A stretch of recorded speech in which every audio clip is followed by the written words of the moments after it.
Rich Dad's Before You Quit Your Job, 10 Real-Life Lessons Every Entrepreneur Should Know About Building a Multi-Million-Dollar Business by Robert T. Kiyosaki. Acknowledgements. Entrepreneurship is as much a spirit as it is a calling. It's a fire that burns deep inside, a fire that fuels the leaders among us to defy the odds, hold fast to our dreams, and invent the future. Before You Quit Your Job is a tribute to entrepreneurs around the world who refuse to back down from their dreams. I acknowledge all those who have inspired me to never lose my passion to be a catalyst of change, to challenge the status quo, and to stay the course. Thank you. Robert T. Kiyosaki. Introduction. What makes entrepreneurs different? One of the most frightening days of my life was the day I quit my job and officially became an entrepreneur. On that day, I knew there were no more steady paychecks, no more health insurance or retirement plans, no more days off for being sick or paid vacations. On that day, my income went to zero. The terror of not having a steady paycheck was one of the most frightening experiences I had ever experienced. Worst of all, I did not know how long it would be before I would have another steady paycheck. It might be years. The moment I quit my job, I knew the real reason why many employees do not become entrepreneurs.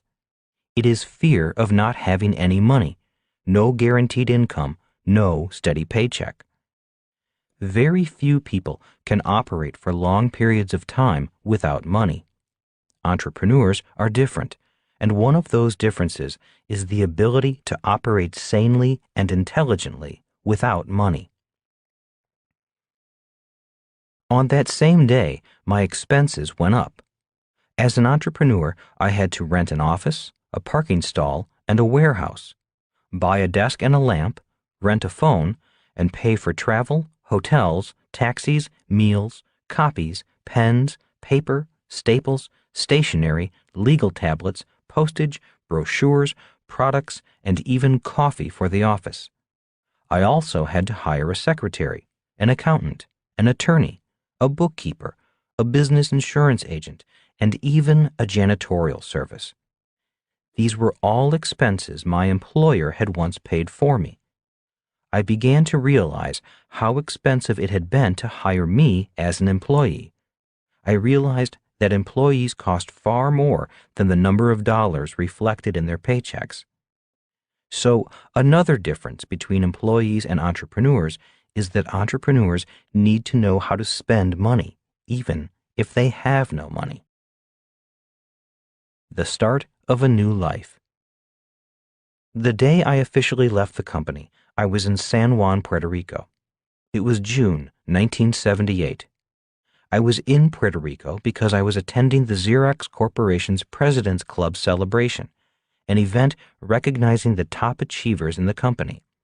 People had come from all over the world to be recognized.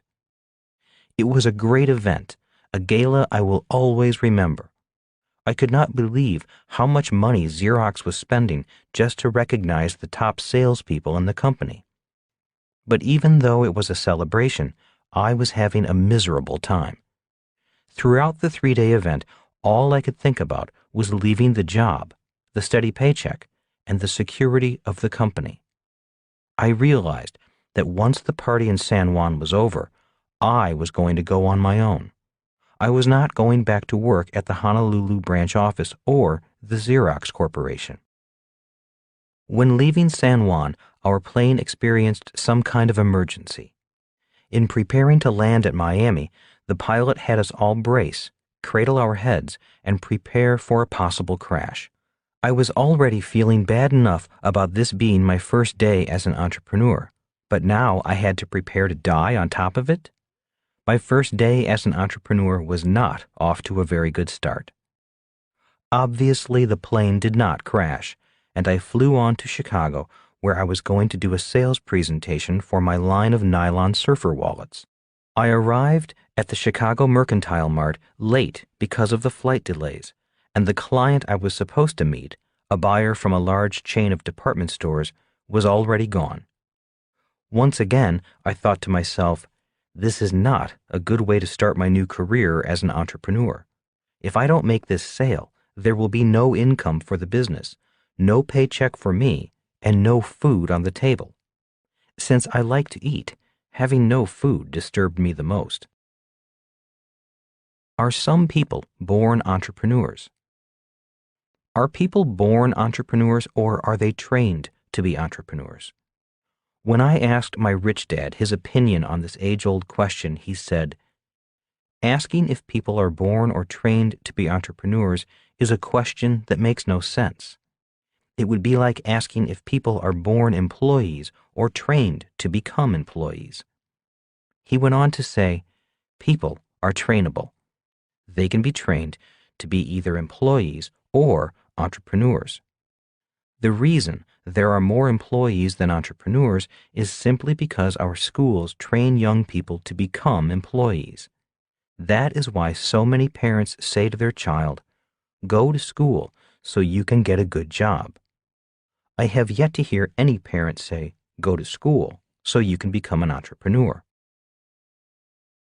Employees are a new phenomenon. The employee is a rather new phenomenon. During the agrarian age, most people were entrepreneurs. Many were farmers who worked the king's lands. They did not receive a paycheck from the king. In fact, it was the other way around. The farmer paid the king a tax for the right to use the land. Those who were not farmers were tradespeople, aka small business entrepreneurs. They were butchers, bakers, and candlestick makers. Their last names often reflected their business.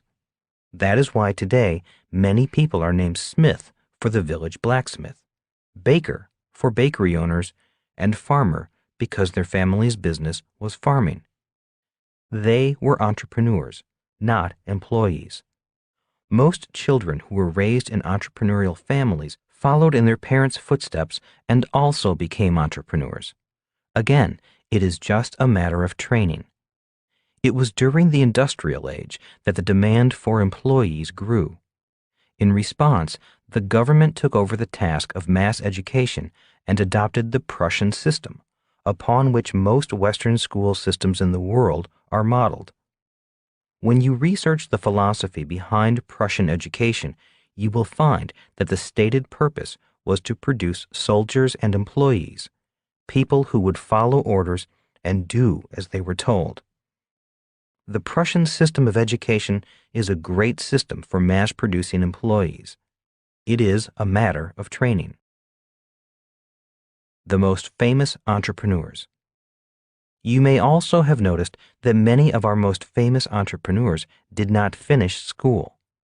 Some of those entrepreneurs are Thomas Edison, founder of General Electric; Henry Ford, founder of Ford Motor Company; Bill Gates, founder of Microsoft; Richard Branson, founder of Virgin; Michael Dell, founder of Dell Computers; Steve Jobs, founder of Apple and Pixar; and Ted Turner, founder of CNN. Obviously, there are other entrepreneurs who did well in school, but few are as famous as these. The transition from employee to entrepreneur. I know I was not born a natural entrepreneur. I had to be trained. My rich dad guided me through a process of starting as an employee to eventually becoming an entrepreneur. For me, it was not an easy process. There was a lot I had to unlearn before I could begin to understand the lessons he was trying to teach me. It was difficult hearing what my rich dad had to say because what he said was exactly opposite from the lessons my poor dad was trying to teach me. Every time my rich dad talked about entrepreneurship, he was talking about freedom. Every time my poor dad talked to me about going to school to get a job, he was talking about security. The clash of these two philosophies going on in my head was confusing me. Finally, I asked Rich Dad about the difference in philosophies. I asked, "Aren't security and freedom the same thing?" Smiling, he replied, "Security and freedom are not the same. In fact, they are opposites. The more security you seek, the less freedom you have. The people with the most security are in jail. That is why it is called maximum security. He went on to say, if you want freedom, you need to let go of security. Employees desire security. Entrepreneurs seek freedom. So the question is, can anyone become an entrepreneur? My answer is yes. It begins with a change in philosophy. It begins with a desire for more freedom than security. From caterpillar to butterfly. We all know that a caterpillar spins a cocoon and one day emerges as a butterfly. It is a change so profound it is known as a metamorphosis. One of the definitions of metamorphosis is a striking alteration in character. This book is about a similar metamorphosis. This book is about the changes a person goes through when transitioning from employee to entrepreneur. While many people dream of quitting their job and starting their own business, only a few actually do it. Why? Because the transition from employee to entrepreneur is more than changing jobs. It is a true metamorphosis. Entrepreneur books written by non-entrepreneurs. Over the years, I have read many books about entrepreneurs and entrepreneurship. I studied the lives of entrepreneurs such as Thomas Edison, Bill Gates, Richard Branson, and Henry Ford. I also read books on different entrepreneurial philosophies and what makes some entrepreneurs better than others. In every book, good or bad, I found some priceless bit of information or wisdom that has helped me in my quest to become a better entrepreneur. Looking back at the books I have read, I noticed that they fall into two basic categories: books written by entrepreneurs and books written by non-entrepreneurs. Most of the books are written by non-entrepreneurs, people who are professional authors, journalists, or college professors. While I have gotten something important from every book, regardless of who wrote it, I did find something missing. What I found missing was that down in the gutter, kicked in the gut, stabbed in the back, terrifying mistakes and horror stories that almost every entrepreneur goes through. Most of the books paint a picture of the entrepreneur as a brilliant, suave, cool business person who handles every challenge with ease. The books about great entrepreneurs often make it sound like they were born entrepreneurs. And granted, many of them were. Just as there are natural and gifted athletes, there are natural and gifted entrepreneurs. And most books are written about such people. Books on entrepreneurship written by college professors have a different flavor. College professors tend to boil the subject to the bone, leaving only the static facts or findings. I find reading such technically correct books difficult because the reading is often boring. There is no meat left, nothing juicy, just the bones. How this book is different. This is a book about entrepreneurship written by an entrepreneur who has experienced the ups and downs, the successes and failures of the real world. Today, the Rich Dad Company is an international business with products in 42 different languages, doing business in over 55 countries. But it all started as a company that my wife Kim and I started in 1997. Our initial investment was $1,500. My first book, Rich Dad, Poor Dad, has been on the New York Times bestseller list for over 4.5 years, an accomplishment shared by only 3 other books. Maybe, as you listen to this book, it will still be on the list. Rather than tell you how smart I am at business, which I am not, I thought it better to write a different type of book on entrepreneurship. Rather than tell you how I brilliantly sailed over the tallest peaks and made millions, I thought you might learn more from how I dug many deep holes, fell into them, and then had to dig my way out. Rather than tell you about all my successes, I believe you will learn more from my failures. Why write about failures? Many people do not become entrepreneurs because they are afraid of failing. By writing about the things many people are afraid of, I hope to help you better decide if becoming an entrepreneur is for you. My intent is not to frighten you off.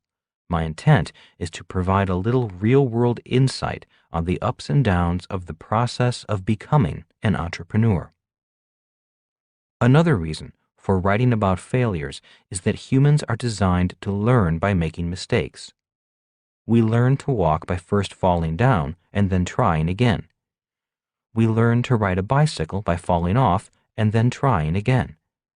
If we had never risked falling, we would go through life crawling like caterpillars.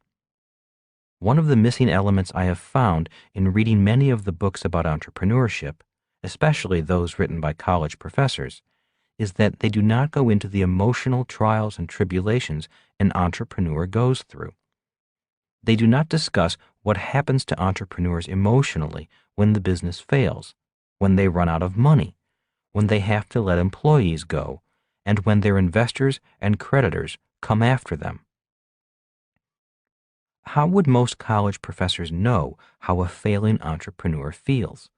How would they know, since a steady paycheck, tenure, always knowing the right answers, and never making mistakes are highly prized in the academic world?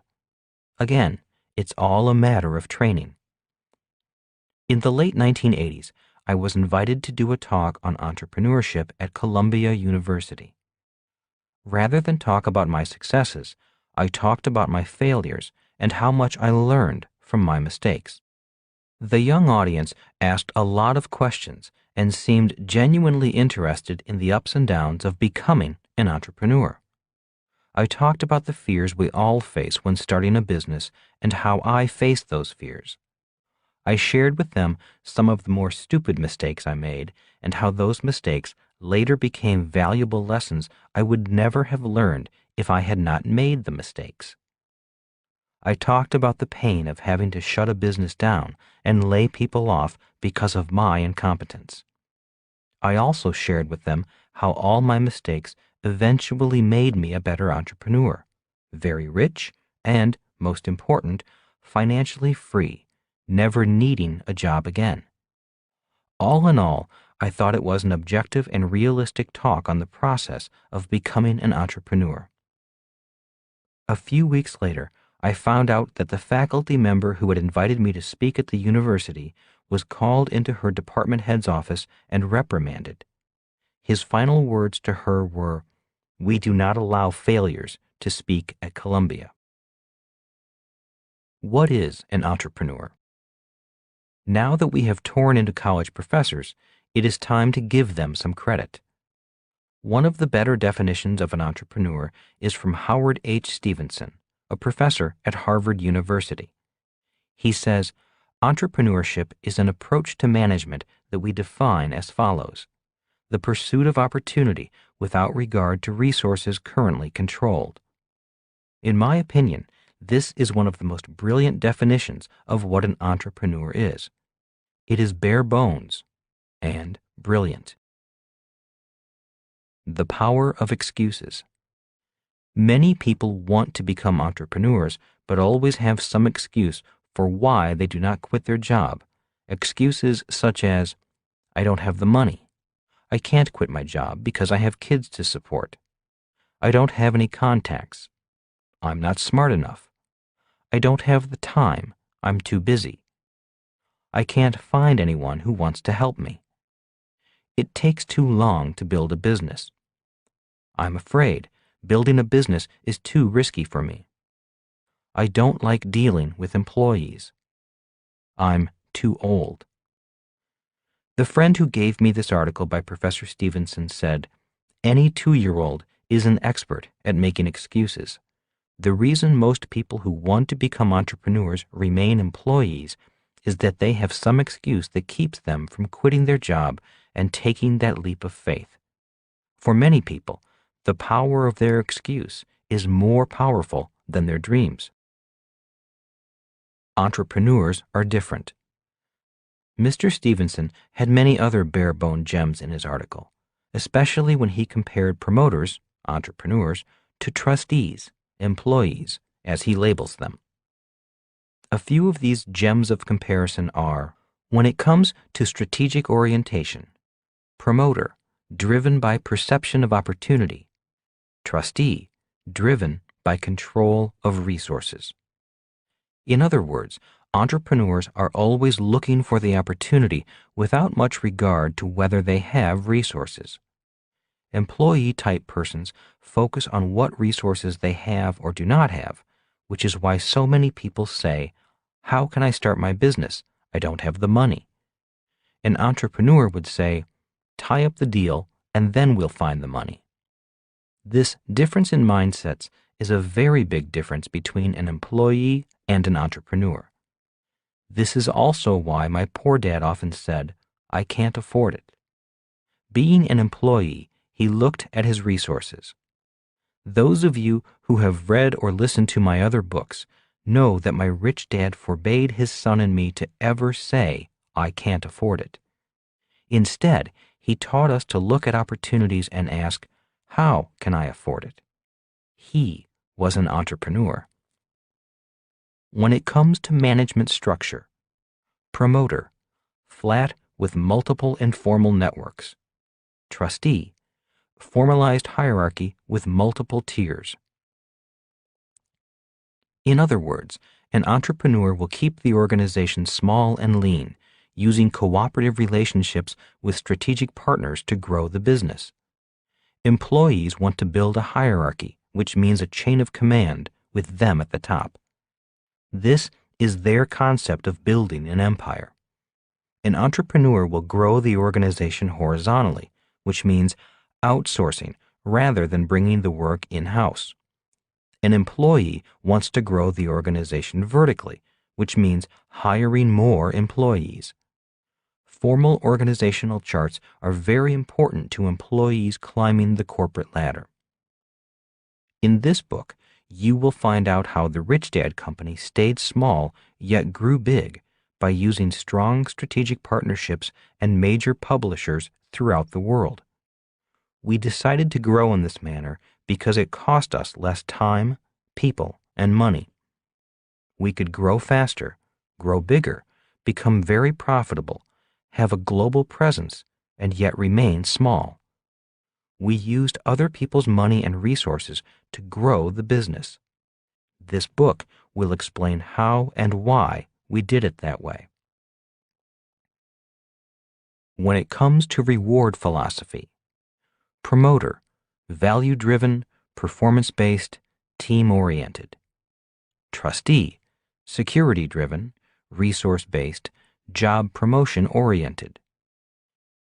In simple terms, employees want job security with a strong company, a steady paycheck, and the opportunity for promotion, a chance to climb the corporate ladder.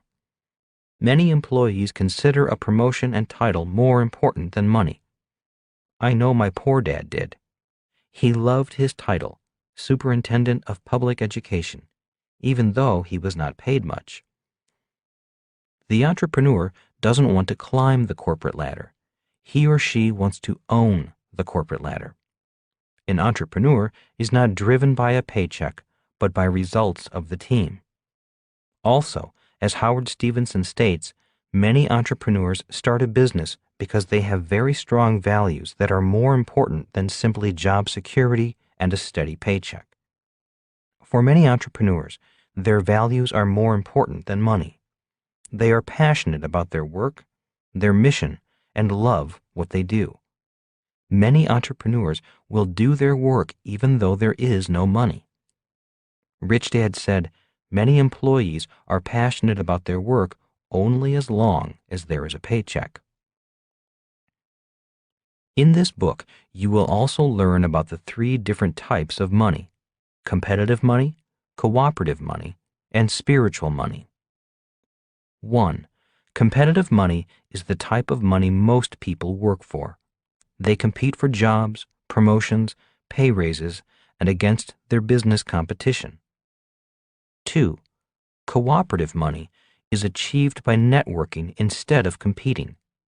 In this book, you will find out how the Rich Dad Company expanded rapidly with very little money, simply by working for cooperative money.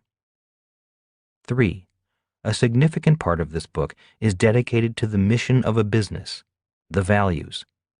While we all know that there are many entrepreneurs who are opportunists, working only for competitive money, there are others who build a business on a strong mission, working for spiritual money, the best of all money. Different styles of management. There are two other points in the article that are refreshing, especially from a college professor. Howard Stevenson acknowledges that many people say that entrepreneurs are not good managers. Instead of agreeing with this commonly accepted point of view, he writes, "The entrepreneur is stereotyped as egocentric and idiosyncratic and thus unable to manage. However, although the managerial task is substantially different for the entrepreneur, the management skill is nonetheless essential." Right on, Howard. In other words, entrepreneurs manage people differently. The next point explains why there are differences in management style between entrepreneurs and employees. Know how to use other people's resources. The other point Stevenson makes correlates closely with his definition of an entrepreneur. The definition is, entrepreneurship is an approach to management that we define as follows: the pursuit of opportunity without regard to resources currently controlled. He states, entrepreneurs learn to use other people's resources well. This is what causes the difference in management style. Employees want to hire people so they can manage them. It puts them in direct control over them. They will do as they are told, or they are fired. This is why employee types want to build vertical hierarchies. They want the Prussian style of management. They want people to jump when they say jump. Since entrepreneurs are not necessarily managing employees, they need to manage people differently. Very simply put, entrepreneurs need to know how to manage other entrepreneurs. If you say jump to an entrepreneur, he or she usually responds with some rude comment or gesture. So entrepreneurs are not poor managers, as many people think. They simply have a very different management style because they are managing people they cannot tell what to do or fire. This difference in management style also explains why employee types work for competitive money, and entrepreneurs tend to work for cooperative money. Entrepreneurs looking for employees. Some of the more common complaints heard from new entrepreneurs are, "I can't find good employees," or "employees just don't want to work," or "all employees want is more money." This is a problem for a new entrepreneur with a confused management style. Management style is a matter of training.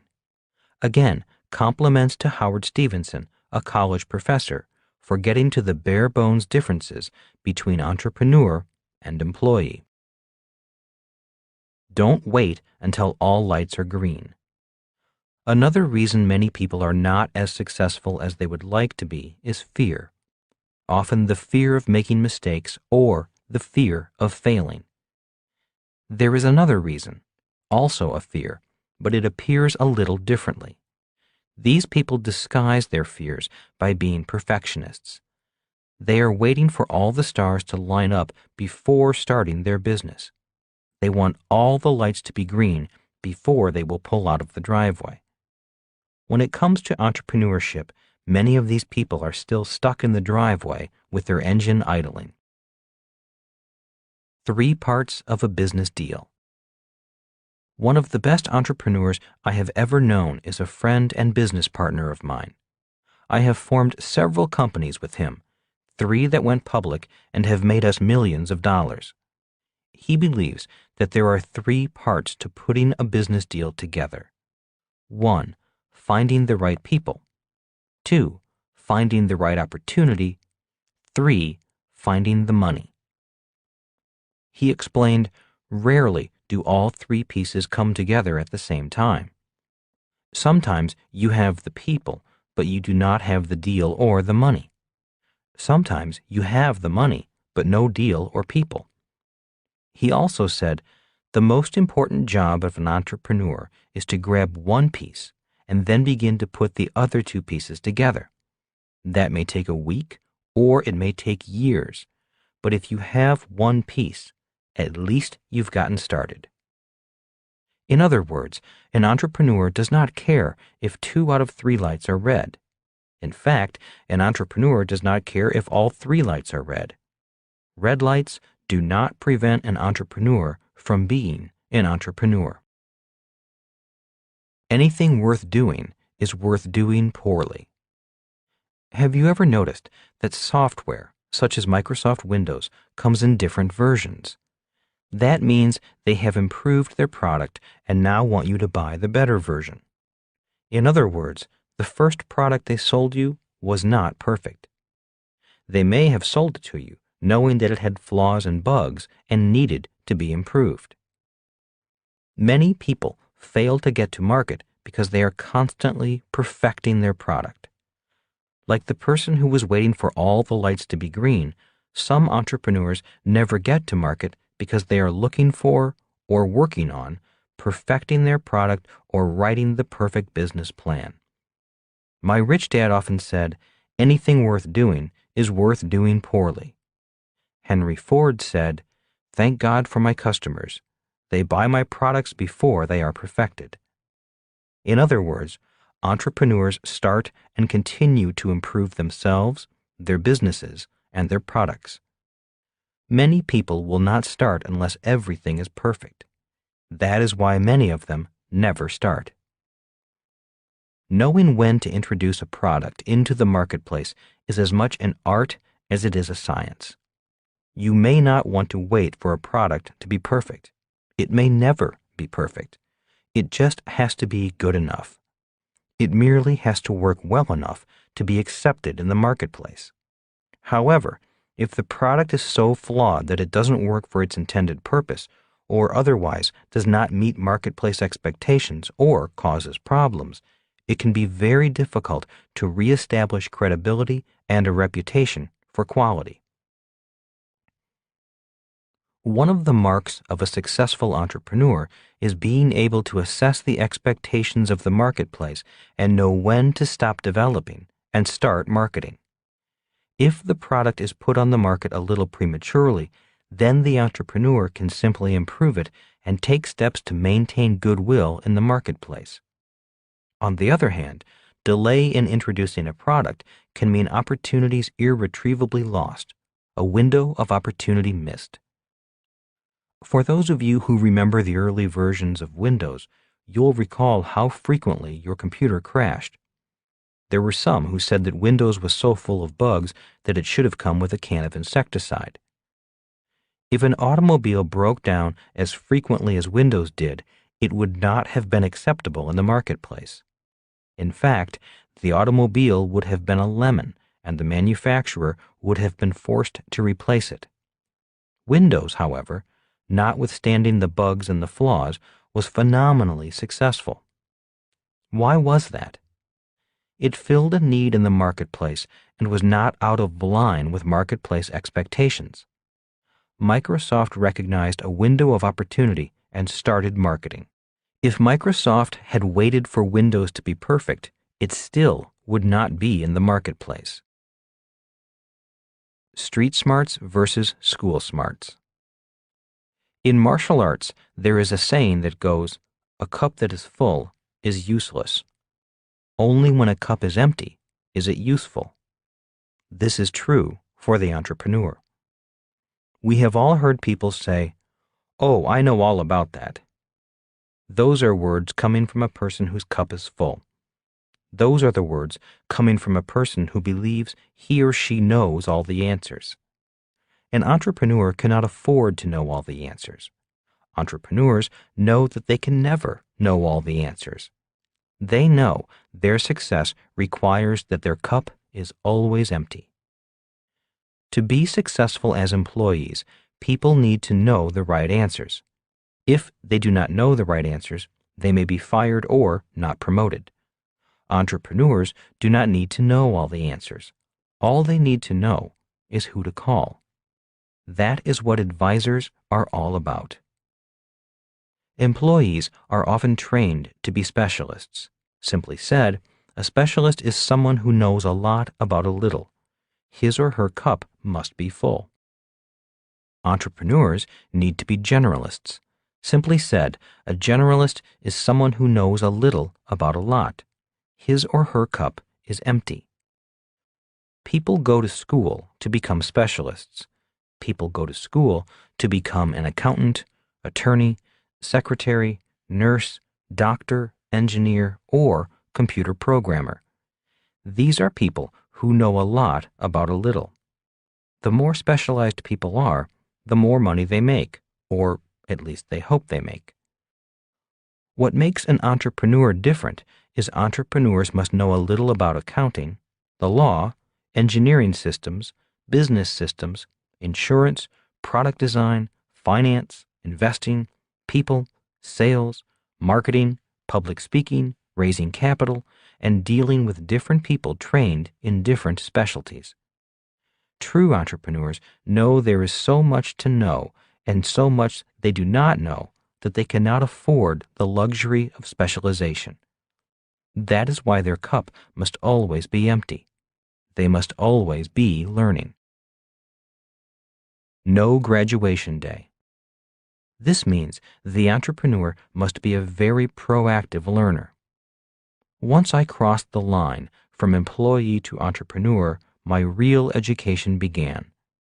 I was soon reading every book on business I could get my hands on, reading financial newspapers and attending seminars. I knew I did not know all the answers. I knew I had to learn a lot and learn it fast. Today, nothing has changed. I know that my education as an entrepreneur will never have a graduation day. I will always be learning. In other words, when I am not working, I am reading or studying, and then applying what I learn to the business.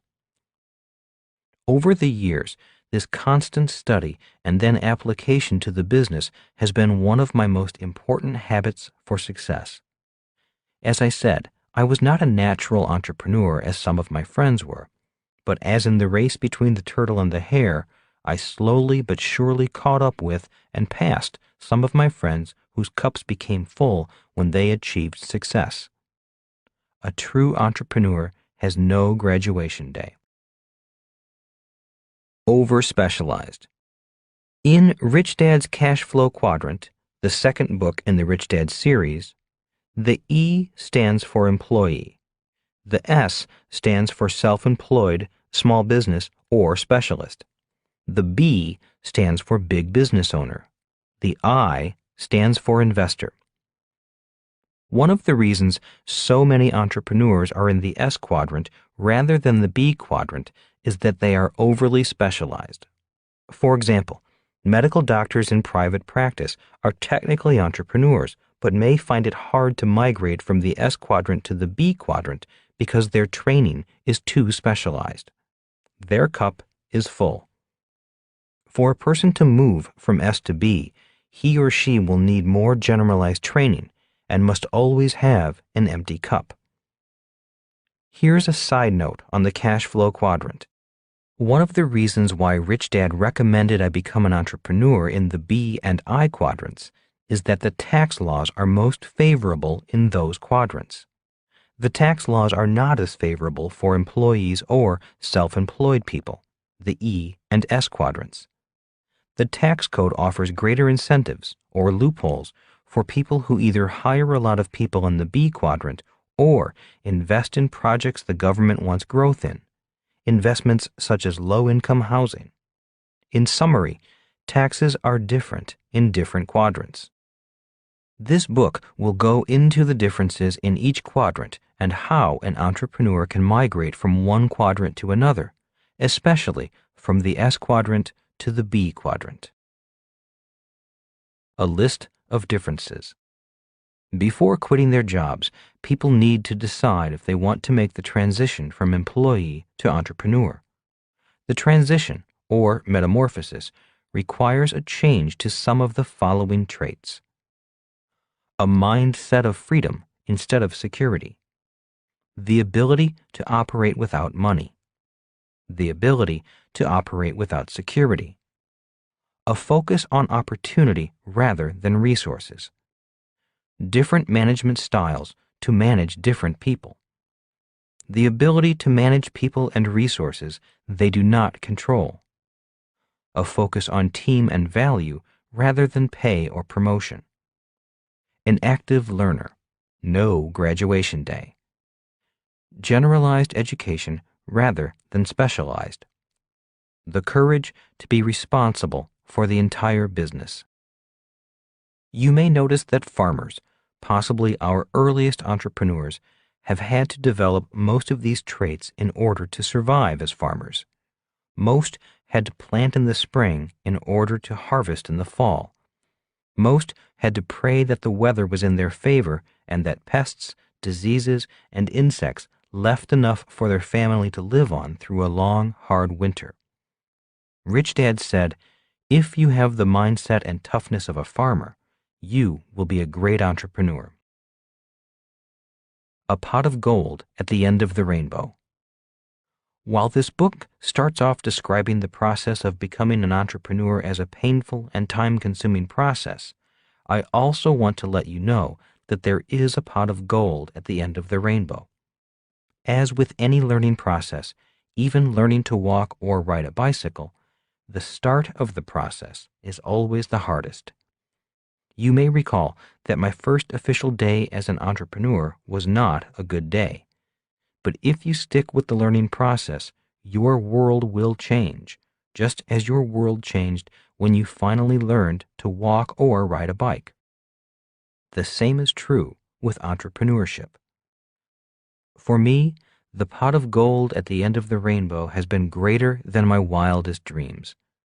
The process of becoming an entrepreneur has made me far richer than I could have become as an employee. Also, I have become somewhat famous and recognized throughout the world. I doubt if I would have become famous as an employee. Most important, our products have reached people throughout the world and in some ways have helped to make their lives a little better. The best part of learning to be an entrepreneur is being able to serve more and more people. Being able to serve more people has been my primary reason for becoming an entrepreneur. The philosophy of an entrepreneur. Becoming an entrepreneur began with a change of philosophy. The day in Puerto Rico that I left the Xerox Corporation, my philosophy shifted from the philosophy of my poor dad to the philosophy of my rich dad. The shift looked like this: from a desire for security to a desire for freedom, from a desire for a steady paycheck to the desire for great wealth, from seeing value in dependence to seeing value in independence, to make my own rules rather than obey someone else's rules, from a desire to give orders rather than take orders, a willingness to be fully responsible rather than say, "It's not my job," to determine the culture of a company rather than try to fit into some other company's culture, to make a difference in this world rather than complain about the problems of the world, to find a problem and turn it into a business opportunity, to choose to be an entrepreneur rather than an employee. The new super entrepreneurs. In 1989, the world went through perhaps the biggest change in history. In 1989, the Berlin Wall came down and the Internet went up. In 1989, the Cold War ended and globalization started to take off. The world went from walls to web, from division to integration. In his best-selling book, The World is Flat, Thomas Friedman stated that when the wall came down and the web went up, the world went to one superpower, the United States, global supermarkets, and super individuals. My prediction is there will soon be new super entrepreneurs whose wealth will dwarf the wealth of today's mega-rich entrepreneurs. In the 1980s, Bill Gates and Michael Dell were the hot young billionaire entrepreneurs. Then Sergey Brin and Larry Page, founders of Google, and Mark Zuckerberg of Facebook became the hot new billionaire entrepreneurs. My prediction is the next super entrepreneurs will not be from the United States. Why? Once again, the answer is that walls have turned into webs. In 1996, the Telecom Reform Act and money from Wall Street gave rise to such companies as Global Crossing, a bankrupt company that did one important task. It linked the world with fiber optics. Once this fiber optic network was in place, brain power from countries such as India did not need to emigrate to Silicon Valley to find work. The brain power of India could now work from home for much lower wages. Due to the power of fiber optic cables and the internet, my prediction is that the next Bill Gates or Sergey Brin will come from outside the United States, possibly from India, China, Singapore, Ireland, New Zealand, or Eastern Europe.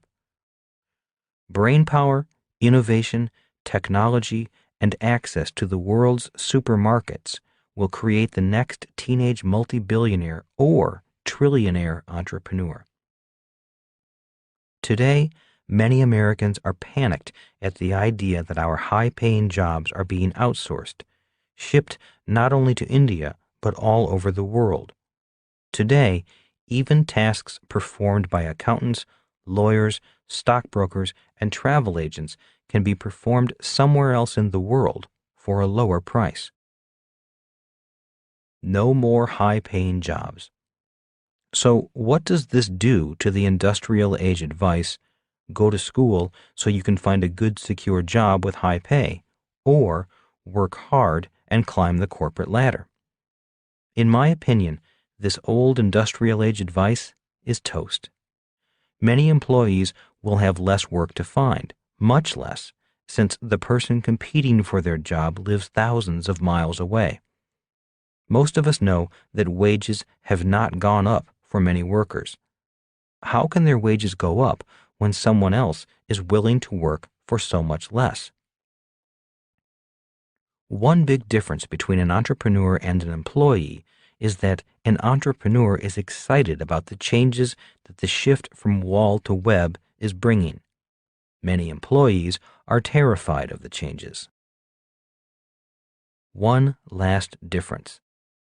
The last difference I will mention is the difference in pay between employees and entrepreneurs. Some of the most famous CEOs, like Steve Jobs and Warren Buffett, have the lowest salaries. Could it be because CEOs who are employees work for a paycheck, and CEOs who are entrepreneurs work for some other kind of pay? Are you an entrepreneur? As you can tell, there are differences between employees and entrepreneurs. The purpose of this book is to go deeper into those differences so you can decide, before you quit your job, if being an entrepreneur is the path for you. In conclusion, in my opinion, the biggest difference between an entrepreneur and an employee is found in the differences between the desire for security and the desire for freedom. My rich dad said, if you become a successful entrepreneur, you will come to know a freedom very few people will ever know.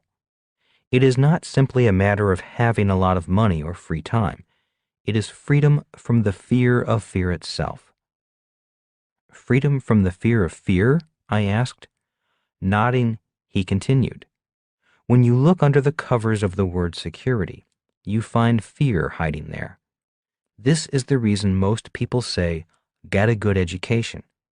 It's not out of the love of study or scholarship. It is out of fear, the fear you won't get a good job or be able to earn money. Look at how a teacher motivates students in school. It is motivation by fear. They say, if you don't study, you will fail. They use the fear of failing to motivate students to study. When the student graduates and gets a job, once again, the motivation is fear. Employers say, verbally or non-verbally, if you don't do your job, you'll be fired. The employee works harder out of fear, the fear of not putting food on the table or not having money to make the mortgage payments. The reason people crave security is fear. The problem with security is that it does not cure fear. It simply throws a blanket over the fear, but the fear is always there, like the boogeyman chuckling under the bed. Being in high school at the time, I could really relate to the idea of studying out of fear. In school, I only study because I am afraid of failing. I do not study because I want to learn. I am so afraid of failing that I study subjects I know I will never use. Nodding, Rich Dad said, studying for security is not the same as studying for your freedom. People who study for freedom study different subjects than people who study for security. Why don't they offer a choice of study in school? I asked. I don't know, said Rich Dad. The problem with studying for security is that the fear is always there. And if the fear is always there, then you rarely feel secure. So you buy more insurance and think of ways to protect yourself. You always quietly worry, even if you pretend you're successful and have nothing to worry about. The worst thing about living a life of security is that you often lead two lives. The life you live and the unlived life you know you could be living. Those are some of the problems with studying for security. The biggest problem of all is that the fear is still there. So, becoming an entrepreneur means you will not have any fear? I asked. Of course not, smiled Rich Dad. Only fools believe they have no fear. Fear is always present. Anyone who says he or she doesn't have fear is out of touch with reality. What I said is freedom from the fear of fear. In other words, you don't have to be afraid of fear. You don't have to be a prisoner of fear. Fear will not define your world as it does most people's worlds. Instead of fearing fear, you will learn to confront fear and use it to your advantage. Instead of quitting because your business is out of money, because you are afraid of not being able to pay your bills, being a true entrepreneur will give you the courage to go forward, to think clearly, to study, to read, to talk to new people, to come up with new ideas and new actions. The desire for freedom can give you the courage to operate for years without needing a secure job or a steady paycheck. That is the kind of freedom I am talking about. It is the freedom from the fear of fear. We all have fear. The difference is whether fear causes us to seek security or to seek freedom. An employee will seek security. An entrepreneur will seek freedom. So, if security is the result of fear, what is the driving force behind freedom? I asked. Courage, smiled Rich Dad. The word courage comes from the French word le cœur, the heart. He paused for a moment and then finished the conversation by saying, your answer for choosing to be an entrepreneur or an employee is found in your heart. Freedom is more important than life. One of my favorite movies of all times is the classic Easy Rider, starring Peter Fonda, Dennis Hopper, and Jack Nicholson. In one of the scenes just before Jack Nicholson is killed, he talks with Dennis Hopper about freedom. I believe it is appropriate to end this introduction with those lines because it is why I chose to be an entrepreneur. I chose to be an entrepreneur to be free. For me, freedom is more important than life itself. In this scene, the three of them are camped in a swamp after being teased, threatened, and run out of town by a bunch of good old boys. Dennis Hopper: They're scared, man. Jack Nicholson: Oh, they're not scared of you. They're scared of what you represent. Dennis Hopper: All we represent to them is somebody who needs a haircut. Jack Nicholson: Oh no, what you represent to them is freedom. Dennis Hopper: What the hell is wrong with freedom, man? That's what it's all about. Jack Nicholson: Oh yeah, that's right. That's what it's all about, all right. But talking about it and being it, that's two different things. I mean, it's real hard to be free when you're bought and sold in the marketplace. Of course, don't ever tell anybody that they're not free, because they're going to get real busy killing and maiming to prove to you that they are. Oh yeah, they're going to talk to you and talk to you and talk to you about individual freedom. But when they see a free individual, it's going to scare them. Dennis Hopper: Well, it don't make them run scared. Jack Nicholson: No, it makes them dangerous.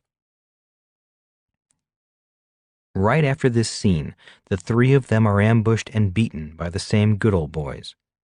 Nicholson's character dies, and Fonda and Hopper ride on, eventually to be killed, not by the same good old boys, but by other good old boys who share the same philosophy.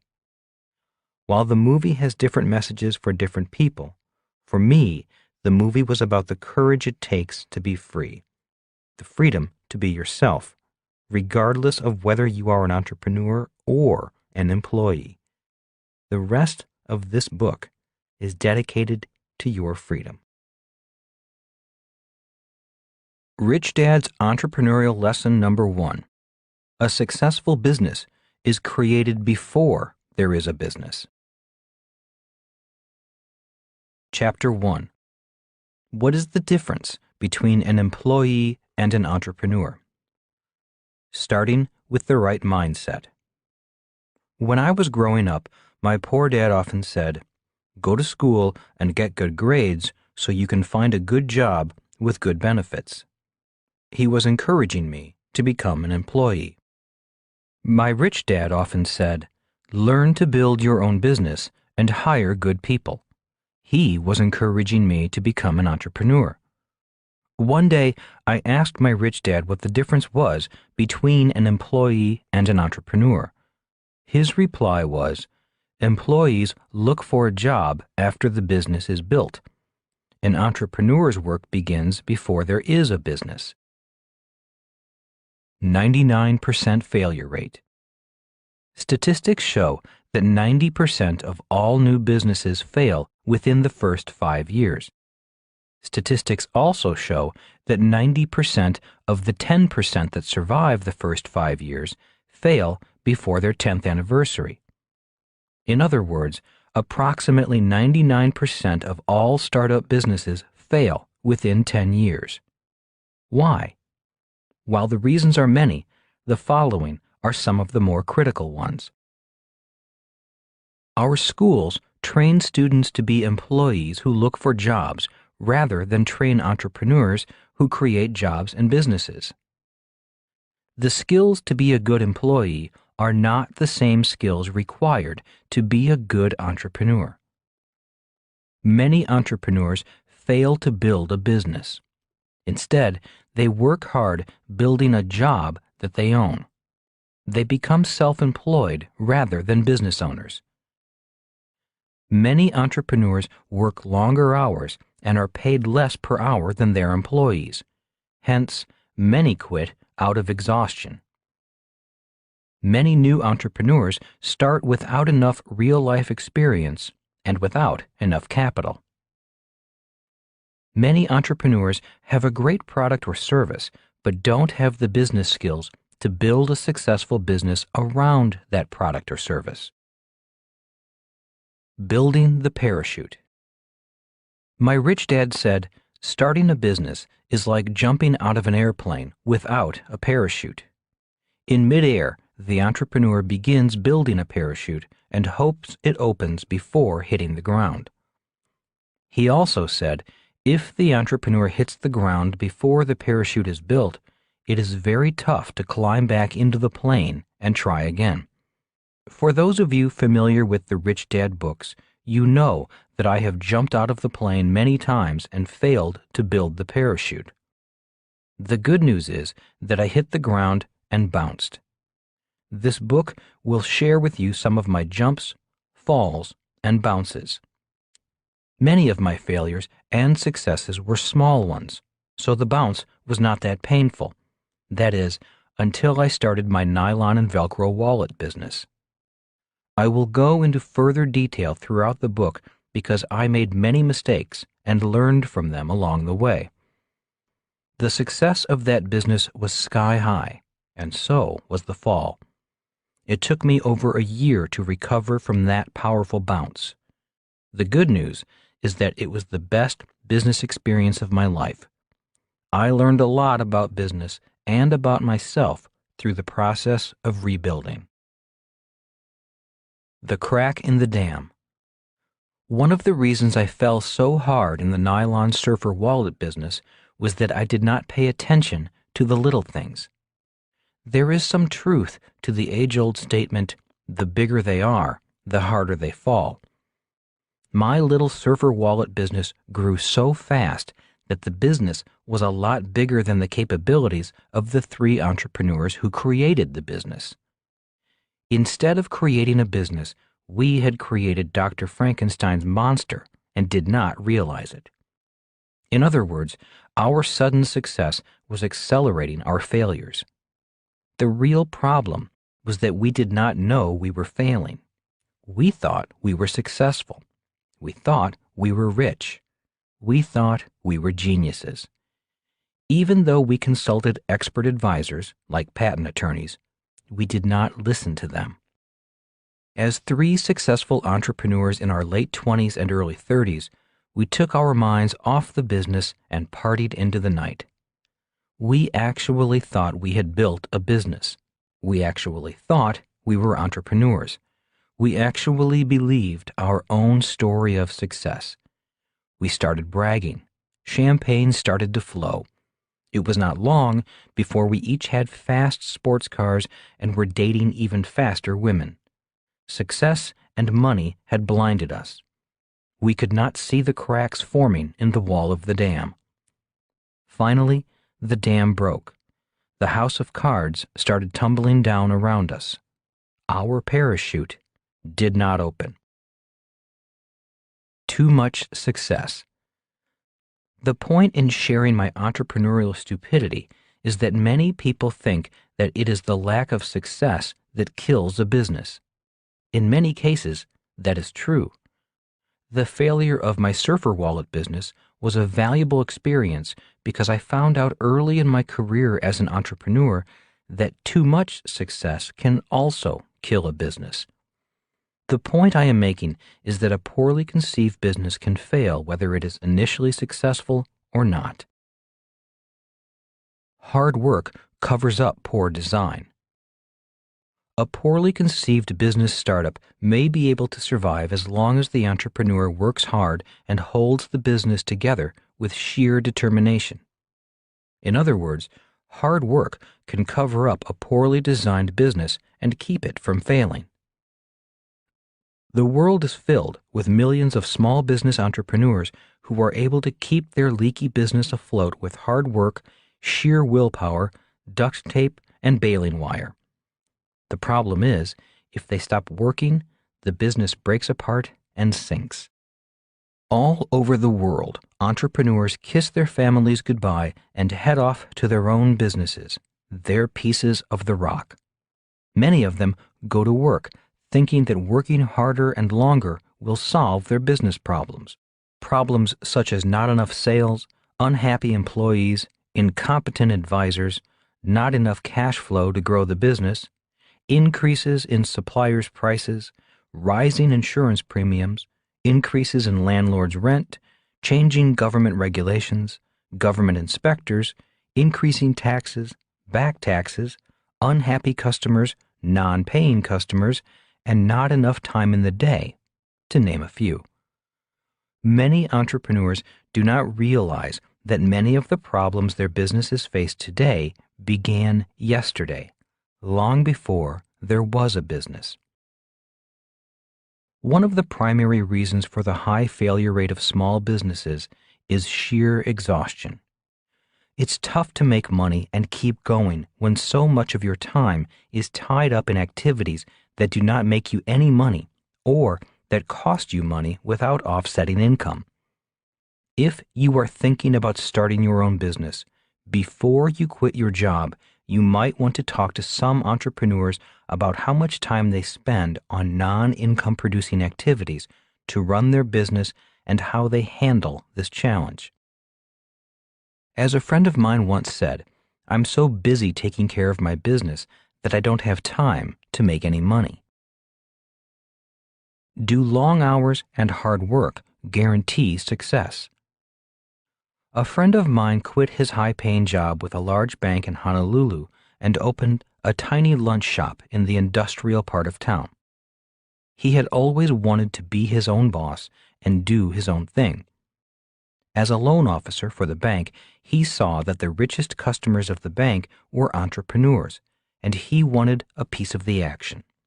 So he quit his job and went for his dream. Every morning, he and his mom would get up at 4 o'clock to begin preparing for the lunch crowd. The two of them worked very hard, scrimping and cutting corners in order to serve great-tasting lunches with generous portions at low prices. For years, I would stop by, have lunch, and find out how they were doing. They seemed very happy, enjoying their customers and their work. "Someday we'll expand," said my friend. "Someday we'll hire people to do the hard work for us." The problem was that someday never came. His mom passed away, the business closed, and my friend took a job as manager of a fast food franchise restaurant. He returned to being an employee. The last time I saw him, he said, "The pay isn't great, but at least the hours are better." In his case, his parachute did not open. He hit the ground before he built a business. Now, I can hear some of you saying, "At least he went for it," or "It was just bad luck. If his mom had lived, they might have expanded and gone on to make a lot of money," or "How can you criticize such good, hard-working people?" And I agree with these sentiments. My intent is not to criticize them. Although not related to them, I loved the two of them dearly.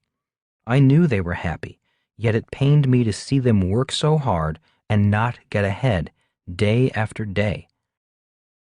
I only relate this story to make the same point. The business began to fail before there was a business. It was poorly conceived before he quit his job. Is being an entrepreneur for you? If this story about working long hours, or failing if unsuccessful and possibly failing if successful, or jumping out of a plane without a parachute and bouncing frightens you, then being an entrepreneur may not be for you. But if the stories intrigue you or challenge you, then continue listening. After finishing this book, at least you will have a better idea of what entrepreneurs need to know to succeed. You will also have a better understanding of how to create, design, and build a business that grows with or without you, and possibly makes you rich beyond your wildest dreams. After all, if you are going to jump out of a plane without a parachute, you might as well win big if you are going to win at all. The job of an entrepreneur. An entrepreneur's most important job begins before there is a business or employees. The job of an entrepreneur is to design a business that can grow, employ many people, add value to its customers, be a responsible corporate citizen, bring prosperity to all those who work on the business, be charitable, and eventually no longer need the entrepreneur. Before there is a business, a successful entrepreneur is designing this type of business in his or her mind's eye. According to my rich dad, this is the job of a true entrepreneur. failure leads to success. After one of my demoralizing business failures, I went to Rich Dad and asked, "So, what did I do wrong? I thought I designed it well." "Obviously, you didn't," Rich Dad said with a smirk. "How many times do I have to do this? I'm the biggest failure I know." Rich Dad said, "Losers quit when they fail. Winners fail until they succeed." Shuffling the papers at his desk for a moment, he then looked up at me and said, "The world is filled with wannabe entrepreneurs. They sit behind desks, have important sounding titles like vice president, branch manager, or supervisor, and some even take home a decent paycheck. These wannabe entrepreneurs dream of someday starting their own business empire. Maybe someday some of them will. Yet I believe most will never make the leap. Most will have some excuse, some rationalization such as, when the kids are grown, or I'll go back to school first, or when I have enough money saved." "But they never jump from the plane," I said, finishing his thoughts. Rich Dad nodded. What kind of entrepreneur do you want to be? Rich Dad went on to explain that the world is filled with different types of entrepreneurs. There are entrepreneurs who are big and small, rich and poor, honest and crooked, for-profit and not-for-profit, saint and sinner, small town and international, successful and failing. He said, "The word entrepreneur is a big word, and it means different things to different people." The cash flow quadrant. As I mentioned in the introduction, the cash flow quadrant explains that there are 4 different types of people who make up the world of business. They are often different people technically, emotionally, and mentally. E stands for employee. S stands for self-employed or small business owner. B stands for big business owner.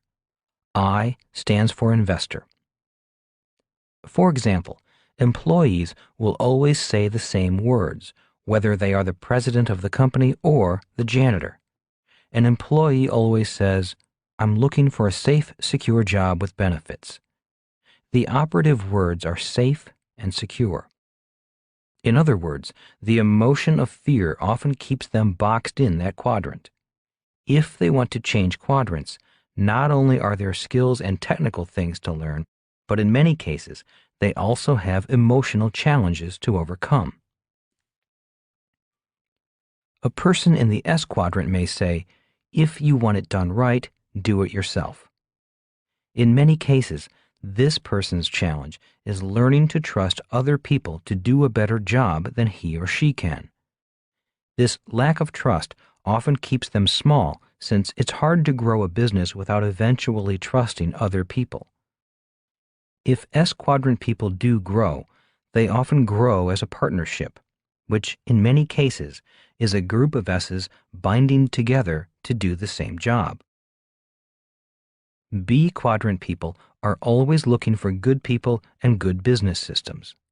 They do not necessarily want to do the work themselves.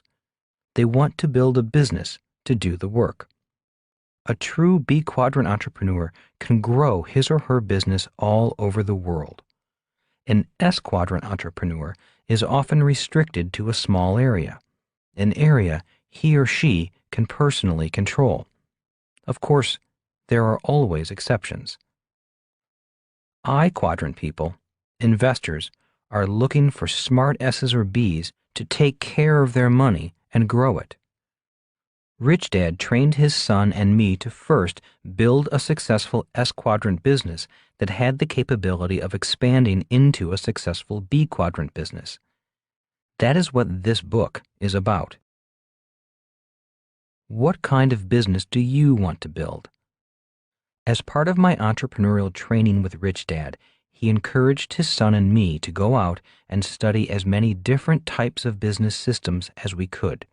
He said, "How can you be an entrepreneur designing a business if you do not know about the different types of businesses and entrepreneurs?" Self-employed entrepreneurs. Rich Dad was adamant in explaining that many entrepreneurs are not business owners, but self-employed entrepreneurs who own a job, not a business. He said, "You are probably self-employed if your name is the name of the business, if your income stops if you stop working, if clients come to see you, or your employees call you if there is a problem. You may also be self-employed if you are the smartest, most talented, or the best educated person in your business." He had nothing against self-employed entrepreneurs. He simply wanted us to know the difference between entrepreneurs who own businesses and those who own jobs. Consultants, musicians, actors, cleaning people, restaurant owners, small shop owners, and most small business people fall into the S quadrant and own jobs instead of businesses.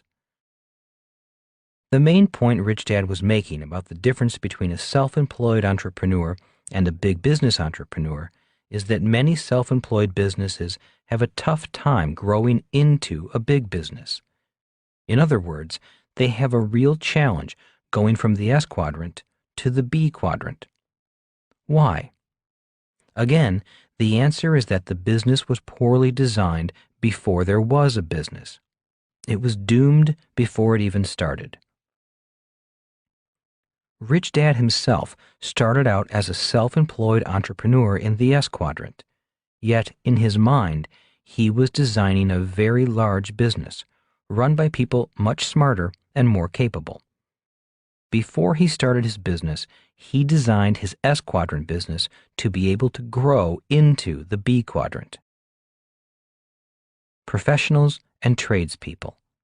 He also wanted us to know that many professional people, such as doctors, lawyers, accountants, architects, plumbers, and electricians, start a self-employed style of business based on a profession or a technical trade.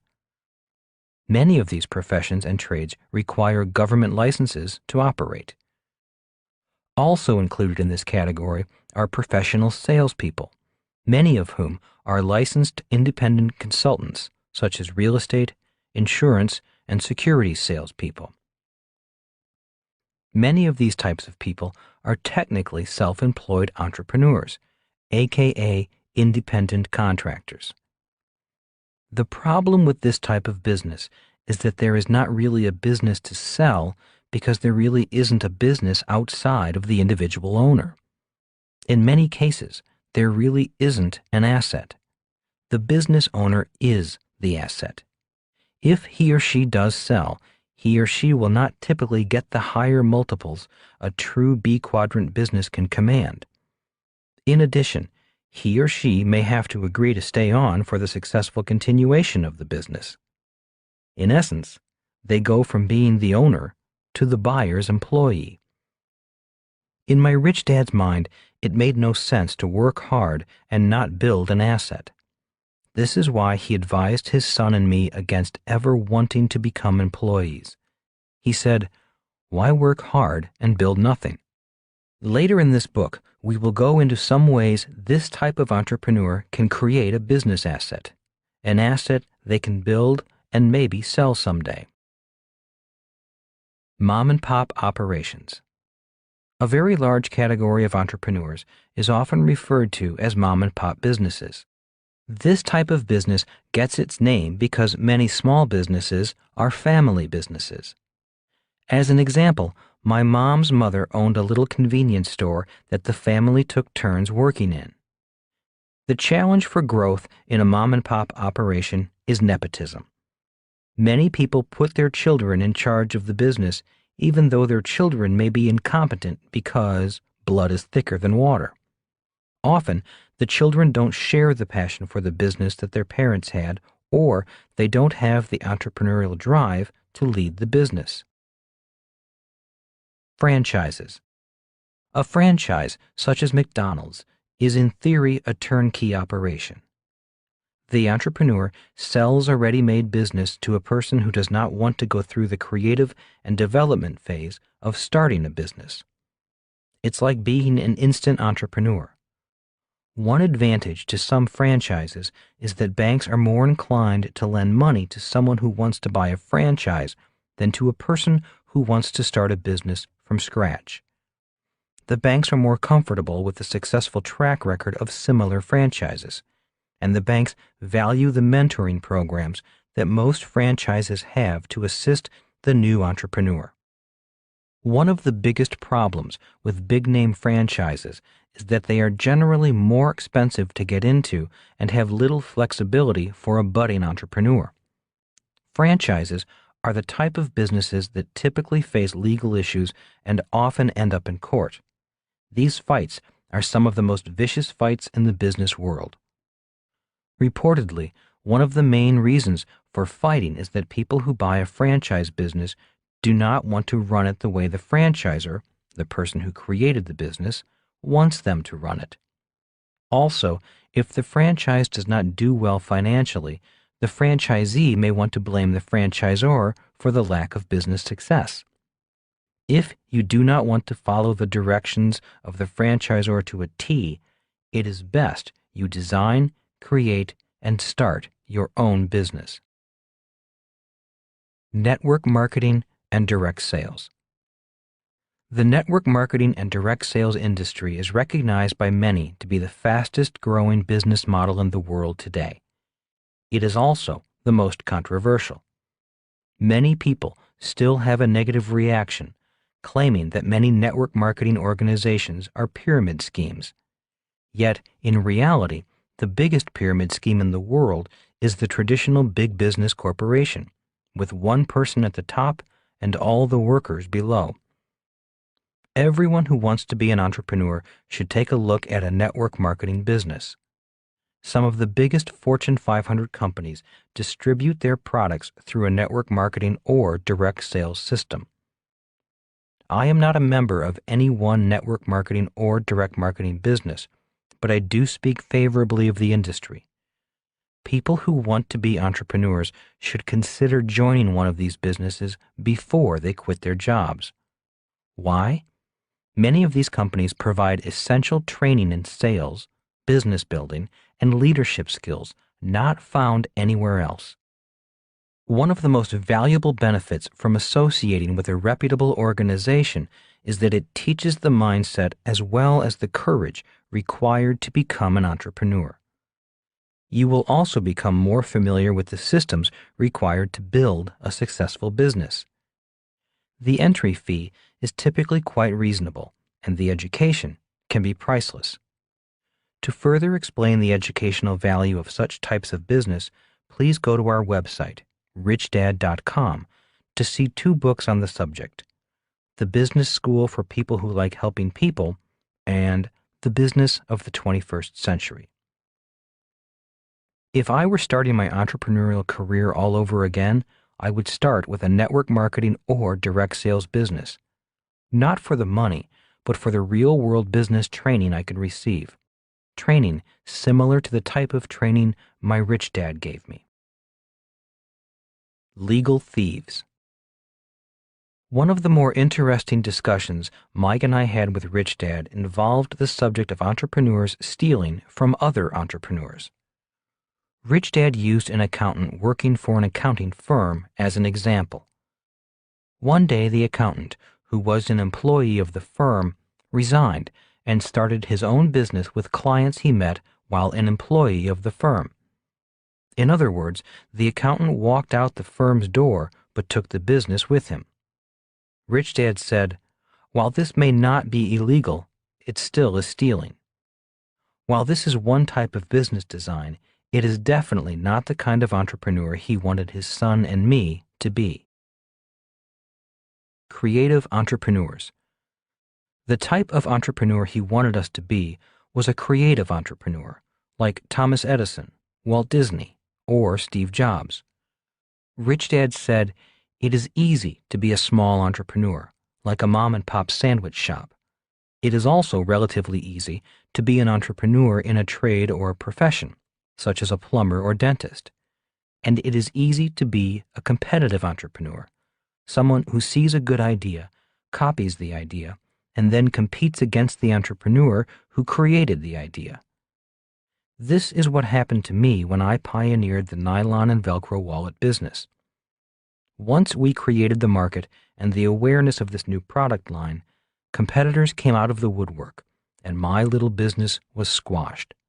Of course, I cannot blame them. I can only blame myself because, once again, I designed the business poorly before there was a business. Even though I took a pounding, Rich Dad was happy that I was learning to be a creative entrepreneur rather than a competitive one. He said, "Some entrepreneurs win by creating. Other entrepreneurs win by copying and competing. The riskiest of all types of entrepreneur is the creative entrepreneur, also known as an innovator." "Why is the creative entrepreneur the riskiest type to be?" I asked. "Because being creative means you are often a pioneer. It is easy to copy a successful and proven product. It is also less risky. If you learn to innovate, create, or invent your way to success, you are an entrepreneur creating new value rather than an entrepreneur who wins by copying." Public and private. The vast majority of large and small businesses are private companies. A large private company is often referred to as a closely held company. That generally means a company owned by just a few owners, and ownership interests are not available to the public at large. A public company is a company that sells shares of the business to the public at large, most often through stockbrokers and other licensed securities dealers. A public company sells its shares on a stock exchange like the New York Stock Exchange and operates under much more stringent rules than private companies. Rich Dad never formed a public company, yet he recommended that Mike and I create one as part of our development as entrepreneurs. In 1996, at the same time we were forming the Rich Dad Company, I was also an investor and involved in forming 3 public companies. One company was created to explore for oil, one for gold, and one for silver. The oil company failed, even though it struck oil, which is a story in itself. The gold and silver companies did find substantial amounts of the gold and silver they were looking for.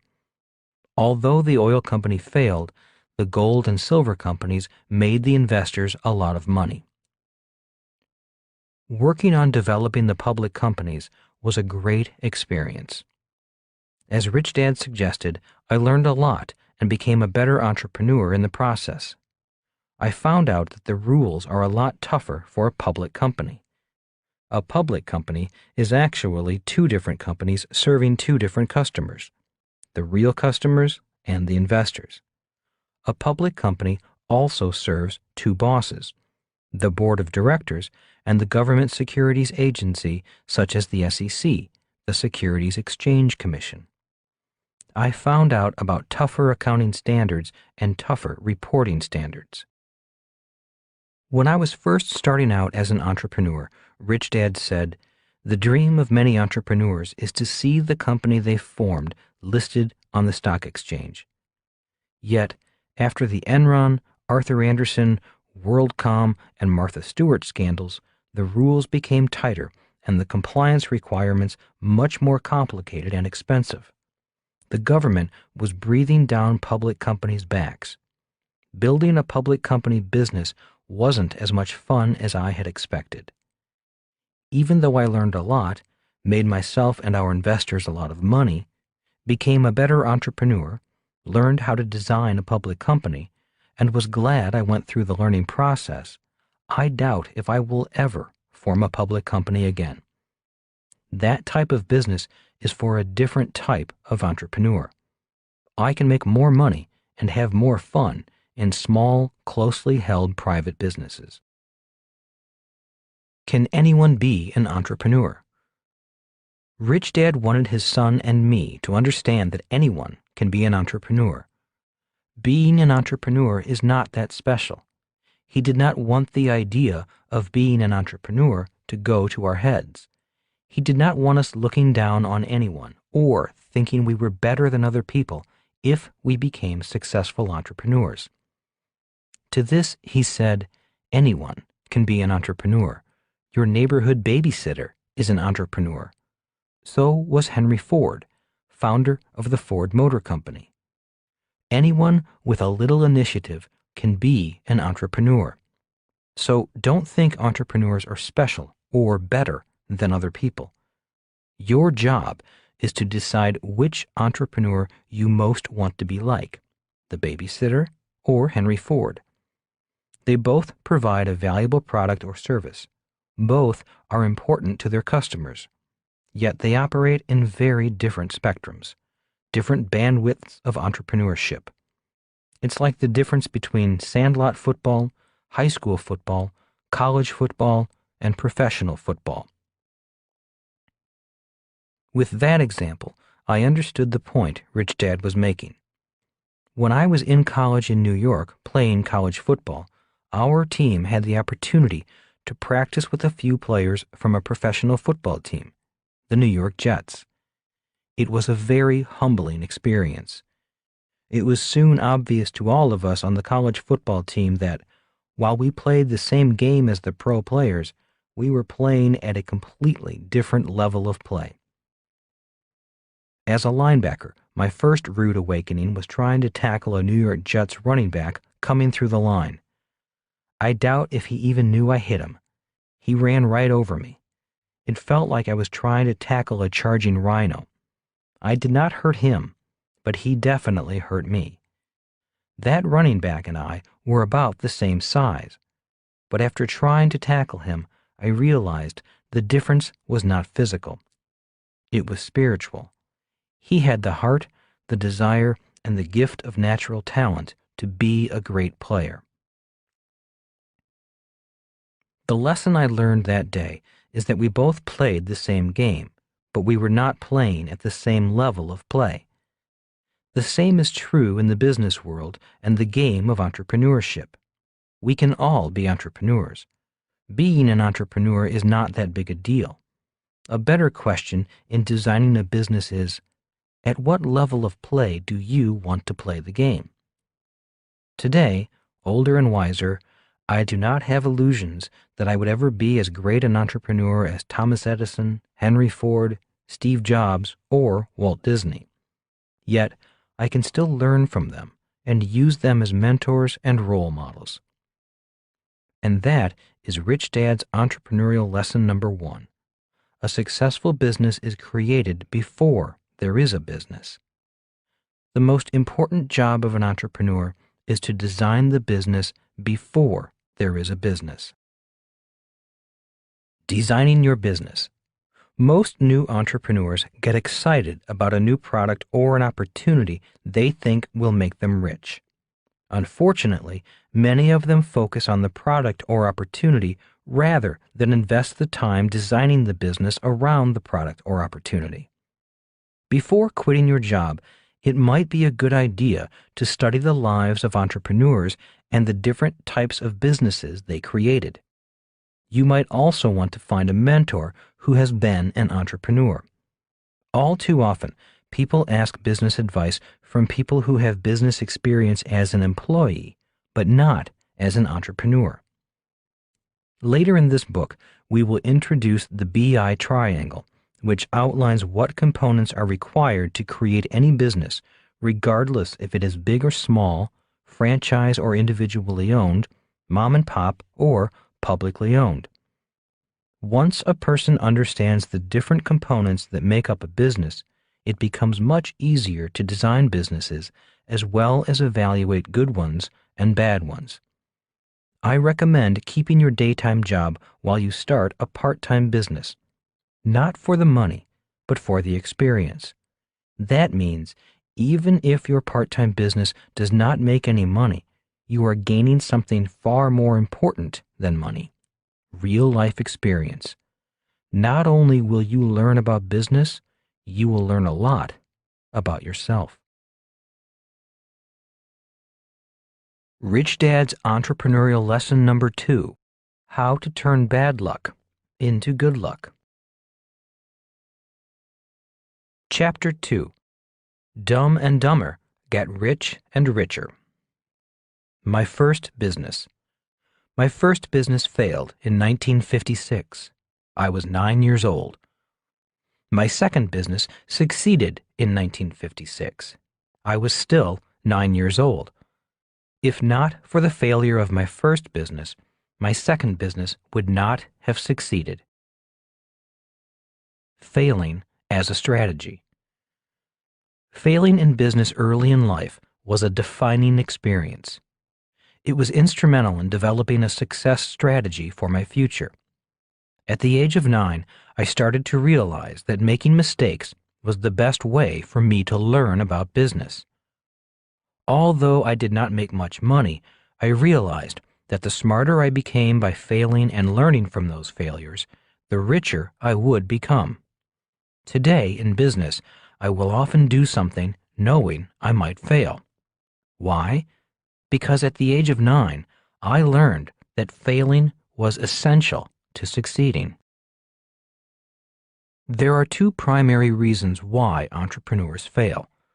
One is that the would-be entrepreneurs are so afraid of failing that they freeze and then do nothing. They get up and go to work, always with some excuse why they are not ready to quit their jobs and start their businesses.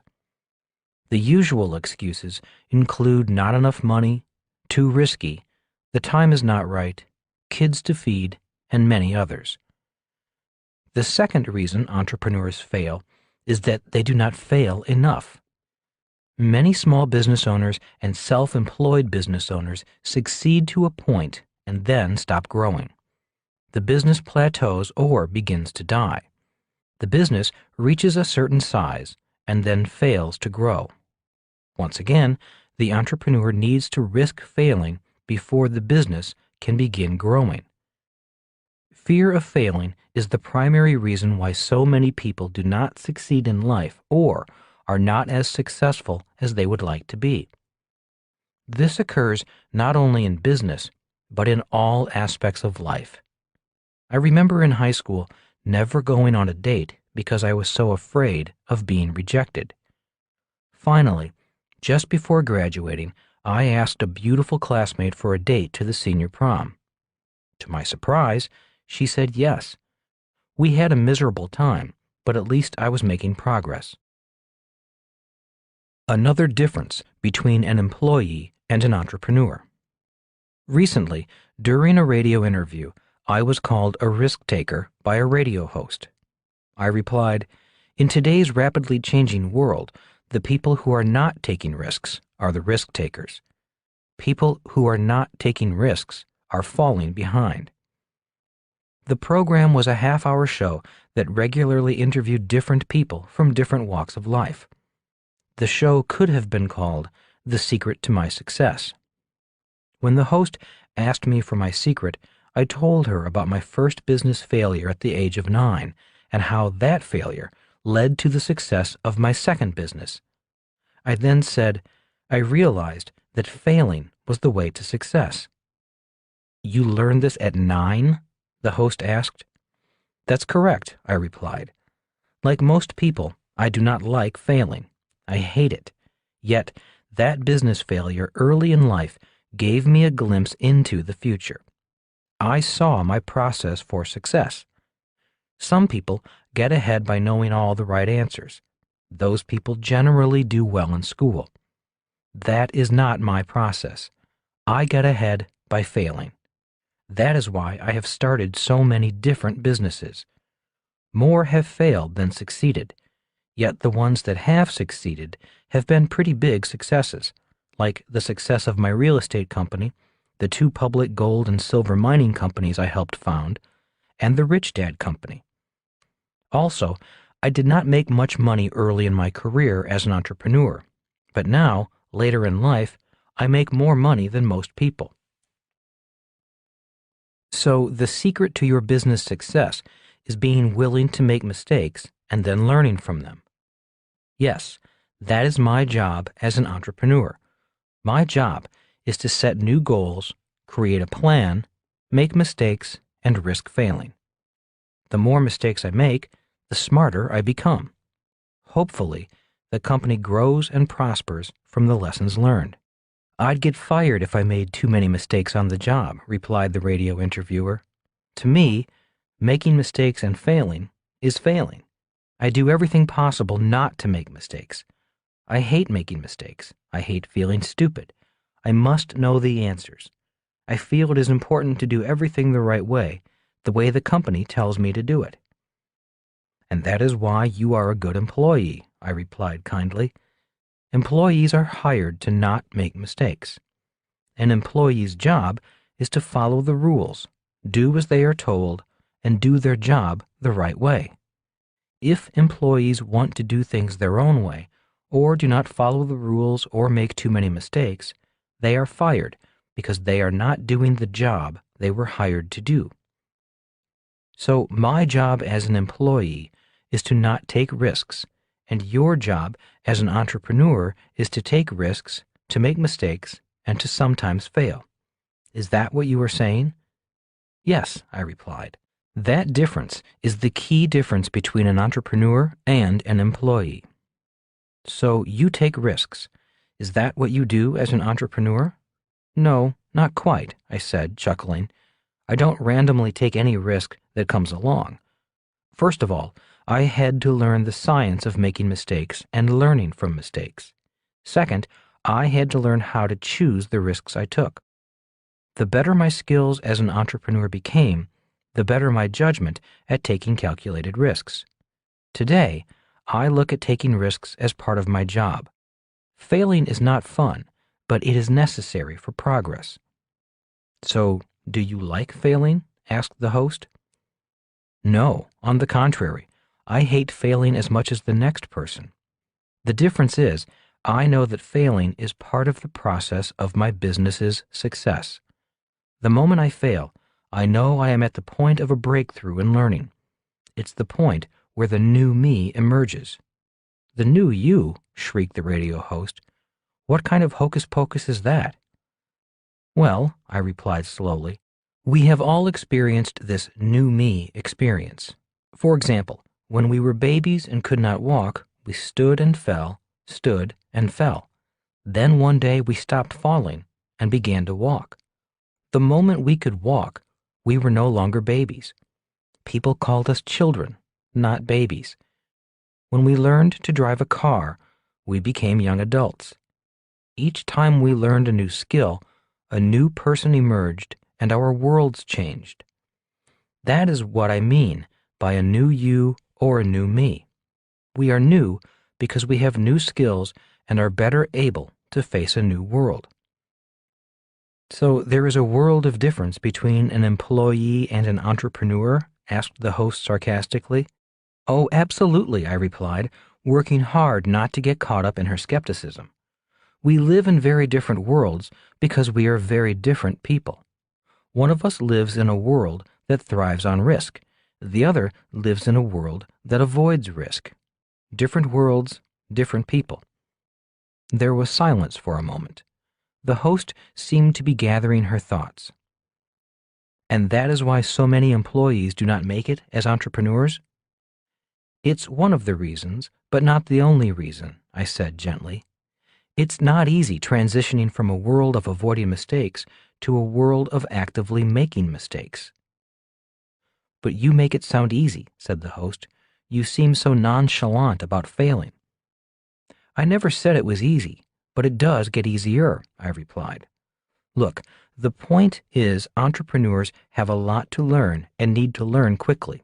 They don't have the luxury of a steady paycheck. They must make mistakes and correct quickly. If entrepreneurs avoid making mistakes, or if they pretend they haven't made a mistake or blame someone else for their mistakes, the learning process will overwhelm the entrepreneur and the business fails. You have to learn quickly because you're making something out of nothing, added the host. There is nothing there to support you.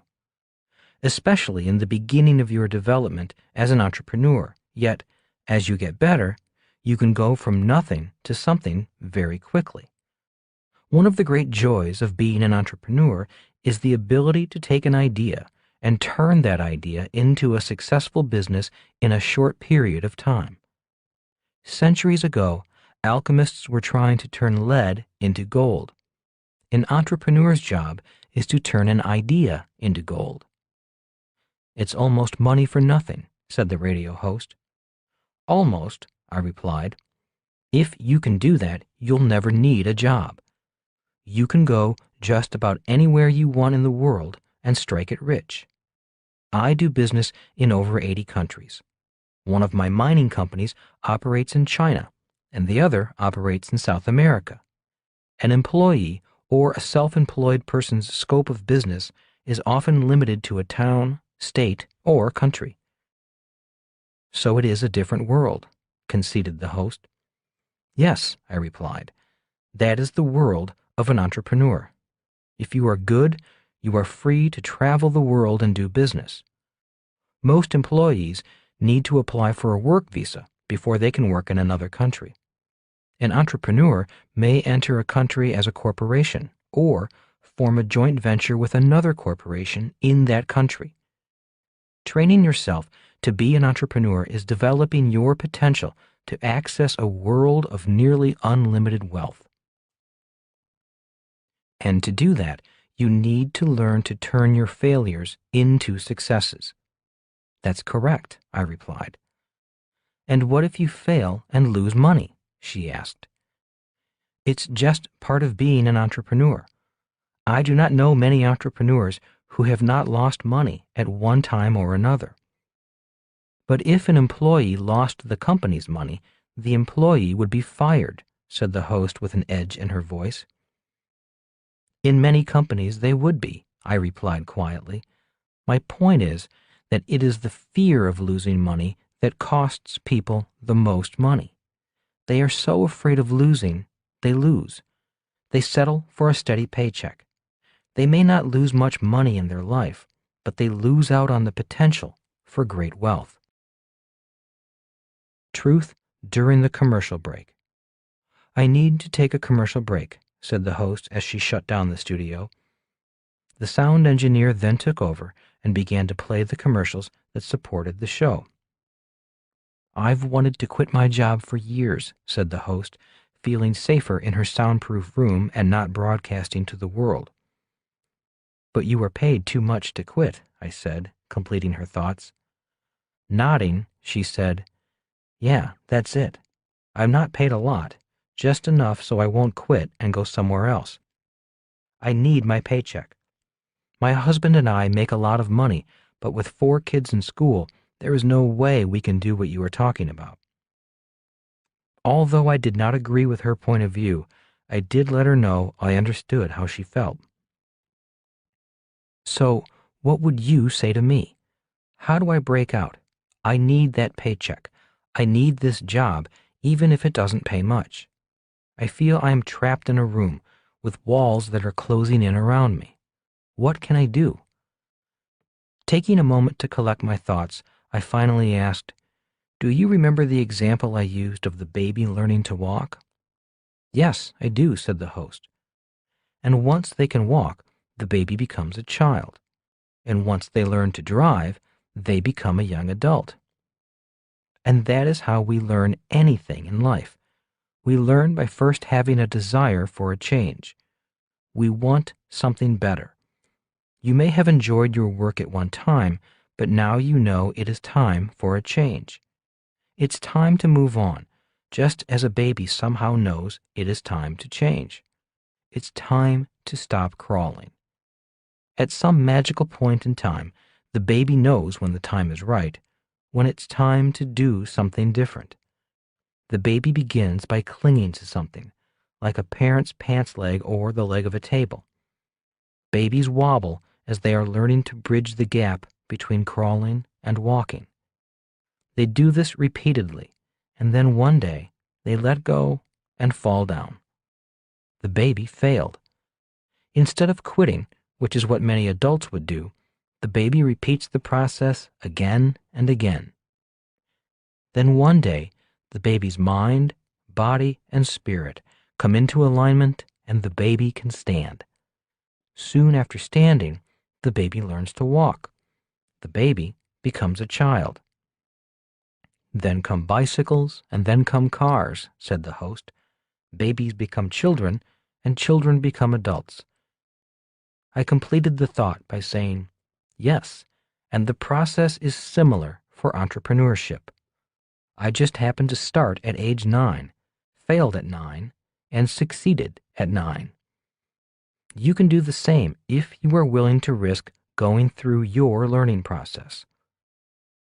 So you are confident in your skills as an entrepreneur? Asked the host. No, not really.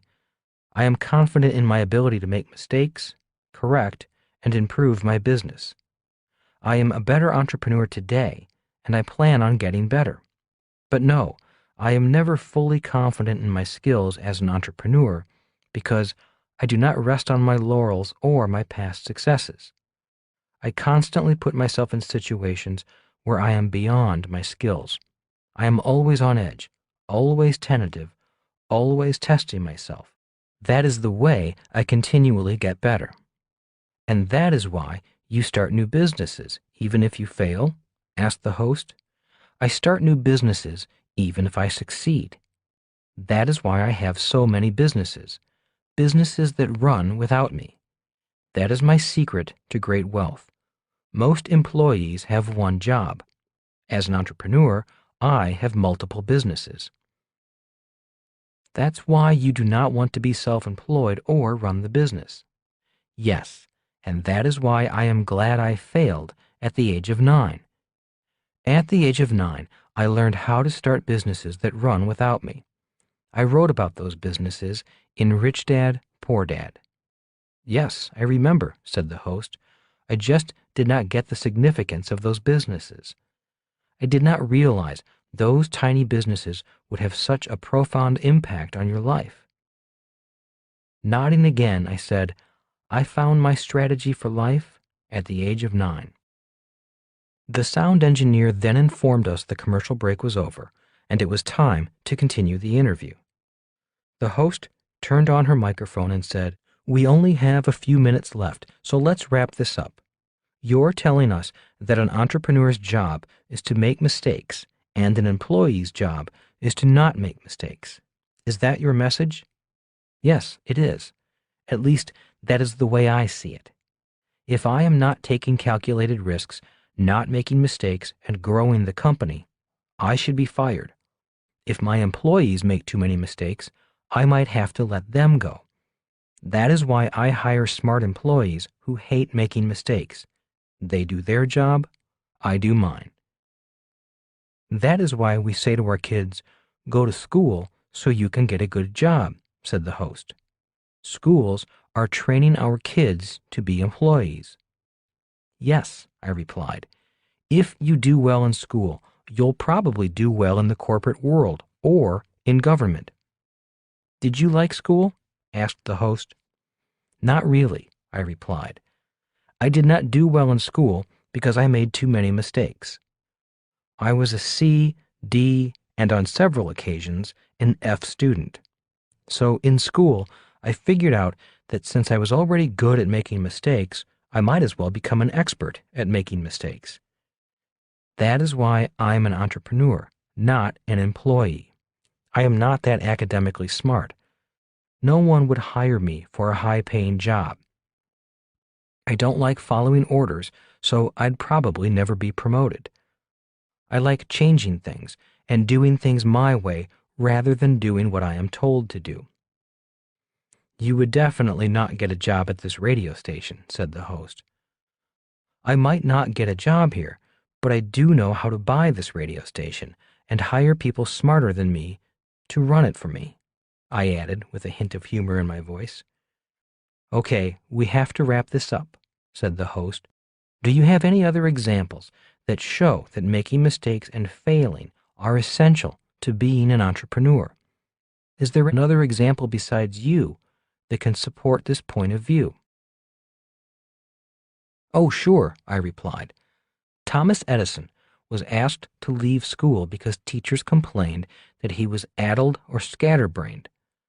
Later in life, he was criticized for having failed over 1,000 times before inventing his version of the electric light bulb. When asked how he felt about failing over 1,000 times, he said something to the effect of, "I did fail over 1,000 times. I believe it was 1,014 experiments that failed before we finally succeeded. It takes at least 1,000 failures to qualify you to invent a light bulb." What does he mean that it takes at least 1,000 failures to qualify you to invent the light bulb? The host asked. It means if you or I wanted to invent a light bulb today, instead of just buying one from the store, we would probably fail at least 1,000 times before we knew how to make a light bulb.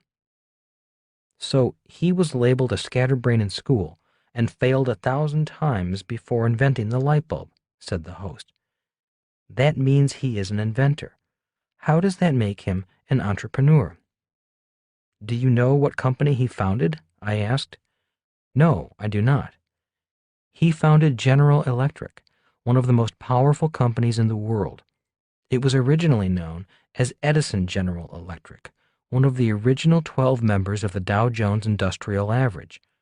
Of the original 12, only GE has survived to this day. Not bad for an addle-minded scatterbrain who failed a lot. The interview was over. Learn from your mistakes. My rich dad believed in learning from your mistakes. He did not view mistakes as bad, but simply as opportunities to learn something about business and yourself. He said, mistakes are like stop signs. Mistakes say to you, hey, time to stop, take a moment, you don't know something, it's time to stop and think. Rich Dad also said, a mistake is a signal that it's time to learn something new, something you did not know before. Along that line of reasoning, he also said, too many people are too lazy to think. Instead of learning something new, they think the same thoughts day in and day out. Thinking is hard work. When you are forced to think, you expand your mental capacity. When you expand your mental capacity, your wealth increases. So, every time you make a mistake, stop and take the opportunity to learn something new, something you obviously need to learn. When something does not go your way, or something goes wrong, or you fail, take the time to think. Once you find the hidden lesson, you will be thankful for the mistake. If you are upset, angry, ashamed, blaming someone else for the mistake, or pretending you haven't made a mistake, you haven't been thinking hard enough. Your mental capacity hasn't expanded enough. You haven't learned the lesson, so keep thinking. Poor Dad's philosophy on mistakes. My poor dad, being an educator, had a different point of view on mistakes.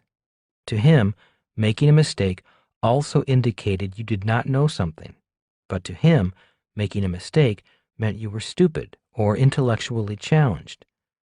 When my poor dad made a mistake, he often pretended he did not make one, denied making one, or blamed someone else for the mistake. He did not view making mistakes as an opportunity to learn and increase one's intellectual capacity. He did his best to avoid making mistakes.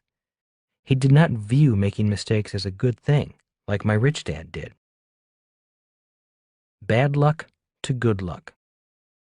Lesson number 2, turning bad luck into good luck, is the second lesson because of the differences I noticed between my rich dad and my poor dad when it came to making mistakes. In my opinion, it was each man's personal philosophy on the subject of mistakes that determined his ultimate success in life. His first big failure. In earlier books, I talked about coming home from the Vietnam War and having to decide in which dad's footsteps I would follow. I was about 25 at the time, and both my dads were just turning 50. My poor dad had just lost his bid as the Republican candidate for lieutenant governor of the state of Hawaii. Since he ran for office against his boss, the governor, my dad was informed that he would never work in state government again. so he was unemployed and out of work at the age of 50. The problem was, all he knew was the world of education. He entered the academic world at the age of 5 and did not leave that world until the age of 50. Out of work, he had to take early retirement. He took his retirement money, entered the world of business as a reluctant entrepreneur, and purchased a big-name ice cream franchise. He purchased this big-name franchise because he thought it was a cannot-fail business. In less than 2 years, the cannot-fail franchise failed, and my father was once again out of work and now out of money. Blaming instead of learning. My poor dad was angry, depressed, upset, and blaming the franchisor as well as his partners for the failure of the business and the loss of his money. It was during this period that I understood why my rich dad stressed the importance of stopping, thinking, learning, and correcting. It was obvious from my dad's mental and emotional state of mind that he had gone through many stop signs and was blaming instead of learning. He was continuing to think with the mental capacity of an employee, not an entrepreneur. Within just a few months of opening his ice cream business, my dad knew it was in trouble. Once friends stopped coming by to buy a cone, the store was virtually empty. My dad would sit there for hours, all by himself, without customers. Instead of taking a moment to stop, think, and ask for guidance, he fired his employees to reduce costs, worked longer and harder in the business, fought with his partners, and then spent the remainder of his money by hiring an attorney to go after the franchisor. In other words, he used up his money blaming the franchisor for his problems. Out of money, the business finally closed. It was obvious that my real dad had taken bad luck and turned it into more bad luck. Instead of stopping, learning, and correcting, he could not admit that he might be making mistakes. Instead of making things better, he made matters worse. With his political campaign loss and the loss of his first and only business, he remained angry and defeated until he died, nearly 20 years later. That is why this lesson on mistakes, bad luck, and being dumb and dumber yet getting richer and richer is so important to me. Show me a happy loser. I once heard Vince Lombardi, the famous coach of the Green Bay Packers professional football team, say, "Show me a happy loser, and I will show you a loser." Over the years, I have taken the time to look deeper into the multiple meanings of that statement. On the surface, Vince Lombardi's words seemed to mean that people who take losing lightly are losers. I have been that happy loser many times in life, saying such things as, "Oh, it doesn't matter. Winning is not that important to me. It's how I played the game that matters." On the surface, I may have appeared nonchalant or happy about losing, but truthfully, deep down inside, I hated losing. In other words, when I pretended to be okay about losing, I was lying to myself. The more I thought about Lombardi's quotation, the more meanings came to the surface. Some of the other things he might have meant are, nobody likes to lose. Losing is not something we look forward to. Losing should inspire winning. Some people avoid losing at all costs because it is so painful. In my opinion, it is the third meaning that caused my poor dad's business failure. For years, he operated in a world where losing, making mistakes, and failing were to be avoided at all costs. As an employee, he was used to and wanted his steady paychecks and guaranteed benefits. To many workers like my dad, security is far more important than opportunity. That is why so many employees, as a personal philosophy, will avoid making mistakes at all costs. One of the reasons my dad failed was simply because he had avoided making mistakes for too long. High-speed learning. In March 2005, my wife, Kim and I signed up to take Bob Bondurant's 4-day Formula One racing school, located in Phoenix, Arizona. Don't ask us why we signed up for it. We just did simply because it sounded fun and exciting. We are not professional race car drivers and have no intention of becoming professional race car drivers. All my life, I loved movies about Grand Prix races and Formula car racing. I envied Paul Newman and his hobby of auto racing. Starting with my very first car, a 1969 Datsun 2000, I have almost always owned high-performance street cars. After the Datsun, I purchased a Corvette, several Porsches, and a Ferrari. My problem has always been that the cars had more power than I had talent. That problem was one of the reasons why Kim, who also owns a very fast Porsche, and I decided once and for all to learn to drive race cars on a racetrack. From day one of the class, we realized that we had made a mistake. There were two classes. One class was for high-performance driving. This is the class we should have been in. In that class were everyday people who simply wanted to learn to drive regular cars at high speed. The second class was titled Grand Prix Driving, which is the class Kim and I were in. In this class were professional race car drivers and amateur drivers with years of racing experience. Kim and I did not realize we were in the wrong class until we noticed that the high-performance class was driving high-performance Cadillacs, while we were in the Grand Prix class driving high-performance Corvettes. The thought of asking for a transfer crossed our minds, but we decided hanging out with professional drivers might be a great way to learn a lot faster. But a knot formed in my stomach once we decided to stay with our class. I knew I was about to face some of my greatest fears. On the morning of the second day, the knot in my stomach was worse. My logical mind was chattering away, trying to find a way to quit gracefully. In the classroom, my instructor came up to me and kindly said, "You're driving too slowly. You need to drive much faster." At that moment, I was ready to quit, and I would have, except the instructor then said, "Your wife Kim is catching on. She's driving much faster than you are." Immediately, my male pride kicked in, logic went out the window, and I had no choice. If Kim was driving faster than me, I had to stay. As a side note, Kim was the only woman in our class of 12 people. She was very excited about passing men. Burn out the fear. For 3 full days, the knot in my stomach grew worse as speeds kept increasing, turns came faster, and my mind went into sensory overload with all I had to learn and do at high speeds. At lunch on the 3rd day, I finally asked my instructor why he kept insisting I increase my speed. After all, I wanted to drive slowly so I could learn the lessons before adding speed.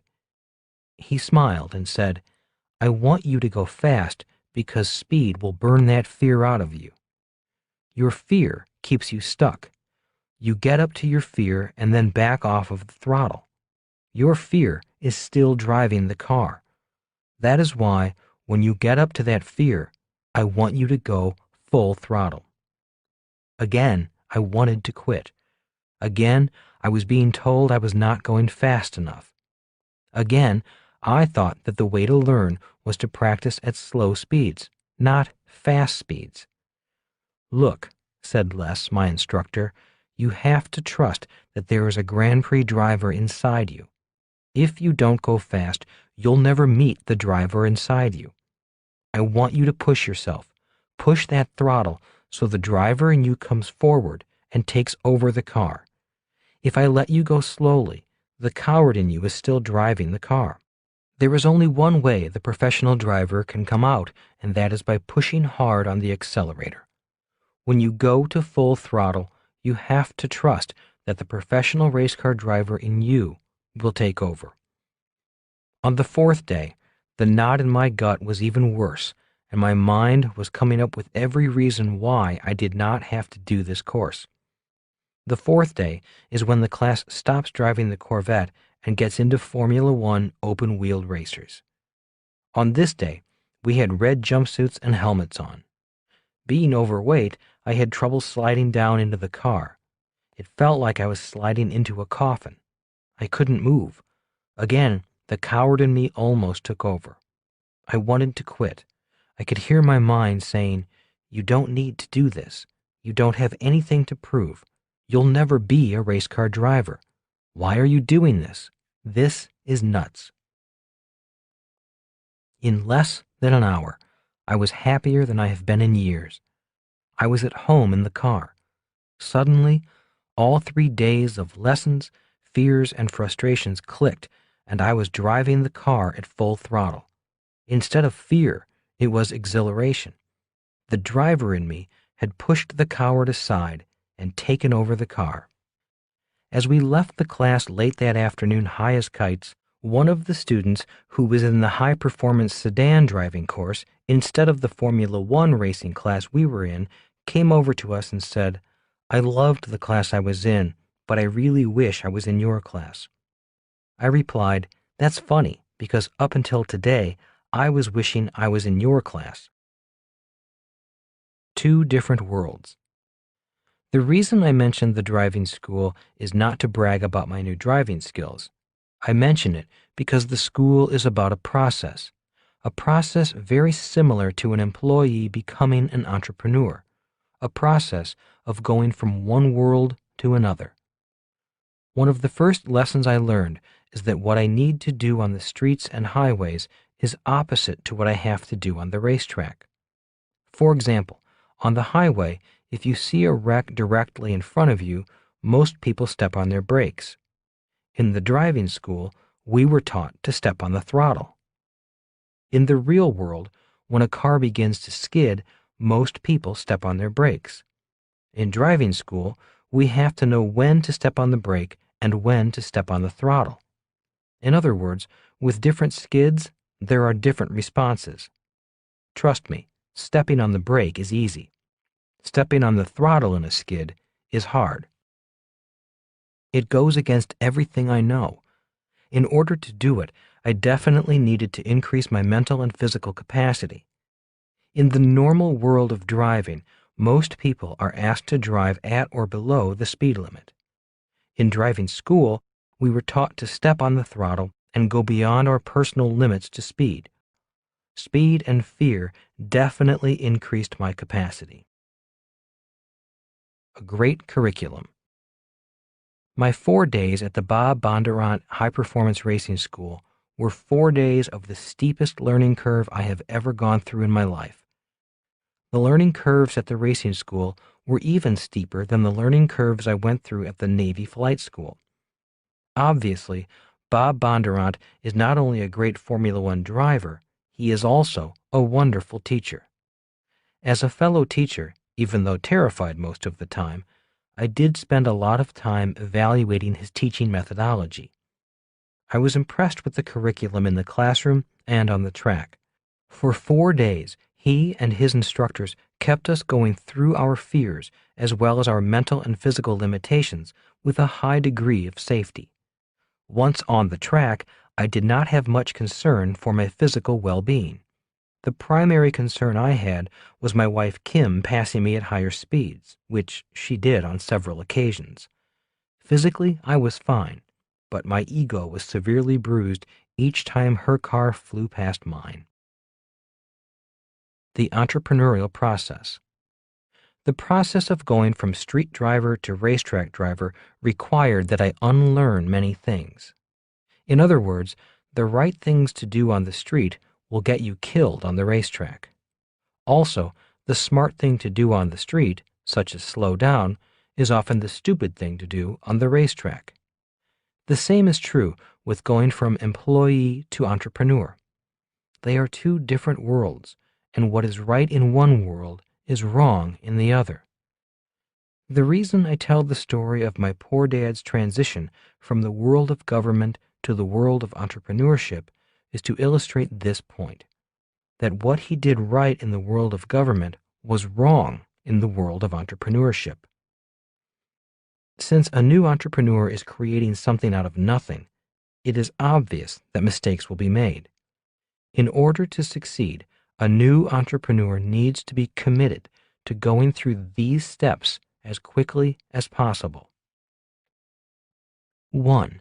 Start the business. 2. Fail and learn. 3. Find a mentor. 4. Fail and learn. 5. Take some classes. 6. Keep failing and learning. 7. Stop when successful. 8. Celebrate. 9. Count your money, the wins and the losses. 10. Repeat the process. The dreaded disease. In my estimation, 90% of wannabe entrepreneurs do not get to step 1. They may have a plan. They may have created the perfect business in their head or on paper, but that dreaded disease, known as analysis paralysis, infects them.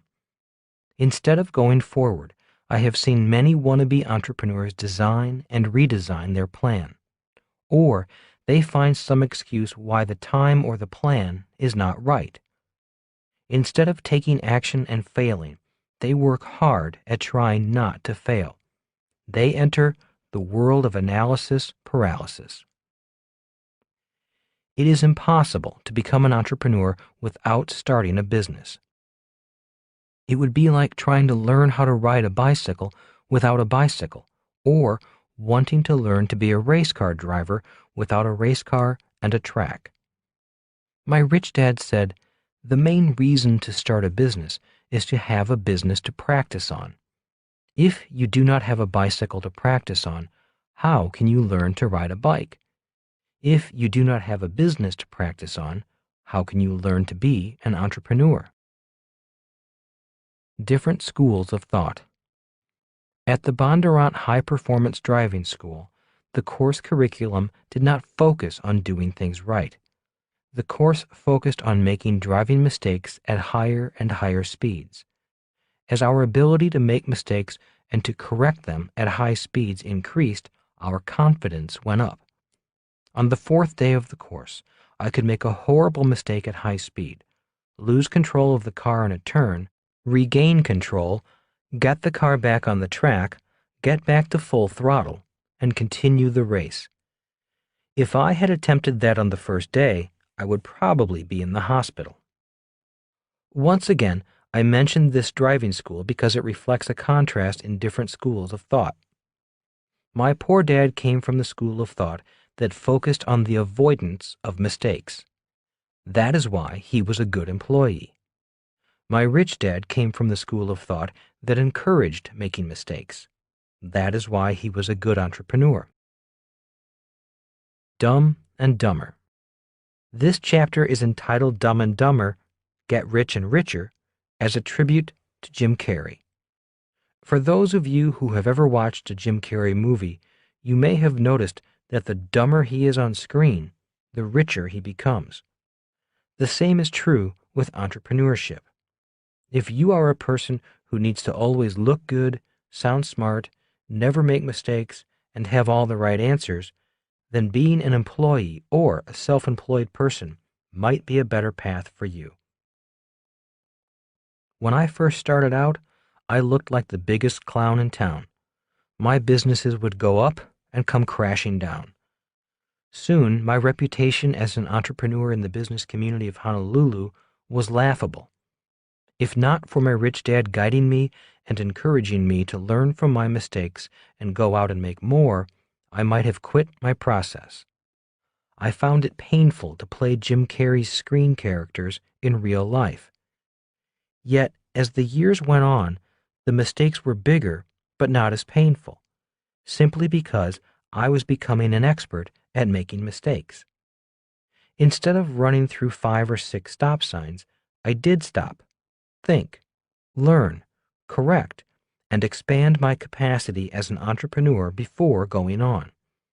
Today, I can honestly say I am richer than many of my peers, many who did well in school or had higher paying jobs early in life, simply because I was willing to be dumb and dumber for years.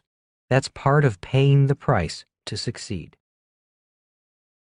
Turning bad luck into good luck. When we were just entering high school, Rich Dad taught his son and me how to turn bad luck into good luck. At the time, both Mike and I were sinking fast in our sophomore year of high school because we were flunking English. Mike and I were not great writers. Instead of being upset with us, Rich Dad said, "Let this setback in school make you stronger, not weaker. If you can turn this bad experience into a good experience, you will be further ahead of your classmates who passed the course." "But we both have F's on our report card," Mike protested. "That record travels with us all the way through college." "Yes, the grade travels with you, but so does the lesson in life. In the long run, this lesson in life can be far more important than your grades if you take this bad incident and turn it into a good incident." Mike and I were really angry with our English teacher. We were depressed and felt like failures.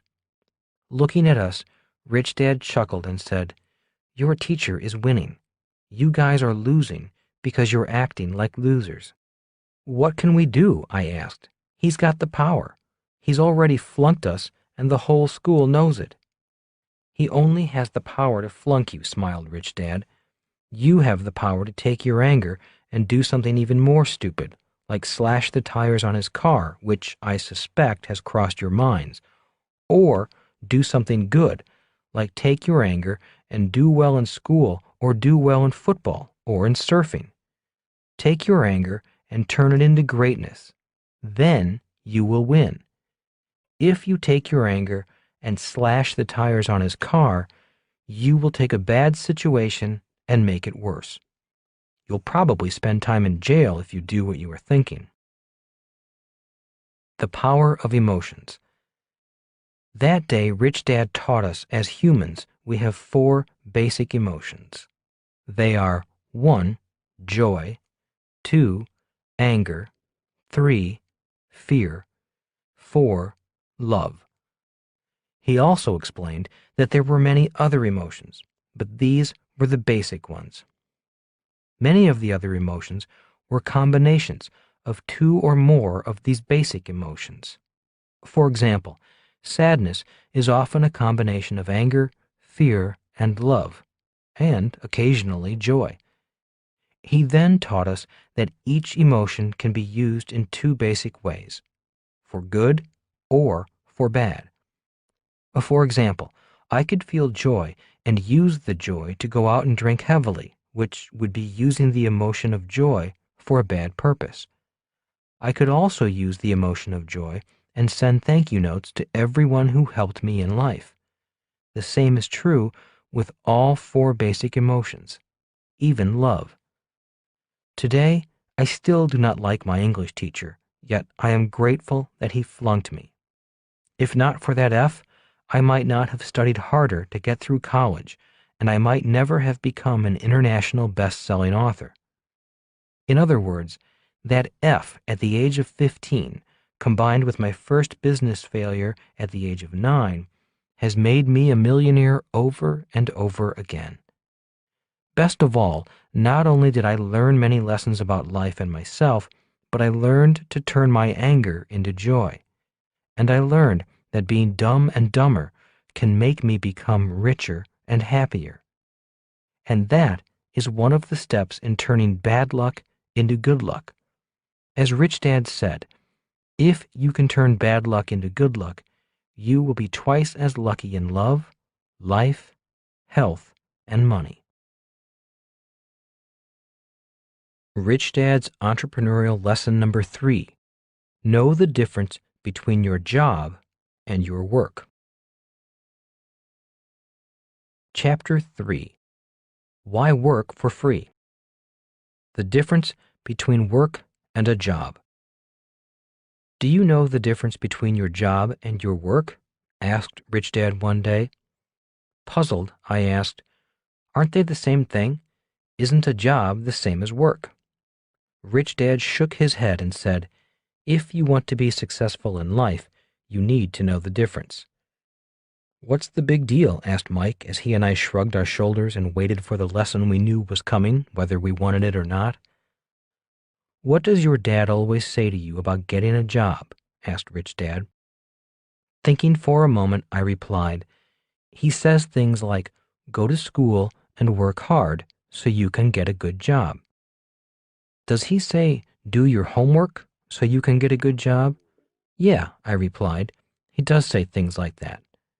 "So what is the difference between your job and your work?" asked Rich Dad again. "I don't know," I replied. "It all sounds like work to me." "Oh, I get what you're saying," said Mike. "A job is something I get paid for. I do not get paid for work, such as my homework.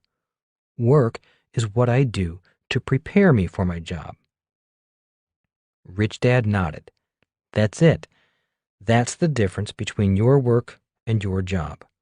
You get paid for a job, but you do not get paid for doing your work." Looking at me, he asked, "Do you get paid for doing yard work at home, or does your mom get paid for doing her housework?" "No," I replied. "Not in my family. I don't even get an allowance." "Do you get paid to do your homework?" asked Rich Dad. "Does your dad give you money to read books?" "No," I replied a little sarcastically. "Are you saying that my homework is what prepares me for my job?" "That is what I am saying," Rich Dad smiled. "When it comes to money, the more homework you do, the more money you earn on your job. People who do not do their homework make less money, regardless if they are an employee or an entrepreneur." Thinking for a long while, I finally asked, "So is it true that if I do not do my homework at school, I won't get a high-paying job?" "Yes, I would say that is true," said Rich Dad.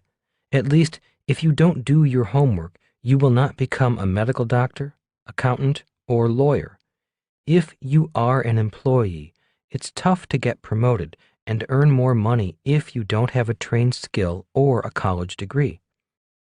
And if we want to be entrepreneurs, we need to do a different type of homework?" I asked. Rich Dad nodded and said, "Many entrepreneurs quit their job without doing their homework. That is why so many small businesses fail or struggle financially. So you're having us do our homework to become entrepreneurs." "Exactly," Rich Dad said, "and that is why I am not paying you. Working for me for free is doing your homework. Many employees do not understand working for free. They expect to get paid for anything they do. That is why they fail. They continue to think like employees. They want that steady paycheck." Lots of work, but no jobs. In many poor parts of town, there is a lot of work to be done, but there are very few jobs, Rich Dad continued. Thinking for a moment, I finally repeated what he said. There is a lot of work, but no jobs? To me, it was puzzling, and I needed to think more about what he said. "Why is that?" asked his son Mike. "Well, one reason is that we are trained in school to look for jobs. If there are no jobs, people are out of work, even if there is a lot of work to do. When a factory closes or moves overseas, it usually leaves behind a lot of unemployed employees." Rich Dad continued to explain. "Employees see no jobs, so they do nothing. On the other hand, an entrepreneur sees a lot of opportunity. The entrepreneur knows that the jobs will come if the work is done. So they need to be retrained. They need to do their homework," I added. "That's the work that needs to be done." "That is some of the work," said Rich Dad. "Look, the point I am making is that too many people confuse work with their job. Too many people expect to get their job training for free. Even if a person has a job, too many employees expect their employers to provide them with training and pay them at the same time." "They want the company to pay for their education?" I asked. Being a teenager and not having worked in a big company, The idea of expecting to be paid for training was strange to me.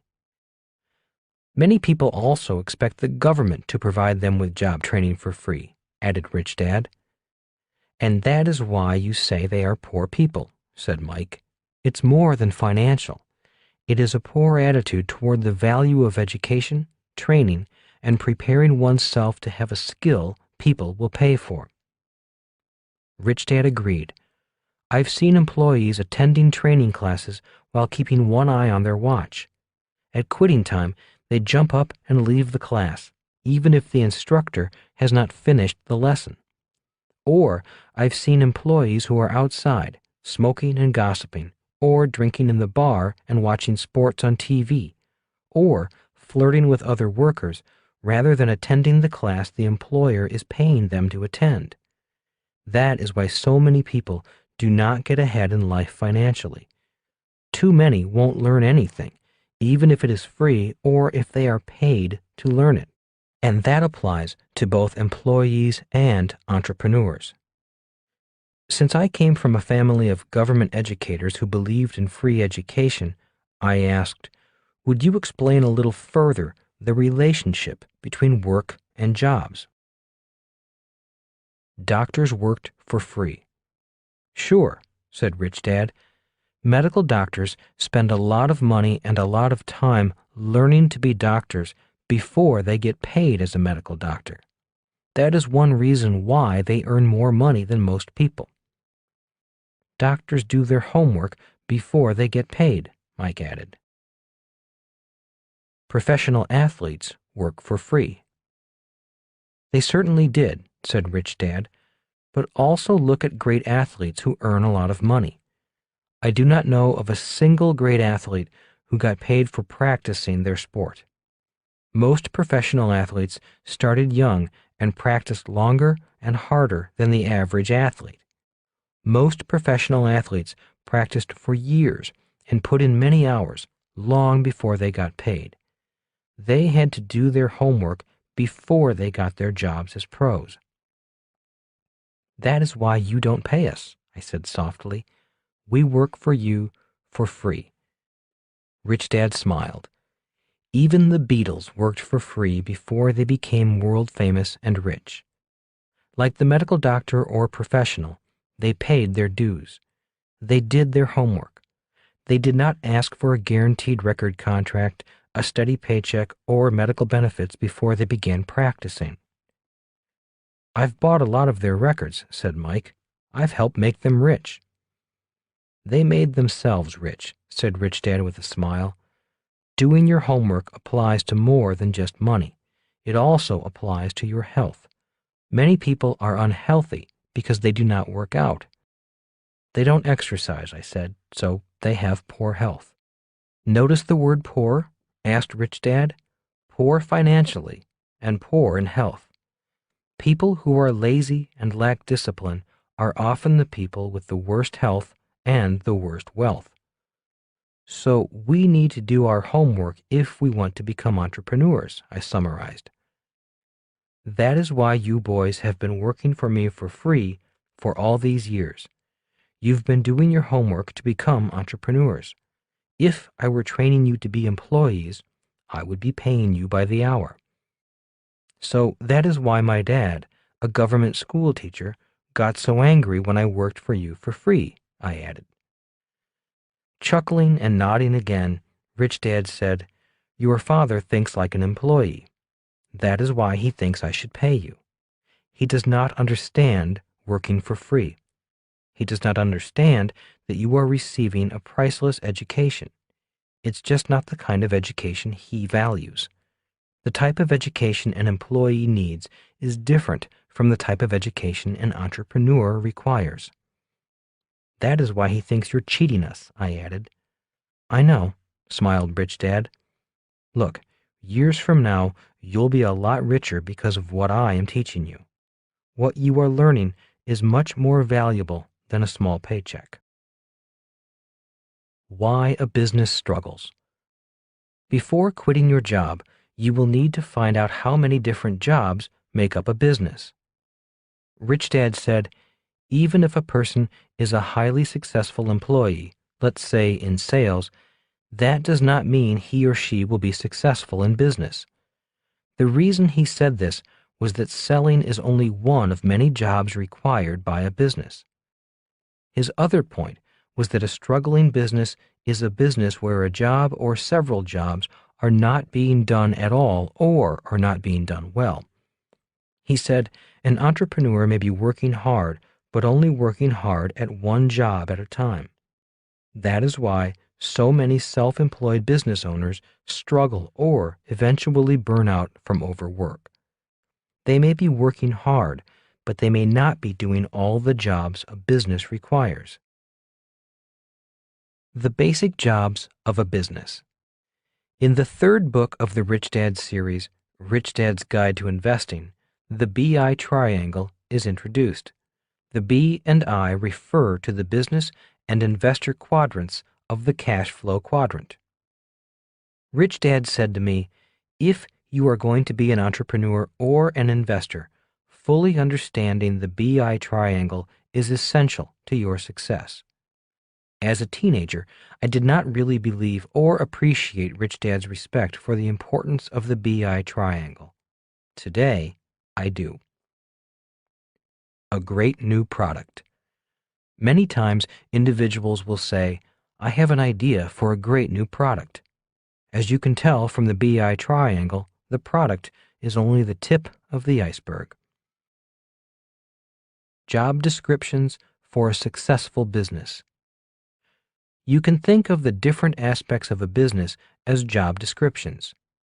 To be successful, the business needs someone with the skills to fulfill each of those functions. Starting with the product level, you will see the list of jobs required to bring the product to market. In simple terms, product, legal systems, communications, and cash flow are technically all the elements required for a business to function successfully. If one or more of these elements is missing or is being done poorly, the business will struggle and often will fail. When my poor dad's ice cream business began to fail, it was not because it was not selling a good ice cream product. In fact, it was a great ice cream product. In my opinion, the reason the business failed was that my dad was not a good sales or marketing person. He was a great communicator as a speaker, yet he failed to fill the job description known as communications. Taking my poor dad's ice cream lesson a little further, my dad did not realize that sales and marketing involve more than simply running advertising or being able to sell an extra scoop of ice cream to a customer. His problems began when he thought the brand of ice cream was all he needed for success. His problems began when he rented a cheap location in a remote shopping mall. His ice cream shop was located in an obscure corner of a so-so shopping mall. That meant he did not have foot traffic or car traffic passing in front of his shop. No one knew where his ice cream shop was. He thought the brand of the ice cream was strong enough to pull customers in. His business began failing before there even was a business. He almost made it. In retrospect, he did well when it came to choosing a good product. The legal work for the franchise was also done well. The system for making the ice cream was excellent. The franchisor made sure there was a good accounting package as part of the business, so the cash flow component was covered. There just wasn't enough cash to count. So my dad did a good job in covering 4 out of the 5 elements. He almost made it. Where my dad did a poor job was at the communications level of the BI triangle. He did not fully understand the intricacies of sales and marketing. When sales did not happen, the whole business began to fail. Instead of cutting his losses and purchasing a better location immediately, my dad did what many people do when sales decline and cash becomes tight. He cut back on staff. He cut back on advertising. He went cheaper instead of spending more money. When he did spend money, he spent it on legal bills, blaming the franchisor for his problem. few things are a bigger waste of money than a lawsuit. Yet, that is what happens when people blame rather than learn. Instead of looking at his own actions and taking personal responsibility for the mistake, my dad insisted he was right. Eventually, he went broke. There is a poem that describes people who are willing to die being right. It goes, "Here lies the body of Justin Gray. He died defending his right of way. He is right, his case is strong, but he's as dead as if he were wrong." Every time I see people taking their sweet time in a crosswalk, expecting all cars to stop as they cross a busy street, I think of this poem. When I meet people who need to be right, who habitually blame other people when things go wrong, who would rather argue than listen, who know all the answers, or who think they are the center of the universe, I think of this poem. I also repeat this poem to myself whenever I become Justin Gray. The triangle of financial success. The BI triangle applies to more than just the B and I quadrants. For example, if an employee is a receptionist for a business, a well-answered phone is the product of the job. In my opinion, the receptionist has one of the most important jobs in the company. If the receptionist does their job well, the company actually runs smoother. If the receptionist delivers a bad product, for example, by being rude over the phone, then their value to the company goes down. The receptionist should be counseled, retrained, or terminated. I am sure we have all experienced a rude receptionist at one time or another. The receptionist also has legal rights. If the company violates those rights, the receptionist can take action. The receptionist is an essential part of the entire business system. At home, the receptionist may be the leader of a system known as a home and a family. If life at home is happy, then chances are that the receptionist does a better job at work. If the systems at home are breaking down, such as no heat, no water, leaky roof, or problem family members, the failing systems at home may affect the systems at work. Since the receptionist is an integral link in the communication of a business, if he or she has poor communication skills, once again, the entire business system suffers. Retraining or removal is essential. If the receptionist has loving communications at home, this reflects in the receptionist's life. If communications at home are abusive, it can greatly affect the job performance of the receptionist. Managing cash flow at home is very important. If the receptionist spends too much money, this not only affects life at home, but may also affect the receptionist's attitude at work. The number one reason for arguments in a marriage is money. Sadly, many divorces are caused by problems in the cash flow of the family. An entrepreneur's homework. Before quitting their jobs, entrepreneurs should do their homework.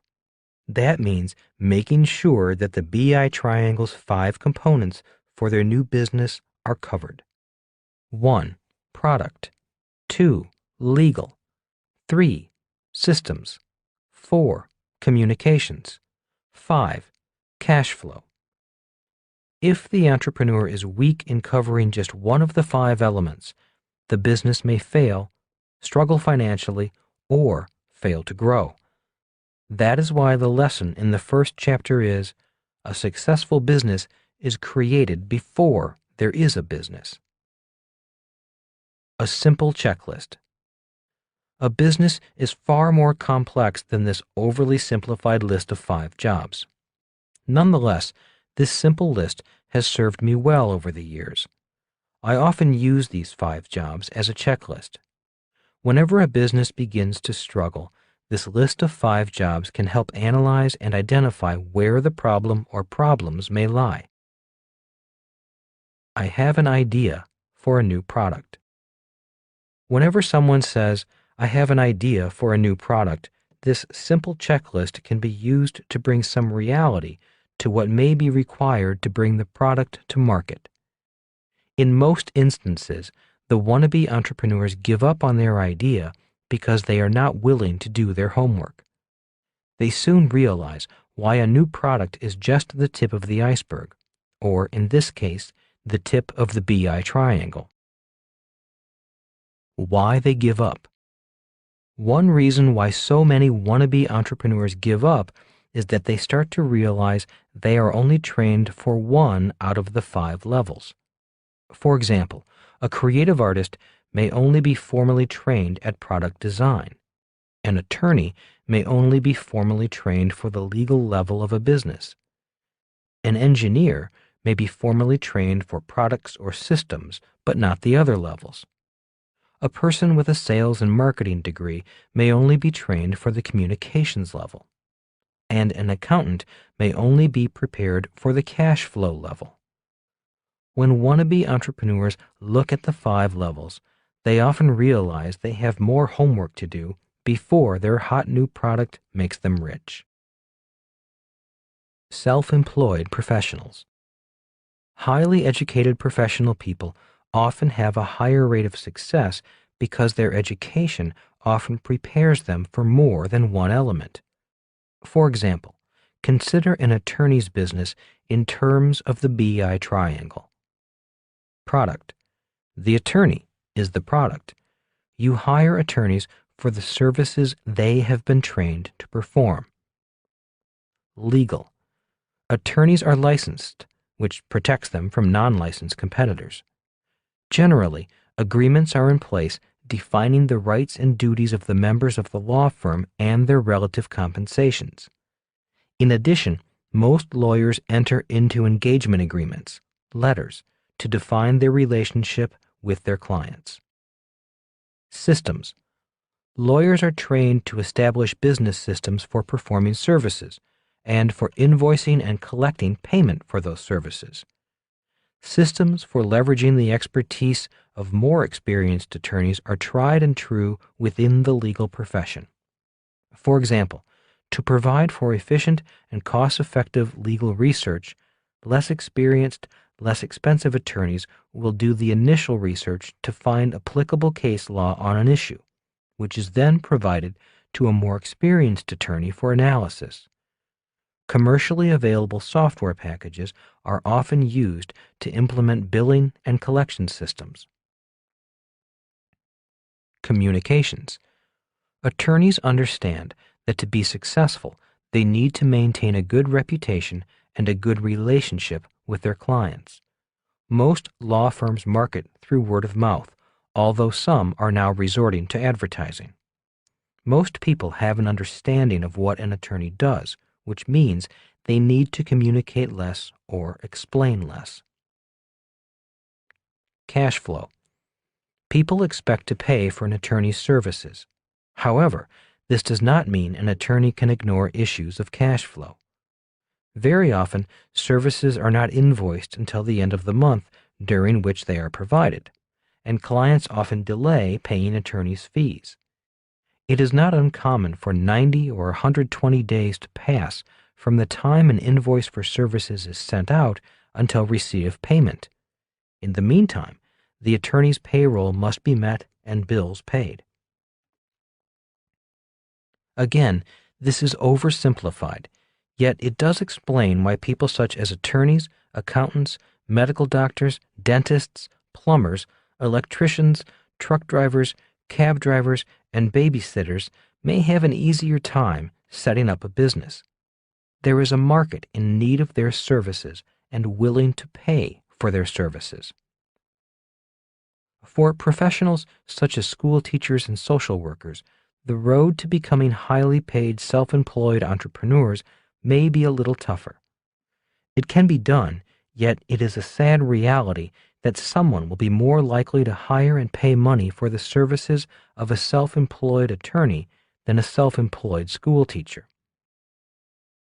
One reason why highly educated people such as my poor dad, a school teacher, suffer as entrepreneurs is that their professional education does not prepare them for multiple levels of the BI triangle.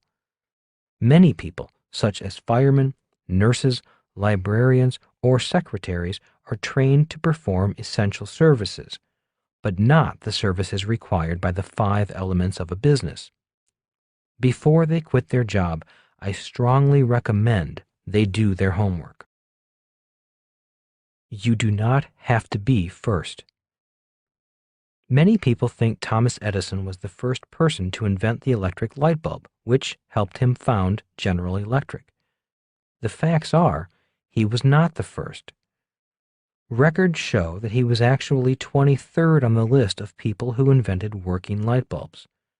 So why does history recognize Edison as the inventor, and why did his company become one of the biggest in the world? The answer is found in his life, in the BI triangle, and in the 5 components of a business. Edison was born in 1847. From ages 12 to 15, he worked on the railroad selling snacks and printing his own newspaper. From 15 to 22, he worked for the telegraph company. In 1869, at age 22, he received his first patent. In 1876, he constructed his own laboratory in New Jersey. In 1878, he invented the tinfoil phonograph. In 1879, he invented electric light. In 1882, he installed a complete electrical system in New York City. Communications. Raise money. You may notice that instead of attending school from the ages of 12 to 15, Edison worked in sales. He would go up and down the train selling candy and a newspaper he printed. He was working on the communications level. When I left the Marine Corps in 1974, my rich dad said, "You must get a job in sales."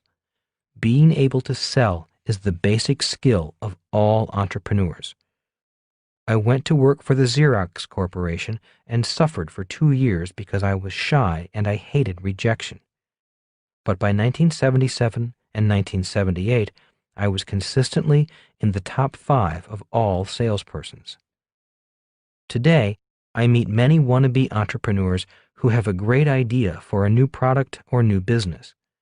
The problem for most of them is that they cannot sell, which means they cannot raise money.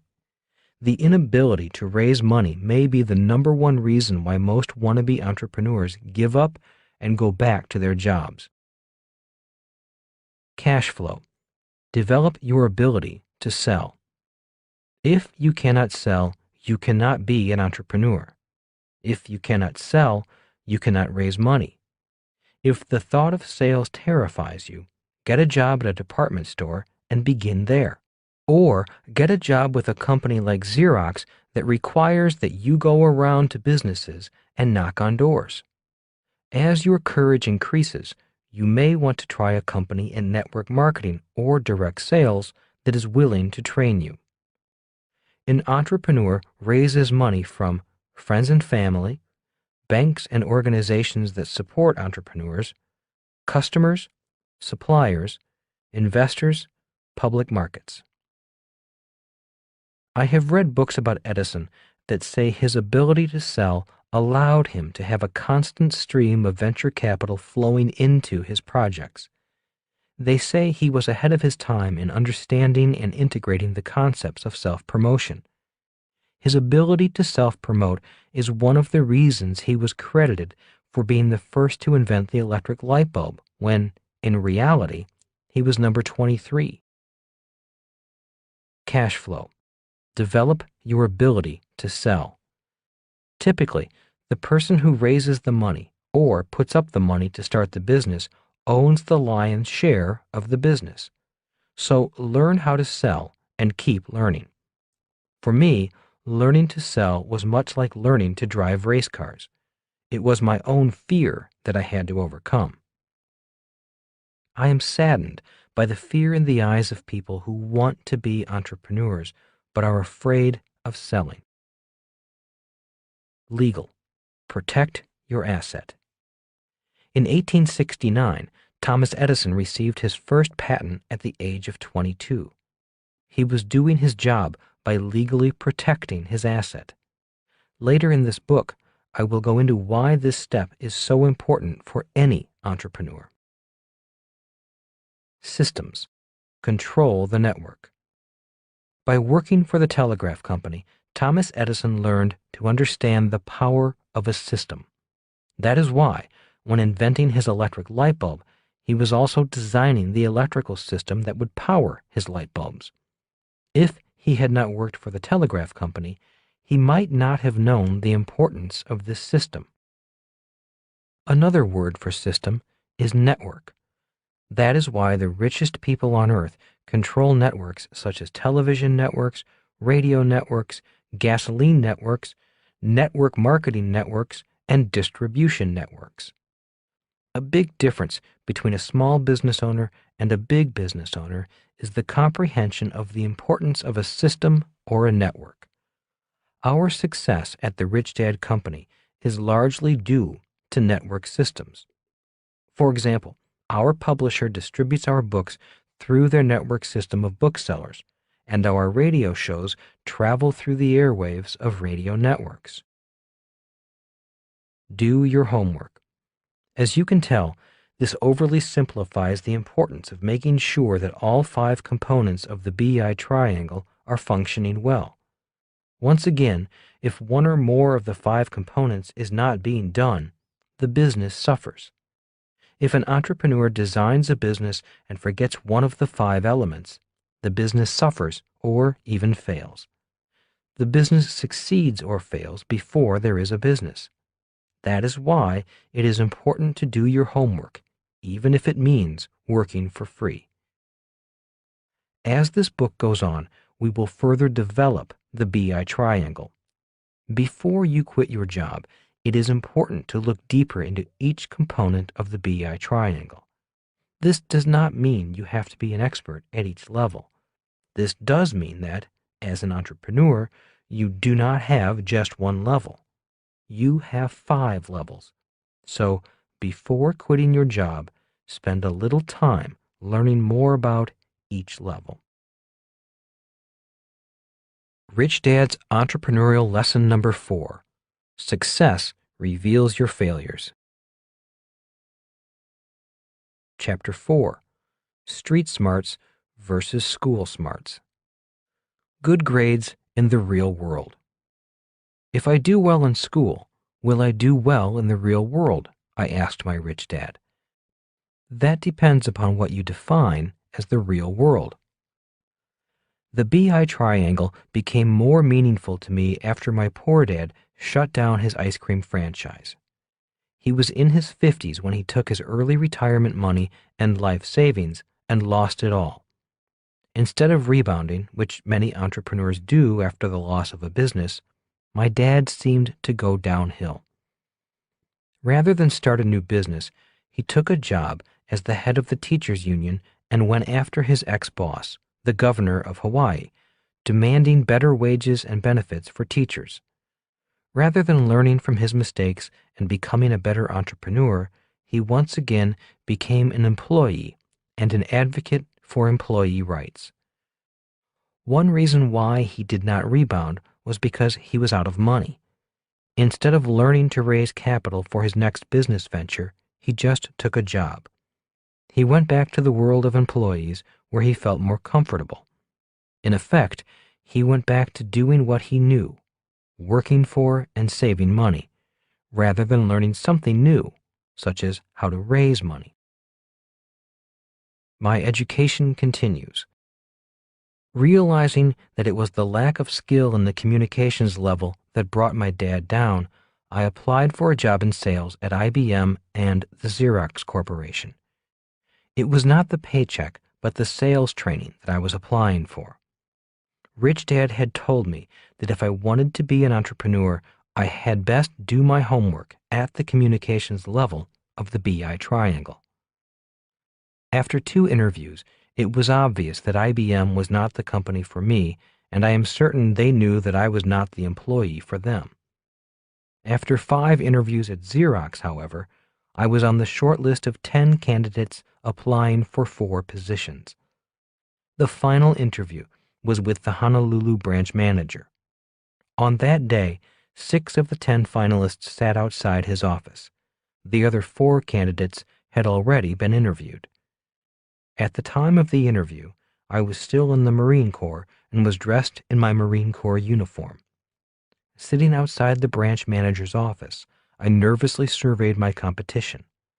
All of them were younger than I was, fresh out of college, very attractive men and women, and dressed like corporate executives. The Vietnam War was still on and very unpopular in some circles, which meant men in uniform were unpopular in those circles as well. Being off the military base and in downtown Honolulu among civilians was not fun. I had never been spit on, but I was spit at several times. Sitting next to these young people in business attire, I felt really out of place in my Marine Corps uniform, which consisted of a short-sleeved khaki shirt, green slacks, short haircut, and military decorations. Finally, the secretary notified me that the big boss was ready to talk to me. I entered his office and took a seat in front of him. Reaching across the desk to shake my hand, he wasted no time in saying what he had to say. "I've reviewed your file. You come highly recommended by the rest of my staff who interviewed you. They believe you could be a valuable asset to our sales team." With that, I took a deep but quiet breath and waited for the good or the bad news. Although he was saying nice things, I noticed that he had trouble looking at me. His eyes were constantly buried in my file folder. Finally, he looked up and said, "I hate to tell you this, but I am going to be the one who turns you down." Standing, he extended his hand and said, "Thank you for applying." I stood and shook his hand, but my blood was boiling. I wanted to know why. Why was I turned down? Figuring that I had nothing to lose, I asked, "With all due respect, sir, would you mind telling me why you're turning me down? You haven't even given me the courtesy of an interview. Can you give me a specific reason why you're so sure I'm no longer a candidate?" "Now is not the time," said the branch manager. "At this moment, we have 10 excellent applicants and only 4 openings. I wish we had more openings, but we don't. Why not wait a year and reapply? Maybe your chances will be better then. Now, if you'll excuse me, I need to continue interviewing the other candidates." Looking directly at him, I said, "Just give me a reason. How can you tell which one of us is better than the other without an interview? Besides, I believe this is a very rude way to treat me. You have me come all the way over here and then do not even have the courtesy to interview me. So just tell me how you can make a decision without an interview. That is all I want to know." "Okay, if you must know, you are the only applicant without an MBA. You only have a bachelor's degree." With that, the branch manager walked to the door to show me out. "Just a minute," I said. "After earning my bachelor's degree from the Merchant Marine Academy, I've spent 5 years in the Marine Corps fighting a war no one wanted to fight. I did not have to go to war because I was sailing for the oil industry. I was employed by Standard Oil, which made me draft exempt, yet I volunteered anyway. And now you are telling me that you are not going to hire me because I didn't go back to college to get my master's degree? I had other things to do. There was a war to fight, and you are telling me that you'd rather hire draft dodgers who went to school?" "That is not what we are here to discuss. We are not here to discuss the war or our political inclinations," said the manager, who was about my age. "And yes, I am hiring people who went back to school. The job market is tight. We have many qualified applicants, so we can afford to be choosy. Right now, we are only hiring applicants with MBAs. That is how we are making our decision. Go back, get your MBA, and maybe then we'll talk." "So why wasn't I told this earlier?" I asked. "Why let me go through this process only to tell me now?" "We make exceptions for exceptional people," said the manager. "Even though you do not have a master's degree, our screeners thought you might have other qualities we are looking for. So far, my other managers thought you were good, but not exceptional. At that moment, I decided to become exceptional, or at least memorable. The manager held the door open and once again extended his hand for a weak handshake with a weak smile. Refusing to shake his hand, I asked in a loud voice, "Tell me something. What does a college degree have to do with sales?" With those words, all the other applicants with their MBAs turned their heads and stared at the open door. It shows character. It shows dedication and a high degree of intelligence. "So what does a college degree have to do with sales?" I repeated. "Okay," said the manager. "What makes you think you can sell, Mr. Marine? What makes you think you're better qualified to sell than these applicants who have more education than you?" "Because I have spent 5 years getting a different kind of education, an education you cannot find in school. While these kids were cramming for college exams, I was flying a helicopter into Viet Cong machine gun nests. My education has been in leadership, to bring out the best in my troops even though we were all terrified. Not only have we been trained in classrooms to think under pressure, we have had to think under pressure in actual combat. Most important, I have been trained to think of the mission before I think of myself, to think of my men before I think of myself. These college kids have been trained to merely kiss butt for a higher grade." To my surprise, the branch manager was listening. I had his attention. At that moment, I decided to go for the close. Even though I do not have an MBA, I know I have the guts, the courage, and the ability to think under pressure. I know because I have been tested, not in the classroom, but on the battlefield. I know your job is to beat IBM, just as my job was to beat the Viet Cong. For a year, I have been flying my gunship against the Viet Cong, a competitor far tougher and more determined to win than any IBM sales rep. My training for the past 5 years has allowed me to beat the Viet Cong. That is why, even though I do not have an MBA, my Marine Corps education has prepared me to beat IBM. If you think an MBA program trains these kids to beat IBM on the street, by all means hire them. I have my doubts, but I do not have doubts about me. If I can beat the Viet Cong, I know I can beat an IBM sales rep, even if they have an MBA and I don't." The entire office area was silent. Looking down the row of hopeful applicants, briefcases carefully placed at their sides or on their laps, I could see the MBAs shaking a little. They heard everything I said. Turning to the branch manager, I shook his hand and thanked him for listening. I had said my piece. Smiling, I said, "I think I'll go work for your competitor."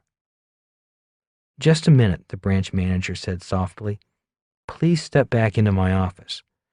I do have the power to make an exception in spite of our current hiring policy." Nothing to lose. After being hired, I went to Rich Dad's office to tell him the news. I also told him what I said once I heard I was not going to be hired. He smiled and said, "Sometimes we win the most when we have nothing to lose." He also said, "The hard part for most people is getting to nothing. Most people would rather hang on to a little than let go and get to nothing." 4 years of misery. Learning to sell was much harder for me than learning to fly. In fact, there were many days I wished I were back in Vietnam flying against Viet Cong machine gun nests instead of being on the streets of Honolulu knocking on doors. Basically, I am a very shy person. Even today, parties and social events are painful for me. So, knocking on the doors of strangers was a terrifying daily experience. For 2 years, I was the worst salesperson on the Xerox sales team. Every time I saw the branch manager in the hallway, I was embarrassed. I saw him. I remembered the Vietnam hero speech I gave to get the job. At my semi-annual reviews, my branch manager always reminded me that he had hired me on faith and how his faith in me was slipping. Finally, on the verge of being fired, I called Rich Dad and asked for a meeting. Over lunch, I explained to him that I was failing. My sales numbers were down, my income was down, and I was always at the bottom of the list of salespeople. What do you think my problem is? You're not failing fast enough. Rich Dad laughed his usual laugh. His laugh was his way of letting me know that I was okay and just stuck in the learning process. How many cold calls do you make a day? He asked. 3 or 4 on a good day, I replied. Most of the time, I am doing busy work at the office or hiding in some coffee shop working up the courage to go knock on another door. I hate making cold sales calls. I hate rejection. I do not know anyone who likes rejection or making cold calls, said Rich Dad. Yet I do know people who have learned to overcome their fear of rejection and the fear of making cold calls. They became very successful people in spite of their fears. So how can I stop failing? I asked. Again, Rich Dad laughed and said, the way to stop failing is to fail faster. Fail faster? I whined. Are you kidding me? Why would I want to fail faster? If you don't fail faster, you'll fail anyway, smiled Rich Dad.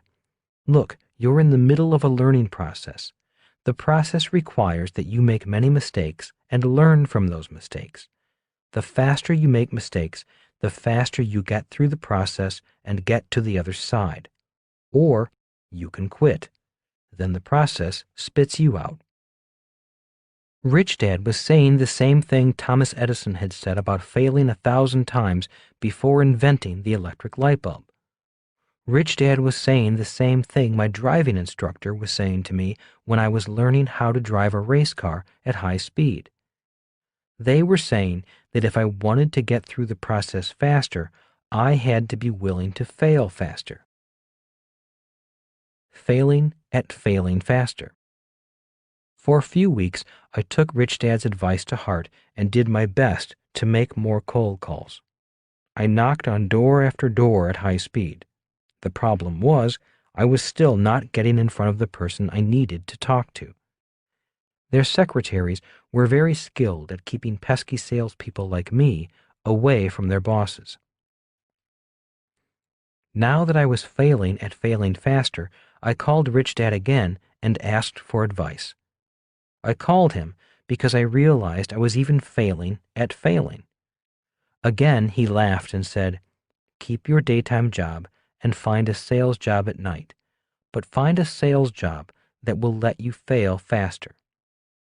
Naturally, I whined and complained. I didn't want to work at night. I was single, and this was Hawaii. I wanted to be at the Waikiki nightclubs. I did not want to be selling at night. After listening to me moan and complain, Rich Dad simply asked, how badly do you want to be an entrepreneur? The number one skill of an entrepreneur is their ability to sell. If you do not get through this part of the process, you'll be better off as an employee. It's your life. It's your future. It's your choice. You can fail now, or you can fail later. It was an old lesson. I had listened to the same lesson before. The subject changed.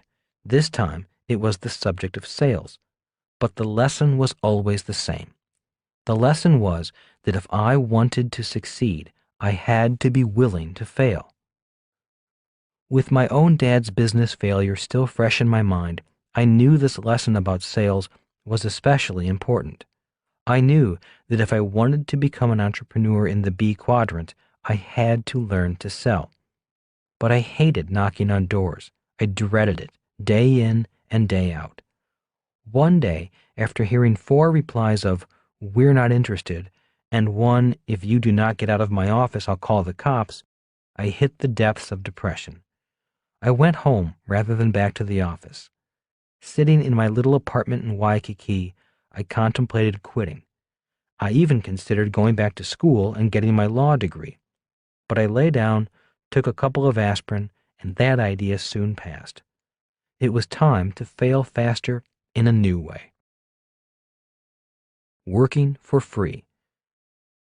Rather than find a job at night, I remembered Rich Dad's advice that it was easier to find work if you were willing to work for free. I found a charity that needed people to dial for dollars at night. Leaving my job at Xerox, I would go uptown and dial for dollars from 7 to 9:30 p.m. For 2.5 hours, I failed as fast as I could over the phone. Instead of making only 3 to 7 sales calls during the day, I was sometimes making over 20 sales calls in 2.5 hours at night. My rejection rate and failure rate went up. But curiously, as my failure rate went up, so did my success in raising money. The more calls I made, the better I became at handling the rejections. I learned what worked with the calls that succeeded and started changing my pitch based on the rejections and the successes. The faster I failed at night for charity, the more I succeeded at Xerox by day. Soon, I was climbing up the list of salespeople rather than being at the bottom of the list. Even though I was not being paid at night, my income by day was going up. Working those extra hours even had an impact on my fun hours. The higher the number of rejections at the charity, the more fun I had in the nightclubs of Waikiki. Suddenly, I was not as afraid to talk to the pretty women in the clubs. I was less awkward, less terrified about being rejected. Soon, I was even becoming cool and popular, and women were actually hanging around me.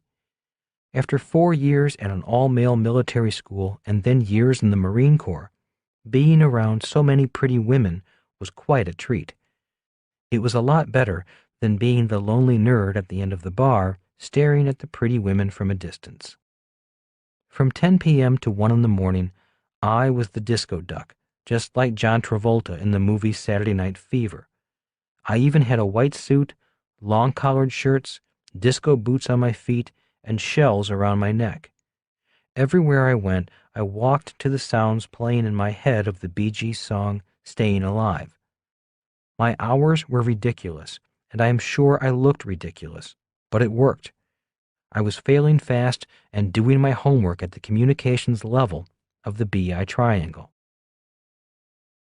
Failing pays off. In my 3rd and 4th years at Xerox, instead of being at the bottom of the sales pack, I was at the top of the pack. I was also making a lot of money. My failing was paying off. In the 4th year, I was consistently number 1 in sales. Once I made it to the top, I knew it was time to move on. My school days in sales were over.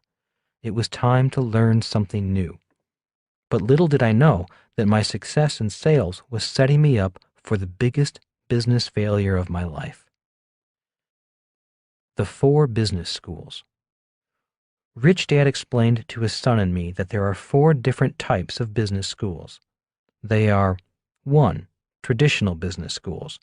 These schools are located at accredited colleges and universities and offer degreed programs, such as an MBA program. 2. Family business schools.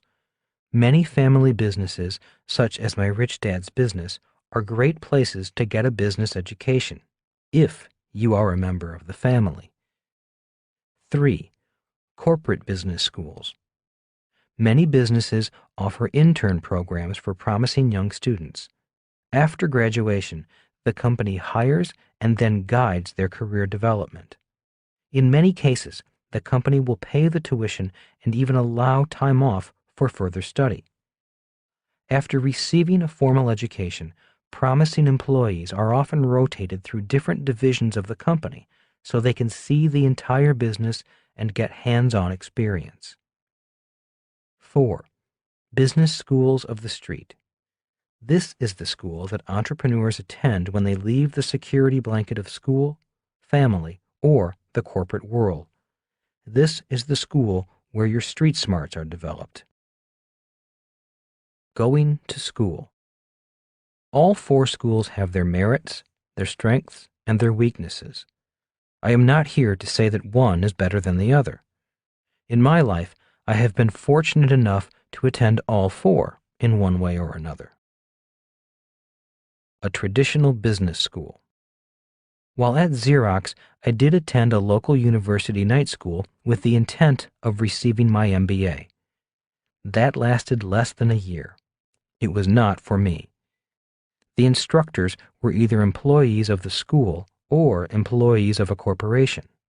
The students, for the most part, were seeking to become high-paid, well-educated employees, just like their instructors. They were looking to climb the corporate ladder, whereas I wanted to build and own corporate ladders. It was a different culture and a different curriculum, so I left. A family business school. My friendship with Mike allowed me to attend a family business school via Rich Dad's Businesses. That was a great school for me, simply because it lasted for years. Rich Dad was not only a successful real-world entrepreneur, but also a great teacher. A corporate business school. Through the Xerox Corporation, I attended one of the best corporate sales training programs in the world. Soon after I was hired in 1974, the company flew me first class from Honolulu to Leesburg, Virginia, to spend 2 weeks at their sales training facility. It was fantastic. After receiving our classroom training, we immediately hit the streets to practice what we learned in the classroom. Our sales managers were great teachers and mentors. They kept us on track with classroom theory applied to real-world challenges found on the street. We studied hard, not only learning sales skills, but also studying our competitors' products and strategies. We had one objective at that time, and that was to beat IBM. They were tough competitors and a worthy opponent, so we knew we had to be up for the challenge. The business school of the streets. But the toughest business school for me was the business school of the streets. Once I left Xerox and hit the streets, I literally hit the streets. The business school of streets was a horrible school, a harsh teacher, and tough on grades. Many times I came face to face with my greatest fears and the depths of personal self-doubt. Yet it was also the best business school for me. It was just what I needed. Instead of A's and B's as grades, street grades are measured in dollars earned or dollars lost. Graduation Day. In 1978, I graduated from the Xerox Corporate Business School and entered the Business School of the Streets. It was an emotionally tough transition for me. I went from the world of flying first class, having nice offices, a steady paycheck, and everything paid for by the company, to a world where I paid for everything, including paper clips, travel, and other people's salaries and benefits. Before I left the corporate business school, I had no idea how much running a business cost. For 2 years, in order to reduce expenses, my 2 partners and I did not take salaries. Once again, I was working for free. I knew then why Rich Dad had insisted that his son and I work for him for free.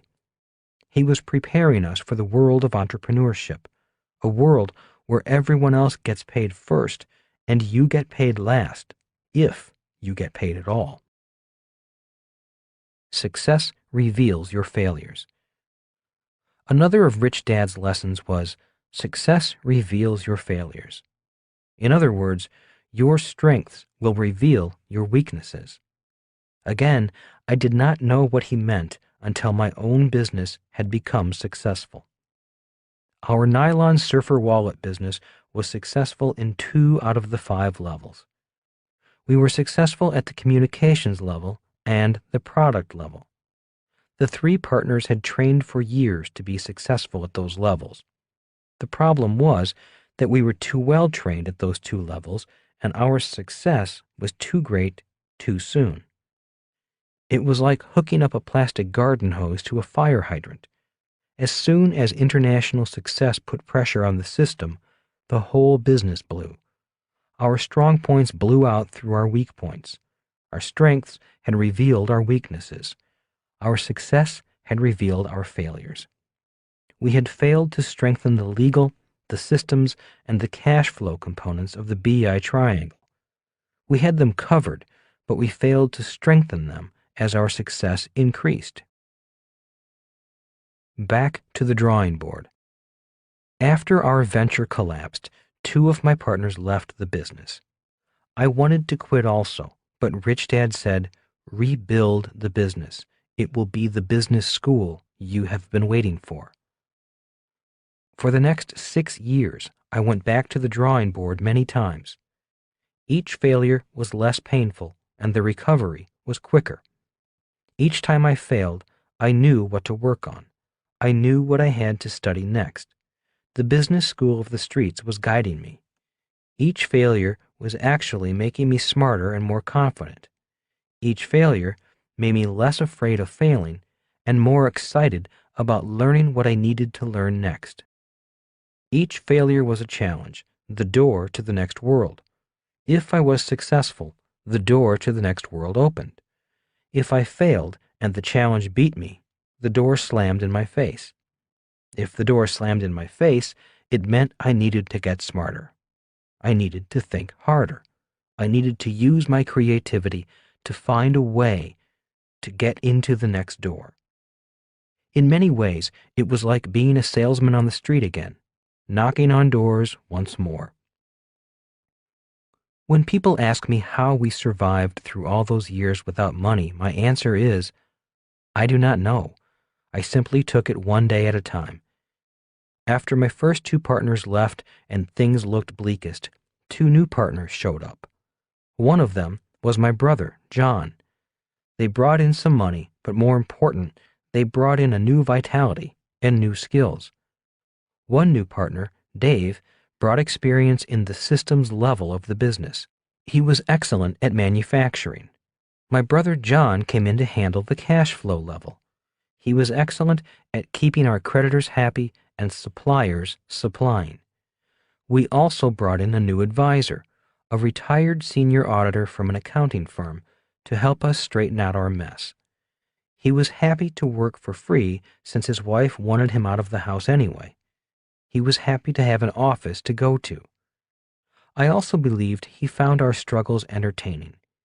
He would chuckle a lot as my two new partners and I moaned and groaned about our problems. More than work for free and straighten out our mess, he also helped us raise more capital by teaching us how to raise capital in a more professional manner. As I said, we survived by taking it one day at a time. All I knew was that I did not want to go back to a job as my poor dad had done once his ice cream business failed. In many ways, my philosophy was, I had gone too far to turn back. Rich Dad was correct. It was the best 10-year business school I could have attended. I started with Xerox in 1974 and finally built a successful business by 1984. It was a 10-year process of building, failing, correcting, rebuilding, and failing. For me, it was the best way to learn. Many times, I felt like I was building a race car instead of a business.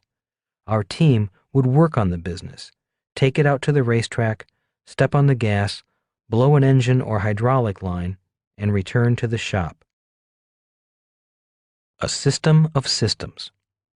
In many ways, building a business is very much like building a car.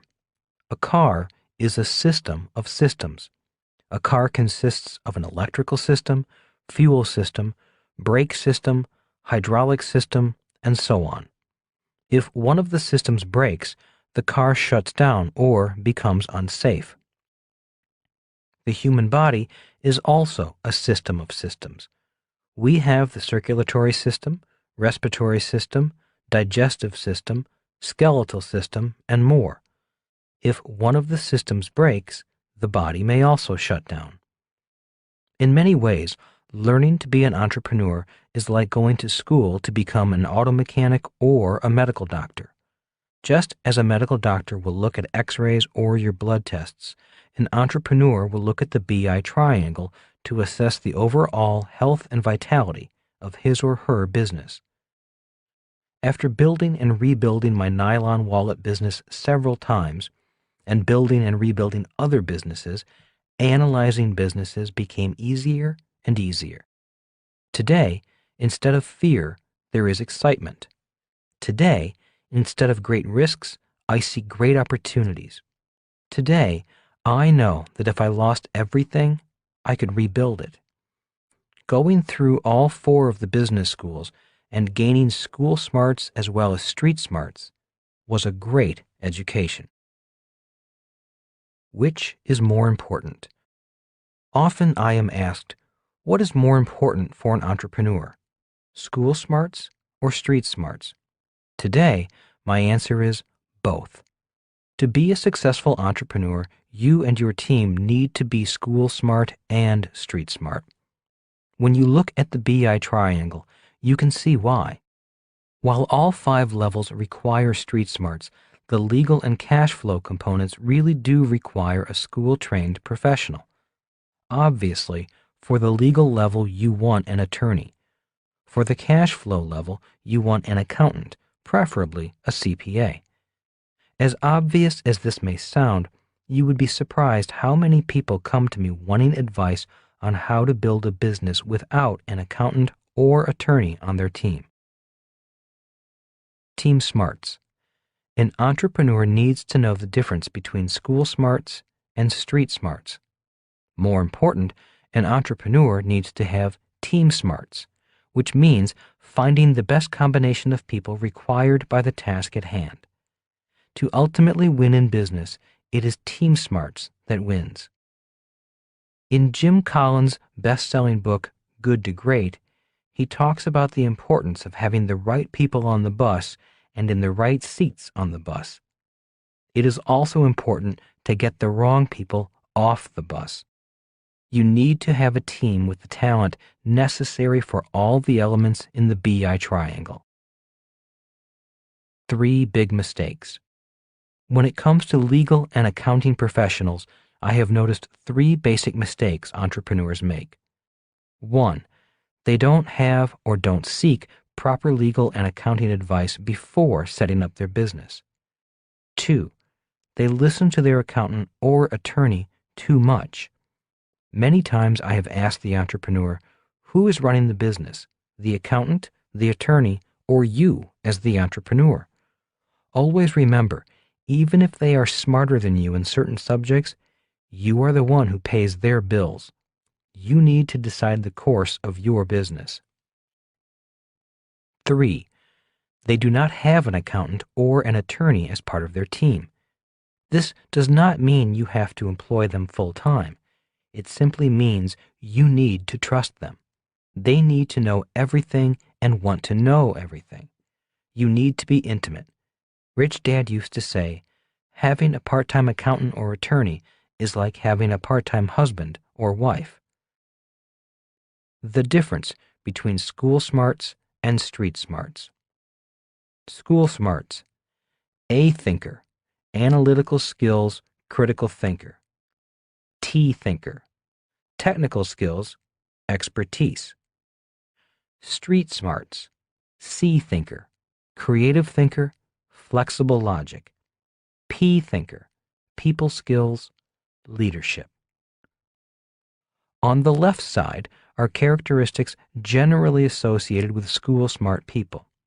The right side is generally associated with street smart people. My rich dad said, if you are to develop as an entrepreneur, you will need to develop all 4 areas. I will refer again to these traits, and they should become clearer with each example. For now, I will briefly explain each quadrant. A thinker. We all know people with great analytical skills. They enjoyed solving math problems in school. If you offer a new idea, they will probably be critical or cynical more than open to the new idea. Rather than make a quick decision, they will usually think and analyze the situation for a long period of time before deciding. Before making a decision, they will come back to you and ask for more details. C thinker. We all know people who are creative artists in their work. This does not mean they are artists who paint. It's just that they are creative. They could be accountants or attorneys. They like to see the big picture. They think outside the box. C thinkers often drive A thinkers crazy.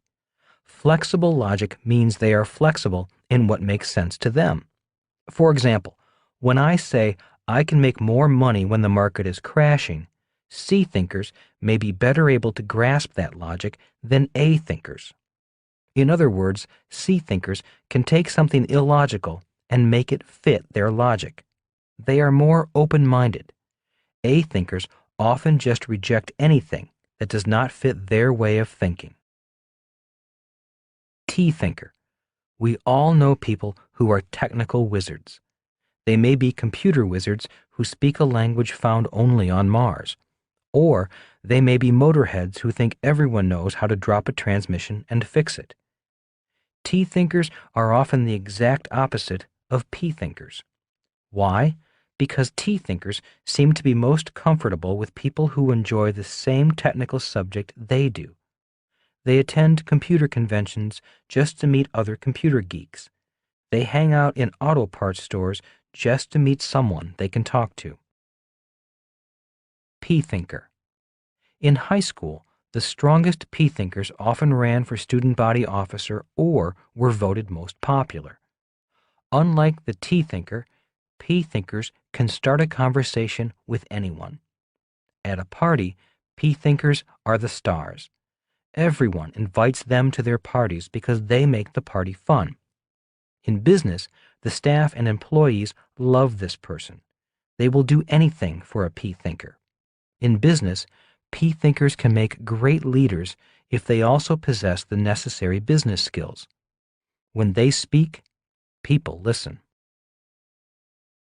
Different thinker, different entrepreneur. As you may have already guessed, each different type of thinker will be attracted to different types of entrepreneurial businesses. For example, a T thinker motorhead may enjoy opening an auto parts store. An A thinker lawyer may like opening a law practice. A C thinking medical doctor may want to become a cosmetic surgeon. And P thinkers may become perpetual politicians, always running for office. They may also become pastors, ministering to their flock, or they may become entertainers, getting paid to be the center of attention. All four are important.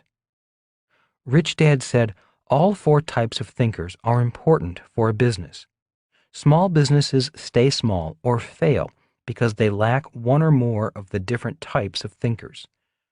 One of the reasons why my nylon surfer wallet business failed was that we were too strong in the C and P categories and very weak in the A and T categories. Many self-employed entrepreneurs are very strong in the A or T category. A person may be a great lawyer in the A category or a great electrician in the T category. These people are very smart experts in one market niche and do best on their own. They may struggle to grow because they are weak in the C or P category. In the world of investing, an A or T person will invest differently from a C or P person. A and T people want a precise formula to follow. They want to see the numbers and analyze them repeatedly. C or P investors are more interested in exotic deals or want to know who the other players are in the deal. Notice the word player, which means people are important in the investment equation. This is important for P thinkers. When I give my classes on investing, I will often have a group of people ask, "Tell me what to do. What is the formula you followed?" When I hear such questions, I know they are probably A or T thinkers. It drives them crazy when I say, "We just created the investment. We got together with a group of people and put the deal together and made a lot of money." It drives them crazy because our way of investing does not fit their logic system. It is easy for A and T thinkers to follow a formula such as save money, get out of debt, invest for the long term, and diversify. This formula soothes their need for a logical formula for investing, even though it is not the greatest investment formula. They may get frustrated with my formulas since they may not have minds that allow flexible logic. Rich Dad's advice. Rich Dad was concerned about my becoming an entrepreneur because I was weak in all four categories. I was not strong as an A, T, P, or C thinker. He said, "You have to find one category and become good at it." On a legal tablet, he wrote down the 5 elements of the BI triangle. 1. Product. 2. Legal. 3. Systems. 4. Communications. 5. Cash flow. He then said, "I don't think you have a realistic chance in the legal, systems, or cash flow levels of the BI triangle. You have not done well in school, and you probably never will. I don't think you'll ever go back to school and become a lawyer, accountant, or engineer. That leaves the product level and the communications level. Choose one and commit the rest of your life to being the best at that level." And that is how I decided to leave the Marine Corps and work for the Xerox Corporation. In 1974, I decided my best chance for success as an entrepreneur was to be an expert at communicating to people. I was not a natural P thinker, but I decided it was a category I was willing to study for the rest of my life. Today, I have tremendous respect for people with school smarts, people who are creative and can design products, or legal minds who have made the study of law their life, or engineers who are great at systems. I have tremendous respect for smart accountants who know how to keep track of where the cash has been flowing. Become an expert at only one level. When I asked my rich dad why I should become an expert at one level, his reply was, "If you want to have the best team around you, you need to be the best at something as well. If you are only mediocre at communications, then you will never need the best attorneys, engineers, designers, or accountants. You will only need mediocre ones because you are mediocre." Build a team of experts. Some self-employed people do not do as well as they could because they feel they have to be experts at all 5 levels. They are often smart and good at all 5 levels, but they may not be strong at all levels. This may be why they often stay in the S quadrant. If you want to be a success in the B quadrant, you need to be the best at one of the levels, and then build a team of experts around you that fill in the rest of the levels. As I overcame my shyness, I would say I became pretty good at sales, marketing, writing, speaking, and creating informational products. If not for years of training at the communication level and developing my P-thinking abilities, I doubt if the Rich Dad Company would have become as successful as it has become. Today, the Rich Dad Company has strong product design teams, aggressive and smart legal teams, and established international distribution systems. It also has marketing communication systems throughout the world and a world-class accounting team that keeps the cash flowing. As a business, we have thousands of people throughout the world working for us or our products. As the old saying goes, the Rich Dad Company was an overnight success, but it took years to get there. Develop yourself. The business school of the streets is a very tough school. I still have memories of walking around New York City, running out of money, knocking on doors, hoping to find someone who would say yes to my nylon wallets. I love New York City, yet I always know that it can be a very cruel city if you are poor, unsuccessful, and unknown. Although the Rich Dad Company's offices are in Arizona, the engines of the business are located in New York City and cities all over the world.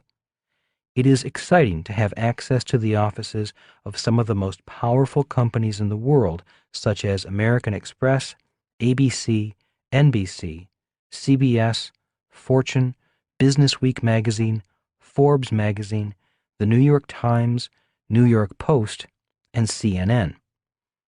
It is even more exciting to do, or propose to do, business with them.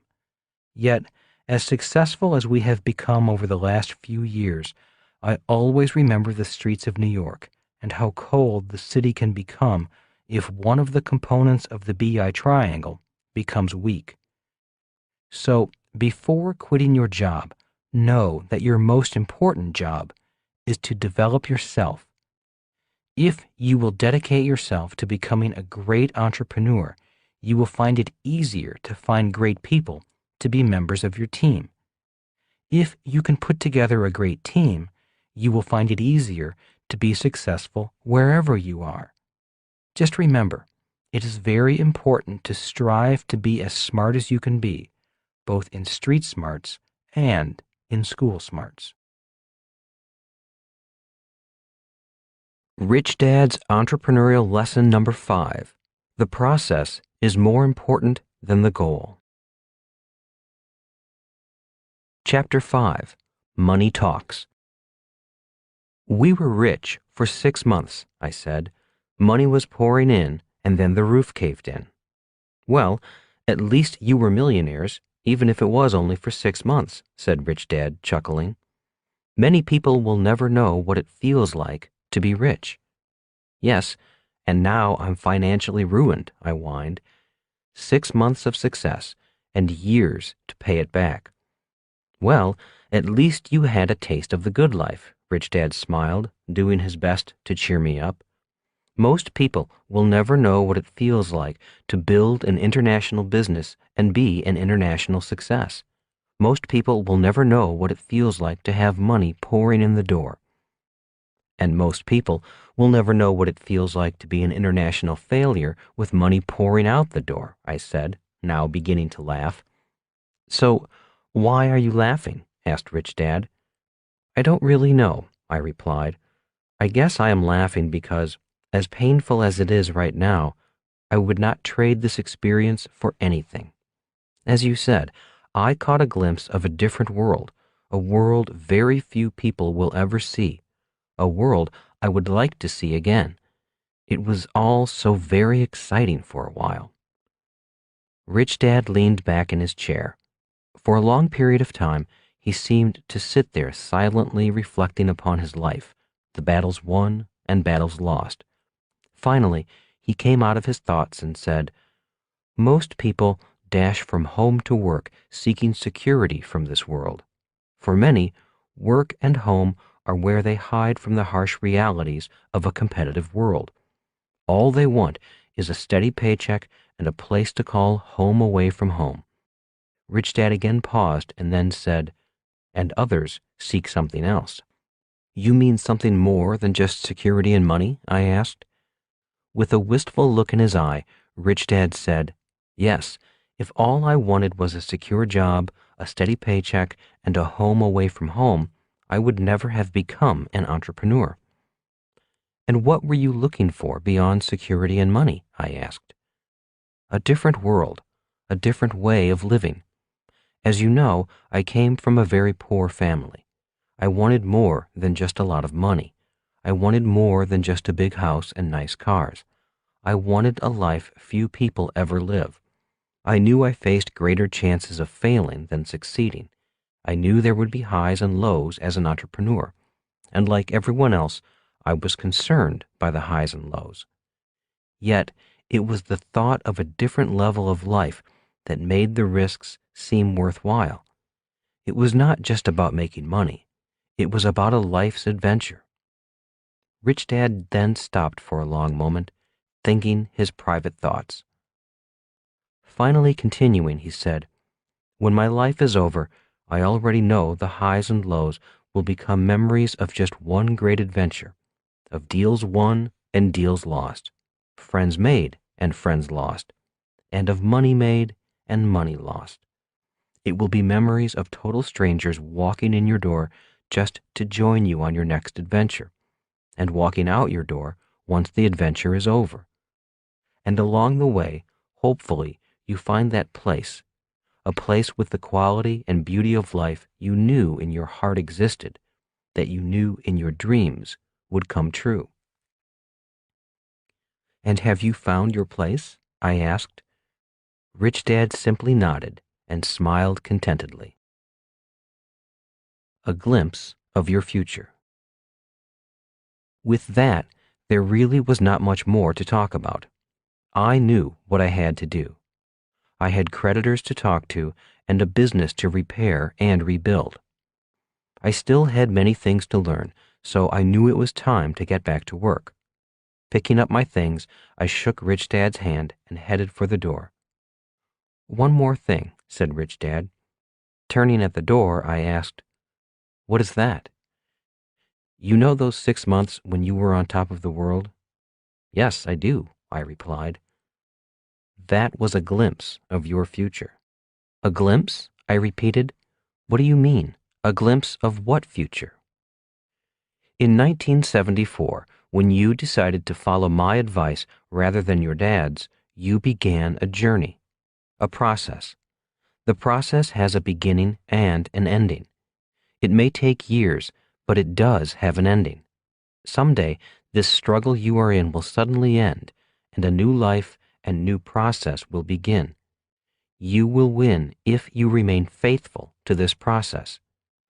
During this current process, you will be given many more challenges and more lessons to learn. The process is testing you as well as teaching you. If you pass the test and learn the lesson, you get to go on to your next process. If you fail a test and quit rather than retake the test, the process spits you out. So, those 6 months of the good life were giving you a glimpse of your future, a glimpse of the world you seek, a glimpse of a world that awaits you, a glimpse of your future, and a way of saying to you, keep going, you're on the right track. It's giving you a shot of courage to face the process to come and the motivation to keep going and keep learning. "And how do you know this?" I asked. "Did you also receive a glimpse of your future when you needed it?" Once again, Rich Dad simply nodded and grinned. A 10-year process.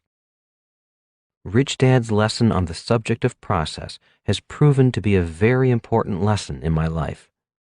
Looking back, it seems that my personal processes ran in approximately 10-year cycles, with each 10-year cycle a different process. For example, 1974 to 1984, the learning process. This is the period of time when I was learning the real-world skills of an entrepreneur. Classroom days were over, and the business school of the streets was doing the teaching. I was making many big mistakes simply because I had a lot to learn. During this period of time, I was practicing my entrepreneurial skills, building a company that manufactured nylon wallets in the Far East and marketed them throughout the world.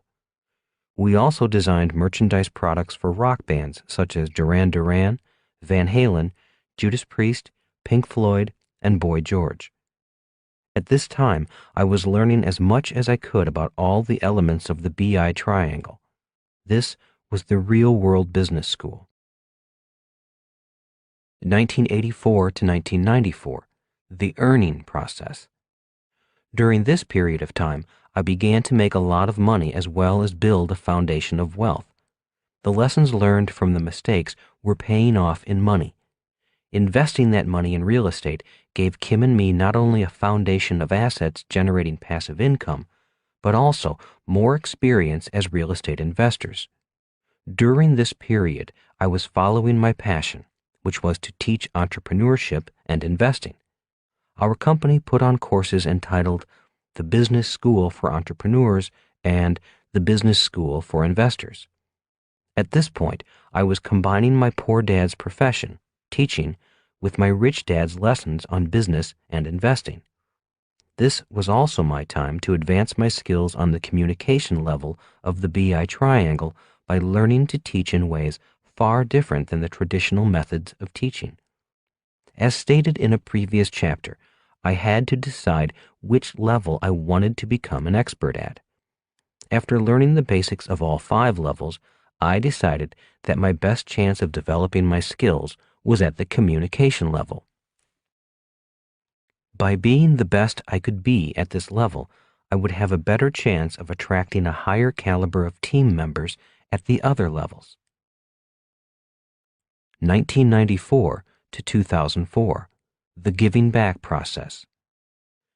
After Kim and I had enough money to survive on without working, I knew it was time to give back.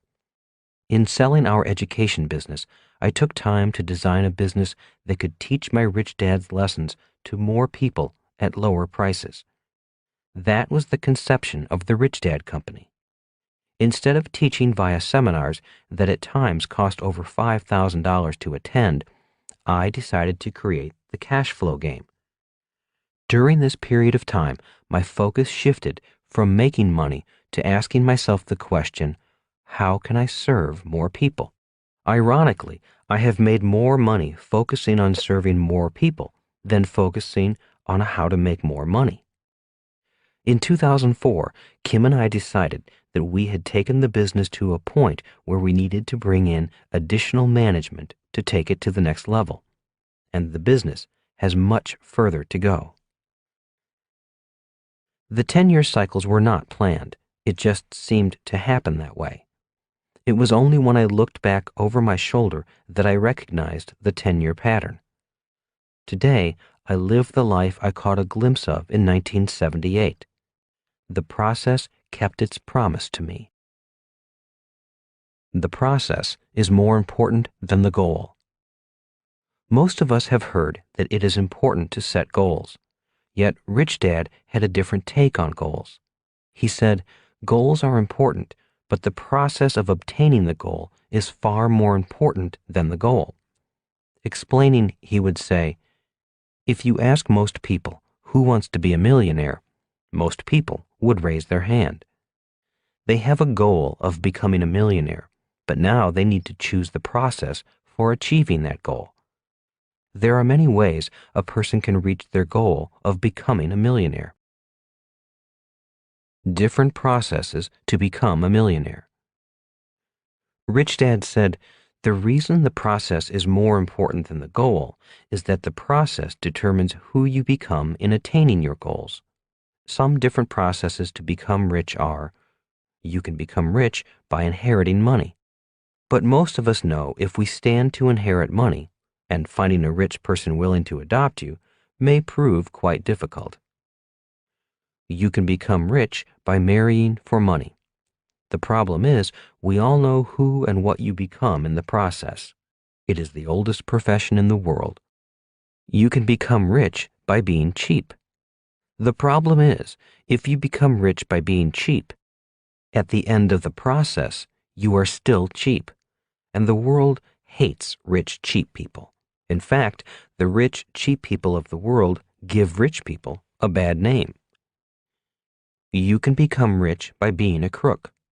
The problem is, at the end of the process, you are a rich crook with crooked friends. Honest rich people do not like crooked rich people. You can become rich by being lucky. There are many ways to be lucky when getting rich. You can be born with great talent, as many athletes and actors are. You can win the lottery. You can be born rich, or you can just happen to be in the right place at the right time. The problem is, if you lose the money, you have to count on luck to get the money back. You can become rich by becoming a smart entrepreneur. To become a rich entrepreneur, you need to become a smart entrepreneur. The reason I like this process of becoming rich is that the process requires you to become smart, and becoming smart is much more important than making money. If you lose your money, this process will teach you how to get it back and become even smarter in the process. Money does not make you rich. Lottery prizes are often in the millions of dollars simply because there are millions of people who want to become rich by being lucky. I find it interesting that this process of getting rich is not only the riskiest of all methods with the worst odds of winning, but it is a process that does not increase your financial intelligence at all.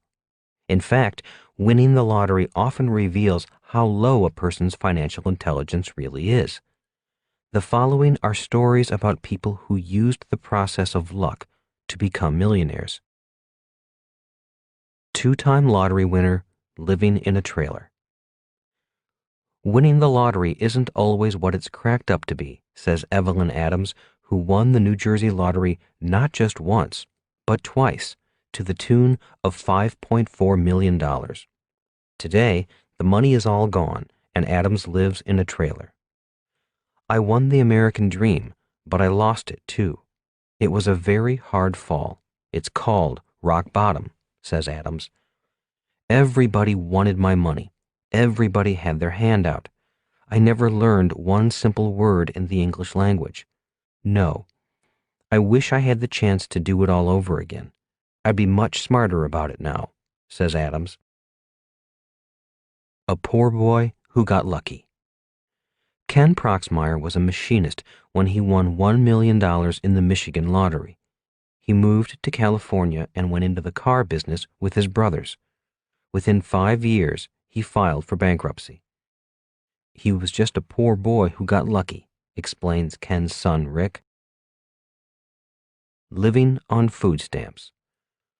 William Bud Post won $16.2 million in the Pennsylvania lottery, but now lives on his Social Security.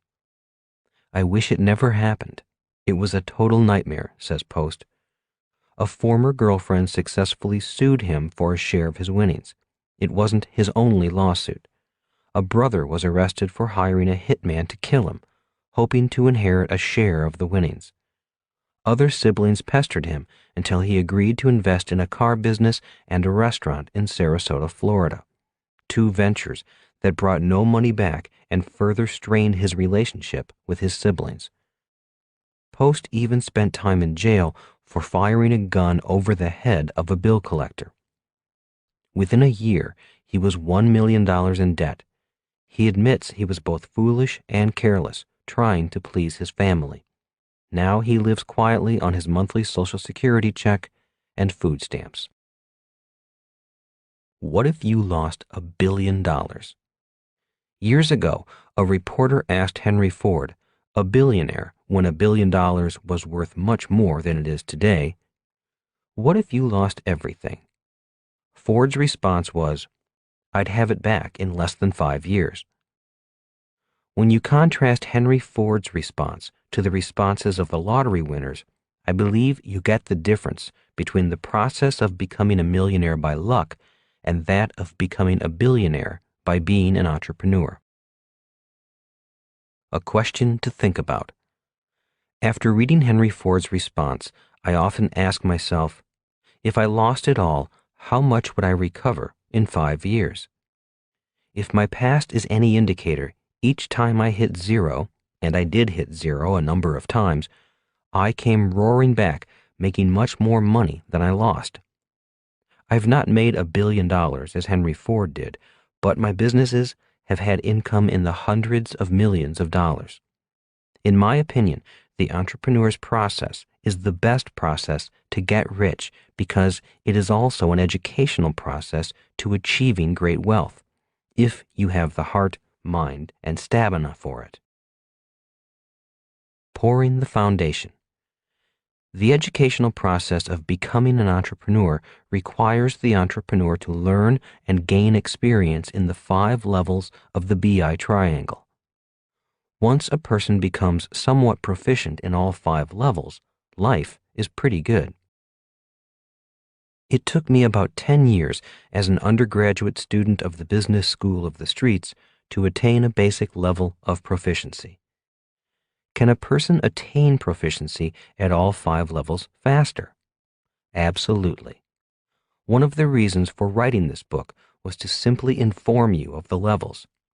If you know about the levels, it makes it easier to focus your learning activities and personal development, level by level. Why cash flow is the base level. Most wannabe entrepreneurs focus on the product level, the top level of the BI triangle. While product is important, looking at the BI triangle, you notice that cash flow is the base level with the most area allocated to it. When I first started out as a professional entrepreneur, I used to get excited looking at new products or ideas. That is how I got caught up in the nylon wallet business. The nylon wallet was just one of about 50 different product ideas we considered. Some of the other ideas were wooden puzzles, sugar packets with Hawaiian pictures on the packets wrapped in a burlap box, a magazine, and even candy bullets packaged in a box that said, "Bite the bullet." As you can tell, our see-thinking ability was unlimited.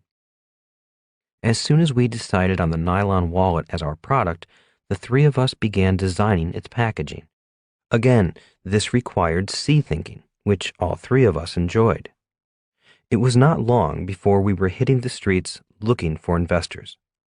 Most potential investors were polite and took time to look at our product and its packaging.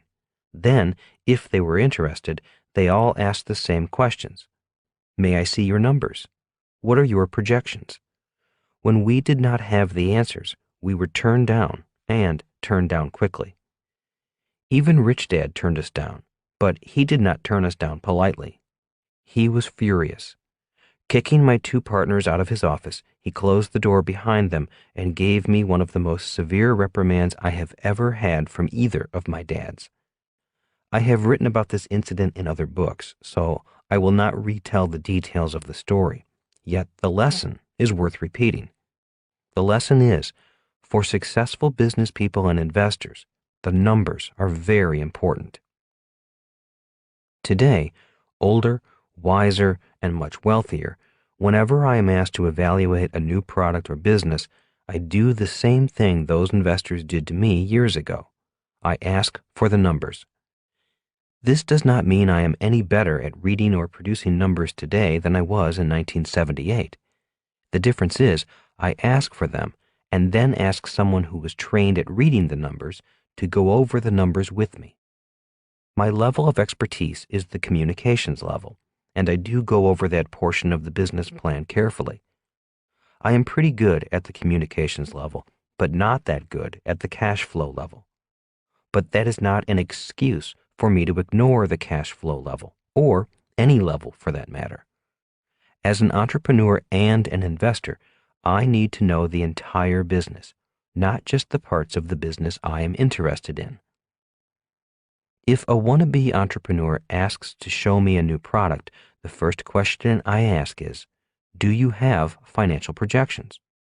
Or, if the business is an established business, I will ask, do you have financial statements? Again, I ask these questions not because I am great at numbers, but as a test of the wannabe entrepreneur's knowledge of what it takes to be an entrepreneur. If the wannabe entrepreneur does have actual numbers or projections, I will ask someone else whose strength is in accounting to come with me to interpret the numbers. The numbers tell a story, and I need someone who can read the numbers and interpret them to tell me the story. As an entrepreneur, I believe it is very important to tell your business story in numbers. It's better to pay early. If you are serious about becoming an entrepreneur, an interesting exercise is to hire an experienced accountant to help you with a proposed budget and cash flow analysis. Even if you do not go through with the product or the business, the exercise will give you a better idea of what it costs to start and run a business. Once you know your budget, you will have an idea of how much you will have to sell to support the business. The experienced accountant may also point out expenses you may not know about. I wish I had done this exercise before starting my nylon surfer wallet business. I might not have lost as much money as I did.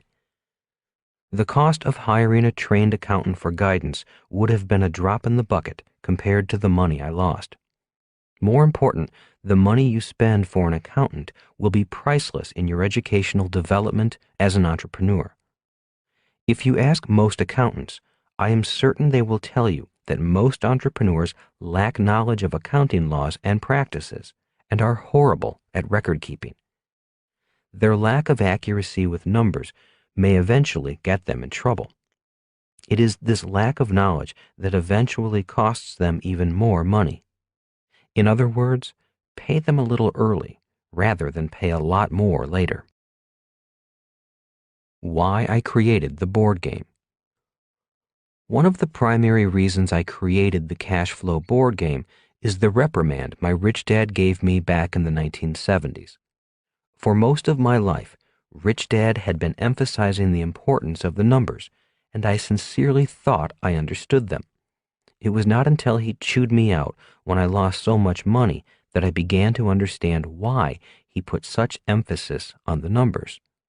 Today, I understand. The game serves as a communication bridge between you and your accountant. It will not make you an accountant. The game will give you the advantage of being more familiar with the T thinking and A thinking logic of the accounting profession. If you are like me, weak at the subject of accounting and numbers, I strongly suggest you use the cash flow games as an educational tool. Again, before quitting your job to start your business, I recommend that you sit down with an experienced accountant and go over a budget on what it may cost to start and operate your business. If the numbers shock you, simply take a deep breath and sleep on it for a night or two. Give yourself time to expand your mind around the costs. The cost of starting, building, or growing a business is often more than originally imagined. Keep your job. If the costs frighten you off, then maybe being an entrepreneur is not for you. High expenses are an everyday challenge in business. Taking on that challenge is one of the most important jobs of an entrepreneur. It requires a lot of A, T, P, and C thinking power to solve these challenges. Personally, I do not like the challenges, but every time I have taken them on, I have become a better, wiser, and more confident entrepreneur. Show me the numbers. When wannabe entrepreneurs call looking for money, they fall into two categories. 1, those with a business plan and financial projections. 2, those with nothing. If a person comes with empty hands, it either means they are very early in the process or they don't have a clue what they are doing, or both. Talking only about the product without financial projections indicates these people have not really thought through the process.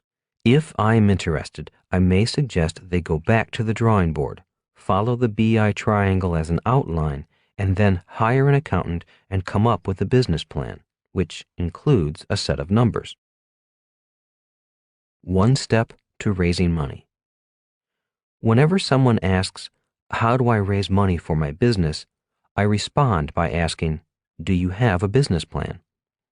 A good business plan with a great presentation can raise the money you need. A bad business plan with a poor presentation can lose you money. This does not mean that the numbers of the business plan are cast in stone. The financial results of most startup businesses do not typically follow the plan or precisely meet the projections. The process of creating a business plan with numbers is an A thinking and T thinking process that causes the entrepreneur to think through the venture in more detail and then put it down on paper. Remember that a successful business is created before there is a business. The plan does not have to be elaborate. It can be very simple. A plan simply lets the potential investor see the thoughts inside the mind of the entrepreneur. Also, it allows the investor to know that the person is serious about the proposed business.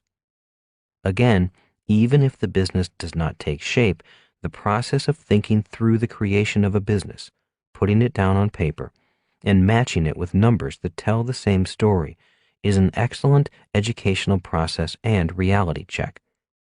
It begins to balance school smarts and street smarts. Tell me a story. A number of years ago, a young man called me and asked for an appointment. When I asked for what purpose, he said, "I have a business proposal I would like to present to you." "Are you looking for investment money?" I asked directly. He stumbled and haltingly said, "Yes, I am." Normally, I do not look at businesses at this early stage, yet I was curious and agreed to meet him for lunch. A week later, I met him at a local restaurant. He was well dressed and had an impressive looking business plan. As I said, I am not good at reading the numbers, yet I do my best to listen to the story the numbers and the plan are telling me. The first thing I look at is the salary and wages line of the financial projections. For me, that is where the story begins. This young man had himself down for a $120,000 a year salary. My first question was, why do you need such a high salary from a business that does not exist? "Well, that is what I am being paid at my job today," he replied, a little indignantly. "Besides, I have a wife and 3 kids in school. It's the bare minimum I can live on." "Okay," I said, and continued looking at the business plan. As I said, the business plan and the financial projections tell a story. The salary requirement line was introducing me to the lead character, the hero of the story. I was gaining a glimpse into his brain, how he thought, how he spent money, and the priorities of his personal life.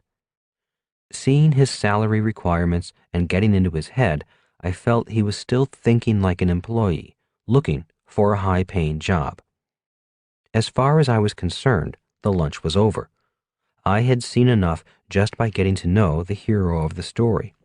I knew that I did not want to invest in his business. Relating the financial statement to the BI triangle. Since we had not yet ordered lunch, and I still had to be polite, I looked next at the other expenses of the business and how they related to the BI triangle. In other words, my first step was to call on my P-thinking mind. I needed to get a sense of who this person was in front of me.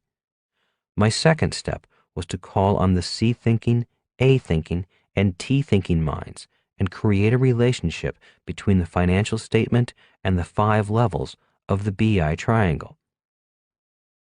My next question was, what do you do for your current employer? What is your job? "I am a mechanical engineer by training," he replied. "I work in customer service, tracking customer orders through our system. That is where I developed my product. Let me tell you about it." "Just a moment," I said. "I just have a few questions about your projections." Pointing at the line entitled Advertising and Promotion, I asked, "What is this expense for $10,000 a month? What is your marketing plan?" "Oh, I haven't given that much thought yet. My plan is to hire an agency and let them handle our marketing."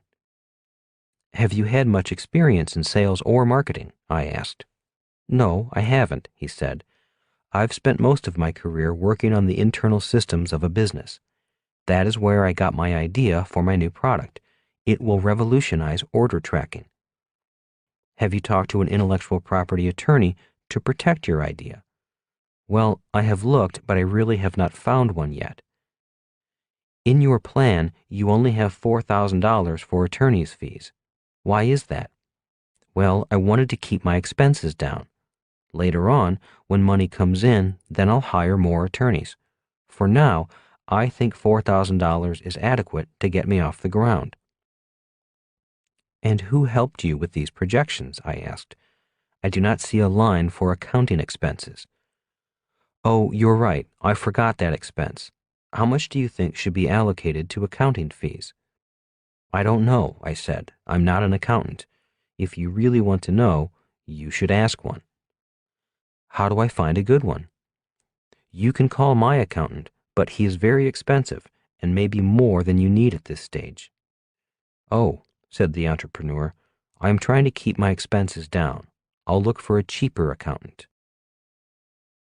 Lack of real-world experience. Although this was hardly an in-depth look at the business, I had heard enough of the story. Eventually, I did get a look at his product, which never should have happened if he had had an intellectual property attorney's advice. He did not have me sign any document saying I would keep the product a secret. a big and clear indicator of this wannabe entrepreneur's lack of real-world experience. My own lesson learned. If I had liked the product, I could have simply taken his idea and taken it to market. How do I know this? Painfully, I know this lesson because I made the same mistake he was making. In 1977, I should have patented my nylon shoe pocket wallet for runners, but I decided to save a few dollars by not hiring a patent attorney. That is why, after coming up with the idea for the cash flow board game, I did not tell anyone about the game except for Kim and my engineer behind the game. The first person I went to find was an intellectual property attorney. This is one more example of turning bad luck into good luck. Because of my inexperience and my desire to save a few dollars by not patenting my nylon wallet, I subsequently lost millions of dollars. That bad luck was turned into good luck when I learned from that mistake by patenting my cash flow board game. One reason why the legal level lies just below the product level of the BI triangle is that the entrepreneur's ideas are often the company's most important assets. The attorney's job is to protect the company, its products, and its intellectual property before there is a product or a business. You need to protect your ideas, your most important asset. Saying no. The young engineer looked good. He had the look of a successful business leader. His new product looked promising. Yet I said, "No, I don't think I will invest in your business." The cash flow level of the BI triangle had revealed his strengths and weaknesses as an entrepreneur. In the end, I was not saying no to his product or ideas. I was saying no to him. He still had a lot of homework to do. Although the product looked promising, the entrepreneur's story did not. He might succeed, but I had my doubts. If he did succeed, I doubted if he had the ability to grow the business to a point where, as an investor, I could get my money back. So I passed on the opportunity to invest with him. There are no bad investments. My rich dad often said, "There are no bad investments, but there are many bad investors." He also said, "There are no bad business opportunities, but there are many bad entrepreneurs." In my opinion, this young engineer had a great idea for a great new product. However, his ideas about business were not so great. What Rich Dad wanted to pound into our heads was that the world was filled with mega-million-dollar opportunities. The problem is that there are more mega-million-dollar opportunities than there are mega-million-dollar entrepreneurs. That is why the cash flow level of the BI triangle is so important. It tells the story, not of the opportunity, but of the entrepreneur. This is especially true in the creation phase of the business, when the business is not yet a business. Red flags. One reason why your banker does not ask you for your school report card or your grade point average or what subject you majored in is that a banker is not looking for a measure of your academic intelligence. Your banker is looking for your level of financial intelligence, which indicates your level of financial responsibility, how much you earn, what you spend your money on, and how much you keep. When looking at financial projections, or better yet, the actual financial numbers from an existing business, I have learned to look for similar indicators. When looking at the numbers, forecast or actual, there are certain items that are red flags for me. Red flag number 1, extravagant salaries. You may have already noticed that I looked at that line first. It tells me a lot about the entrepreneur. One thing it tells me is what is more important to the entrepreneurs, the business or their personal lives. Many, many times, I have met entrepreneurs who rape, starve, and torture their business rather than feed and nurture the business. A friend of mine consulted with a building maintenance company in Denver that was having cash flow problems. The business had great contracts with offices and apartment houses to keep the parking areas swept in summer and free of snow in winter. With low overhead and high margins, the company should have been doing well. Instead, the business was always in financial trouble. Upon further inspection, my friend found that the owner had expensive ski chalets in Vail and Aspen, with the accoutrements, doodads, to match. On top of that, the company had flashy cars and threw lavish parties, all at company expense. To make matters even worse, he had been lying to the IRS and the state tax department, and his actions were starting to border on tax evasion rather than tax avoidance. When my friend recommended that he sell his houses and his cars, cut back on his spending, and hire a high-powered accounting firm to beg for mercy, my friend was fired.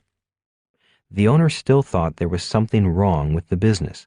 This is an extreme example of an entrepreneur putting his needs before the needs of the business. The numbers of the business told the story of both the business and the entrepreneur.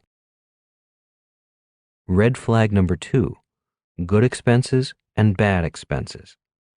This is one of Rich Dad's most important lessons. He said, "The reason so many people are poor is that they are poor spenders." In other words, there are good expenses and bad expenses. He also said, "The rich are rich because they have expenses that make them rich. The poor are poor because they have expenses that make them poor." Regarding the subject of entrepreneurship, he said, "Most people are not good entrepreneurs because they are savers rather than smart spenders." One of the downfalls of my nylon surfer wallet business was my desire to save money and not spend $7,000 on patent attorney fees.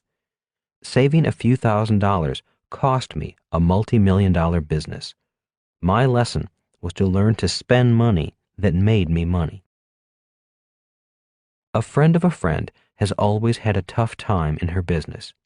Over lunch with her, she told me she was spending $50,000 redecorating her apartment. When I asked her if she owned the apartment, she said, "No, I don't have enough money for a down payment, so I just rent." When I quizzed her as to why she would spend so much money on a property she didn't own, she got angry. "Well, I need to have a nice place to live." At that moment, I believe I got a glimpse of what caused her business struggles. She simply spends money foolishly. One of the reasons the BI triangle is named after the B and I quadrants on the right side of the cash flow quadrant is that an individual must know how to spend money and get that money back with a respectable return on the right side of the quadrant. One of the reasons people on the E and S side of the quadrant have a tough time as entrepreneurs is simply that they know how to work for money, but they do not know how to spend money and then have the money come back with more money. This ability to spend money and have your money come back with more money is essential to entrepreneurs and investors on the B and I side of the cash flow quadrant. Between 1997 and 2005, the real estate market boomed. Even though the market boomed, I met many individuals who invested in real estate and failed to make any money. To me, this is a signal that this person does not know how to spend money and have the money return with more money. These people may not make good entrepreneurs, or they need to work on their business skills. When I look at the numbers of a business, I am looking for this ability to spend money and have the money return with more money. This is an essential skill. Red flag number 3, money talks. Rich Dad said, "There is a big difference between a business and busyness." The reason most people do not make good entrepreneurs is that they are busy and work hard, but they do not make any money. An entrepreneur must make money. The money shows up at the cash flow level of the BI triangle. A few years ago, I read an article about a couple who were both laid off. Both were highly paid marketing executives with a major New York firm, making over $250,000 combined income. After a year in their own business as marketing experts, their business earned less than $26,000. Why? I suspect one reason was that, as high-paid corporate employees, they were never held accountable to the bottom line of the company they worked for. As entrepreneurs, owners of their own business, they had to be very accountable. They found out that their marketing skills in the corporate world did not translate to financial success on the streets. Suddenly, they found out that owning a business does not mean simply working hard and being busy. Owning a business means your activities show up directly on the bottom line as money made and money lost. Rich Dad would say, an employee can be paid for being busy. An entrepreneur is paid for results. The results are often known as the bottom line. That is why the cash flow level is the base of the BI triangle. As Rich Dad said, you do not need a safe deposit box for excuses. To me, certain red flags indicate the entrepreneur is stuck in a part of the developmental process. Will the entrepreneur learn from the process and move on, or keep raising the same red flags? Red flags occur in life as well as in business. Whenever someone gets stuck in their process, I have noticed that life sends up red flags of its own. They can be warnings such as bad health, bad luck, or bad relationships. Rich Dad said, red flags are warnings. We can choose to heed the warning and learn, or ignore the warning. If you do not heed the warning, the process may change directions on you and a new process may begin. My real dad smoked 2 to 3 packs of cigarettes a day. The red flags were flying for most of his life. He did not heed the warnings and was eventually diagnosed with lung cancer. He finally quit smoking, but it was too late. One process ended, and a new one began. His next process was a battle for life, a battle he lost a year later. Be accountable. There is an overused statement that goes, money talks and BS walks. Where money talks the loudest is on the bottom line of a financial statement. As an entrepreneur, you do not have to be an accountant, but you do need to be accountable.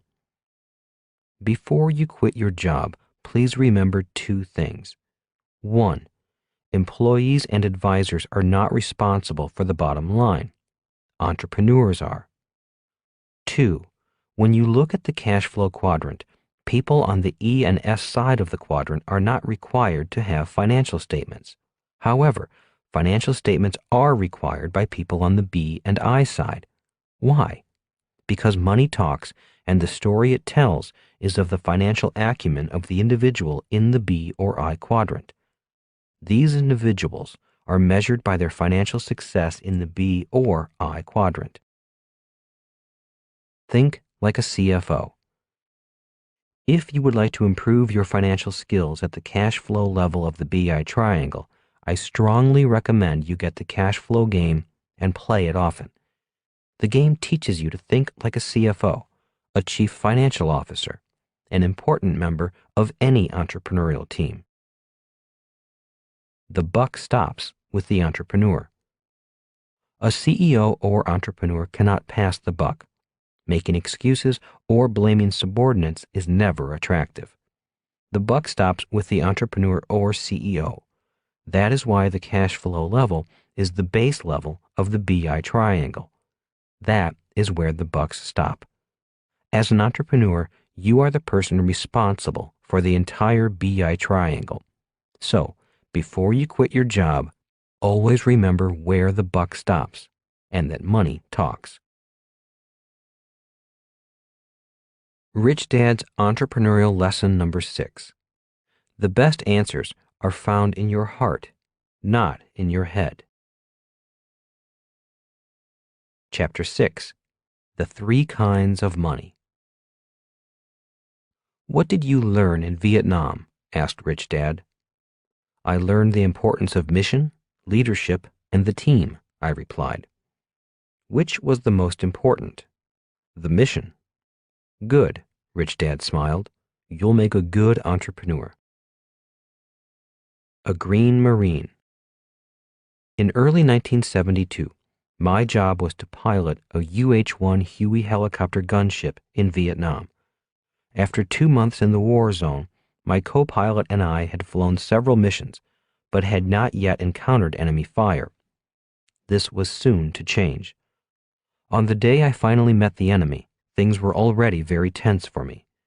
We flew with our doors open, and the wind chattered through the aircraft.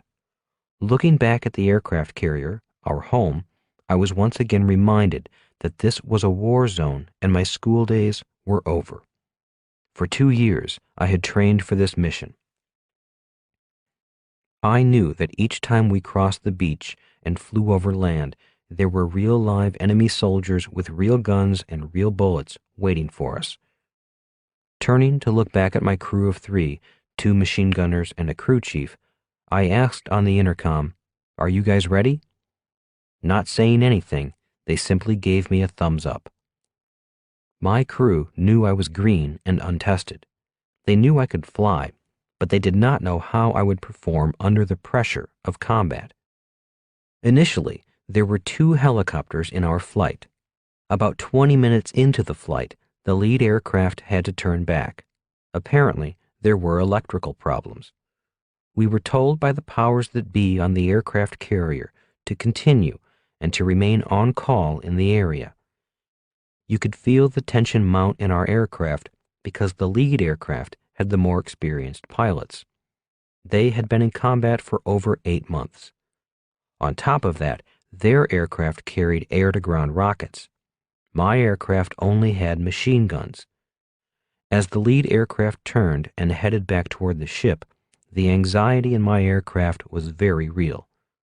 None of us liked being out there alone. We passed over some of the most beautiful beaches in the world and headed north. We had dark green rice paddies to our left, blue-green ocean to our right, and white sand beaches below us. Suddenly, over the radio, 2 Army helicopters broadcast that they needed help. They were in a battle with a .50 caliber machine gun in the hills beyond the rice paddies. Being close by, we responded and began flying toward their location. Flying just below the clouds, we soon saw the Army helicopters in a firefight with the machine gun on the ground. There was also a lot of small arms fire coming from enemy troops in the area. It was easy to tell the difference between the rounds from the .30 caliber guns that the troops carried and the heavier .50 caliber rounds from the machine gun. The tracers from the .30 caliber small arms fire looked like hot red-orange specks zipping up against the dark green sky. The .50 caliber tracer rounds looked like flying ketchup bottles.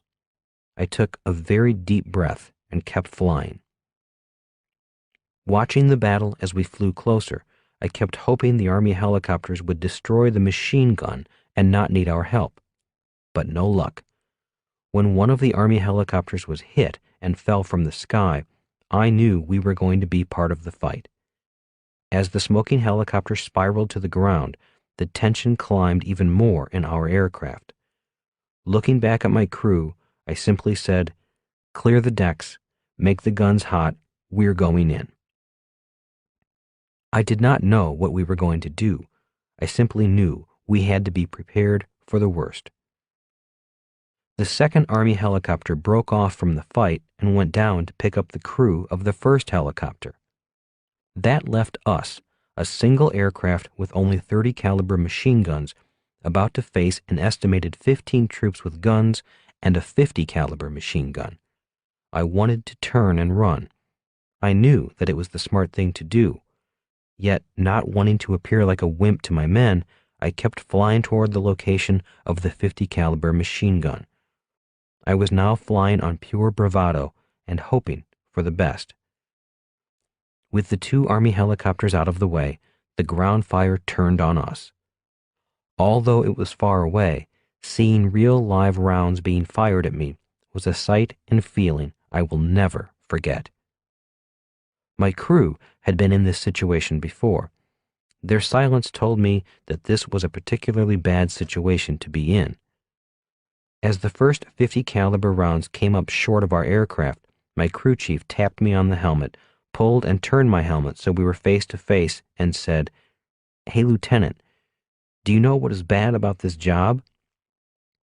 Shaking my head, I feebly said, "No."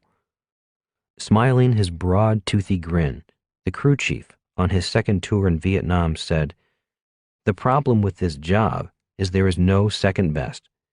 If you decide to fight, either we are going home today or those guys on the ground are going home.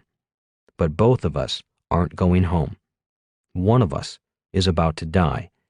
It's up to you to decide which one of us that is. Them or us."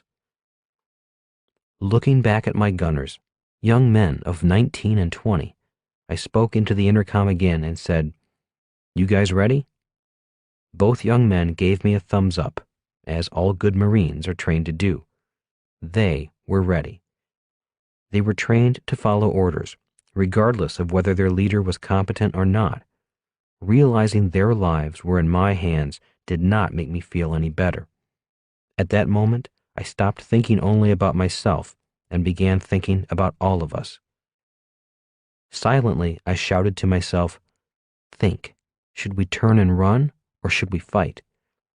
Then my mind began feeding me excuses as to why we should turn and run. You're a single aircraft. There should be at least 2 aircraft. Isn't there a rule saying you cannot fight unless there are 2 aircraft? The lead pilots are gone. They had the rockets. No one will blame us if we turn and run. Maybe we can go down and help the Army pilots. Yeah, let's go help them. Then we don't have to do our job. Then we have an excuse for not fighting. We were on a rescue mission. We saved some Army flyers. Yeah, that sounds good. Then I asked myself, what if we miraculously win? What if we beat that 50 cal and live? What will we get? The answer came back. We all might receive some medal for bravery. We'll be heroes. And what if we lose? The answer came back. We'll be dead or captured.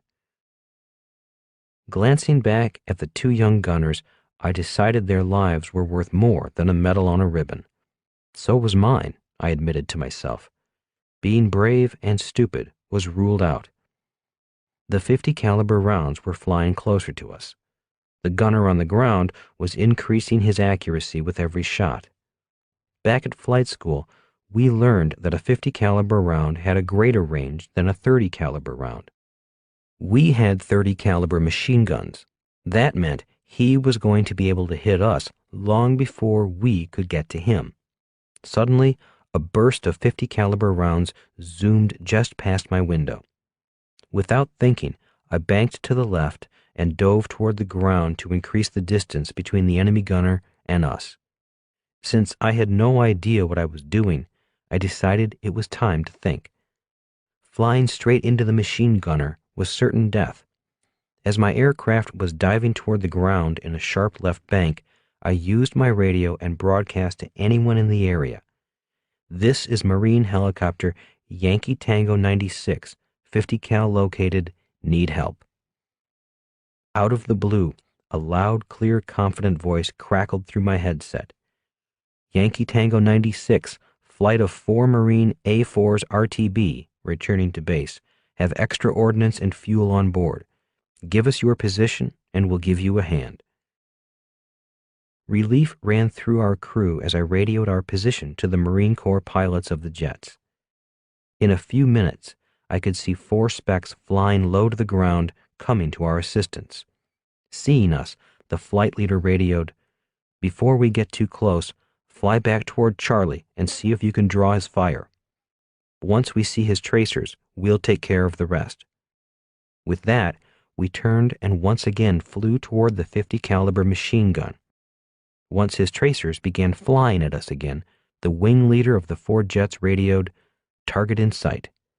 In less than 5 minutes, the 50 caliber machine gun was no longer a problem. My crew and I were the ones who went home that night.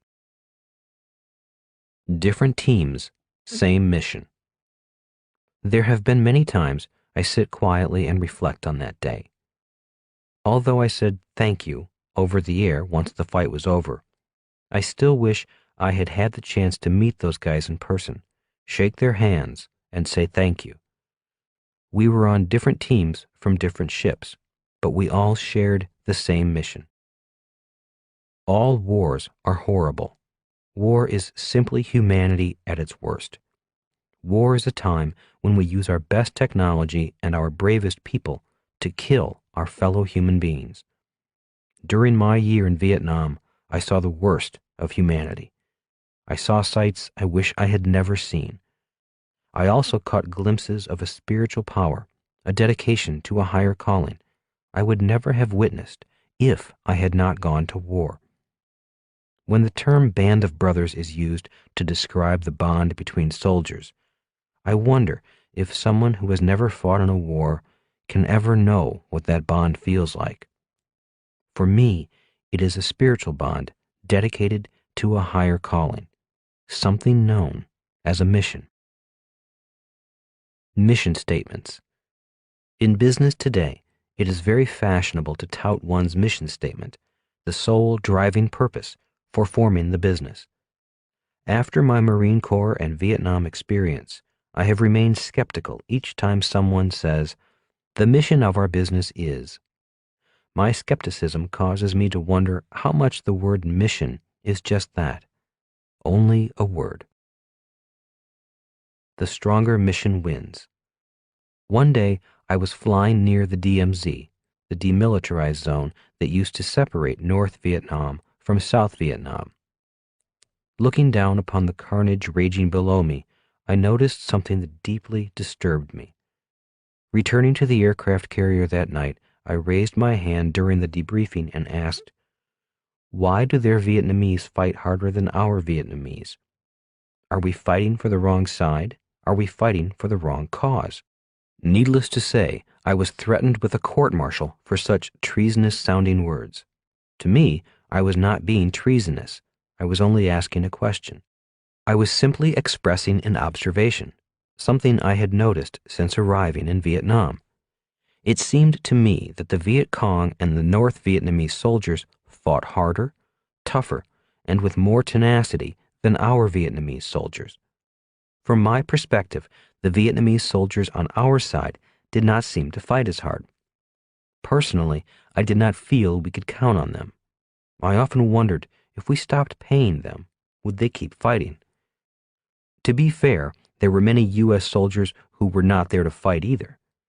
Many were draftees who were unlucky enough to be drafted. If they were offered a choice of a plane ticket home or to stay and fight, many would have been on the plane. Halfway through my tour, I realized we were not going to win. We were not going to win even though we were better equipped, had the best technology, overwhelming firepower, the highest pay, and well-trained men and women. I knew we were not going to win simply because our side, the South Vietnamese as well as the Americans, lacked a strong enough mission, a higher calling, a reason to fight. We had lost our hearts. At least, I had lost mine. I did not want to kill anymore. I was no longer a good Marine. My experience in Vietnam proved to me that the stronger mission wins. The same thing happens in business. A vow of poverty. Most of us know that men and women of religious faith have taken vows of poverty in support of their spiritual mission. When I was a little boy, my dad explained to me that his friend, a Catholic priest, had taken a vow of poverty. Asking him what that meant, he said, "He has dedicated his life to God and God's work. That means money is not to be a part of his life. He lives an austere life in the service of God." "What does austere mean?" I asked. Tiring of the 1,000 questions a child asks, my dad's answer was, "Never mind what austere means. You'll find out later on." A number of years later, I found out what austere meant. Sitting in a classroom for new Marine Corps officers, the instructor explained to the class that throughout history, men and women of war have also taken vows of poverty. The instructor said, in the feudal times, many knights took a vow of poverty in order to be true to their calling. They did not want money or desire worldly goods to interfere with their dedication to God and King. Before joining the Marine Corps, I was a ship's officer on an oil tanker for Standard Oil of California. I was being paid over $4,000 a month, which was a lot of money in 1969. Even though I was draft exempt because I was sailing for the oil industry, a classification known as non-defense vital industry, both my dads encouraged me to serve my country in time of war. As a Marine Corps officer, my pay dropped to less than $300 a month. Sitting in that classroom, listening to the instructor, reminded us that throughout history, men and women of war took vows of poverty. I finally found my definition of the word austere, the definition my dad did not give me some years before. 3 kinds of income, 3 kinds of money. There are 3 kinds of income. 1. Ordinary income. 2. Portfolio income. 3. Passive income. My poor dad worked for ordinary income, the highest taxed income there is. My rich dad worked primarily for passive income, the lowest taxed income. These terms for the 3 types of income actually come from the Internal Revenue Service. The tax department taxes the 3 incomes at different rates. An entrepreneur has the opportunity to work for all 3 types of income and needs to know the differences because the different tax rates can make a huge difference to the bottom line. I mention these incomes now not to confuse you, but to distinguish them from the discussion on the 3 different types of money I am about to discuss. When we were in high school, Rich Dad taught his son and me that people work for 3 different types of money. They are 1. Competitive money, 2. Cooperative money, 3. Spiritual money. Competitive money. To explain competitive money, he said, we learn to compete early in life. We compete in school for grades, we compete in sports, and we compete for the person we love. At work, we learn to compete for jobs, for raises, for promotions, for recognition, and for survival. In business, companies compete for customers, market share, contracts, and good employees. Competition is survival of the fittest, dog eat dog. Most people work for competitive money. Cooperative money. To explain cooperative money, he said, in sports and in business, cooperation is known as teamwork. The richest, most powerful entrepreneurs have built the biggest businesses in the world via cooperation. They become more competitive due to the cooperation of their team. Most entrepreneurs of large businesses are great team leaders. Spiritual money. Explaining spiritual money was a little bit more difficult. He said, spiritual money is created by doing God's work that God wants done. It's work being done in response to a higher calling. Not understanding what Rich Dad meant, I asked him, you mean like forming a church? His reply was, there are entrepreneurs who do form churches, just as there are entrepreneurs who form charities. Both could be examples of working for spiritual money, but spiritual money is not restricted to simply a church or charity. For years, this category puzzled me, and I often had discussions with him on this subject.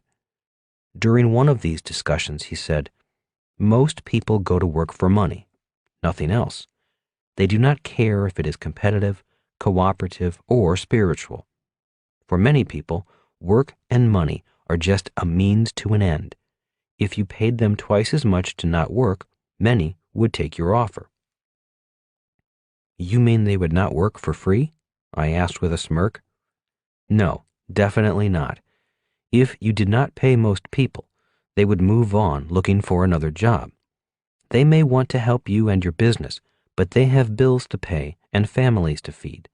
They need money, any kind of money. They would choose their job depending upon which one paid the most and had the best benefits. So, is spiritual money like loving your work and doing what you love? No, smiled Rich Dad. Doing what you love is not what I mean by spiritual money. So, what is spiritual money? I asked. Is it working for free? No, that is not it either. It's not about working for free because spiritual money is not really about money. Spiritual money is not about money? If it is not about money, then what is it about? I asked. It's about doing a job not because you want to do it, but because it must be done, and you know deep down in your soul you're the one that is supposed to do it. How do you know you're supposed to do it? I asked. Because it disturbs you that no one else is doing it. You may say to yourself, why isn't someone doing something about this? Could it anger you? I asked. Oh, yes, said Rich Dad softly. It can also sadden you or even break your heart. It may seem like an injustice or a crime to you. It probably disturbs your sense of decency. It seems unfair, an injustice. Don't most people have these feelings about something in their life? I asked. Yes, but most people don't do anything about it. They go to work and say things such as, why doesn't the government do something about it? Or they write letters to the editor and complain. But they don't do anything about it, I added. Quietly, Rich Dad said, in most cases, no. They may talk about it, they may complain about it, but they do little about it. After all, they are too busy at their job, earning enough money to pay the rent and saving enough money to take the kids to Disneyland. What would happen if they did do something about it? I asked. What might happen? If they were truly committed to solving the problem, I would say that the invisible forces of this universe, of God, might come to their support. Magic might happen in their lives. This is when spiritual money comes into play. But it is more than money. People you never met before come to join forces with you, not for the money, but for the mission. Why do they join you? I asked. Because they are on the same mission. That was about all I could handle that day. I had a test the next day, and my mission at the time was to get out of high school. Giving your gift. About a year went by, and once again I brought up the subject of spiritual money. If I simply work on a problem I know needs to be worked on, will that bring in the invisible forces, the spiritual money? Rich Dad laughed and said, maybe and maybe not. I'm not the one who makes those decisions. I will say this. One of the keys to attracting the invisible magical forces is to be dedicated to giving your gift. What? I responded with a jolt. Giving my gift? What do you mean by a gift? A special God-given talent, Rich Dad replied. Something you are the best at. A talent God gave especially to you. And what would that be? I asked. There is nothing I know of that I am the best at. Well, you have to find it. Does everybody have one? I'd like to think so, smiled Rich Dad. If everyone has a gift, why are so many people below average? I asked. Rich Dad roared with laughter at that question. Finally composing himself, he said, because finding your gift, developing your gift, and giving your gift is very hard work. Most people do not want to work that hard. Now I was puzzled. It seemed to me that if God had given us a gift, it should be apparent. It should be easily accessible. When I asked Rich Dad to clarify this, he said, great doctors spend years in school and then practice for years developing their gift. Great golfers have practiced for years developing their gift. While there are the exceptions, such as child prodigies, most people have to dedicate their life to finding and developing their gift. Unfortunately, the world is filled with gifted people who never develop their gift. Finding one's gift can be hard work, and then developing one's gift can be even harder work. and that is why so many people appear to be below average. So that is why most professional athletes practice harder than amateurs? I asked. They dedicate their life to developing their strength and skills in order to develop their gift. Rich Dad nodded. Once again, I had heard more than I could handle. The discussion was over, but I remembered the lesson. Good is the enemy of great. There are 2 books I recommend to friends who are dedicated to becoming the best they can be in life. I strongly recommend both books for anyone dedicated to becoming a great entrepreneur. The first one is Good to Great by Jim Collins. We have read and held study groups on this book 5 times. Each time our group studied the book in depth, it seemed like we were reading a different book. The opening line of Good to Great says it all. Collins begins by stating, "Good is the enemy of great." Keeping with the subject of finding one's gift, we all know the world is filled with good business people, good athletes, good parents, good workers, and good governments. But the world has a shortage of great business people, great athletes, great parents, great workers, great governments, and so on. Why? Because for many of us, good is good enough. If my rich dad were here today, he would say, bringing out your gift is about bringing out your greatness, not just what you are good enough at. Good to Great is filled with lessons essential for big and small businesses.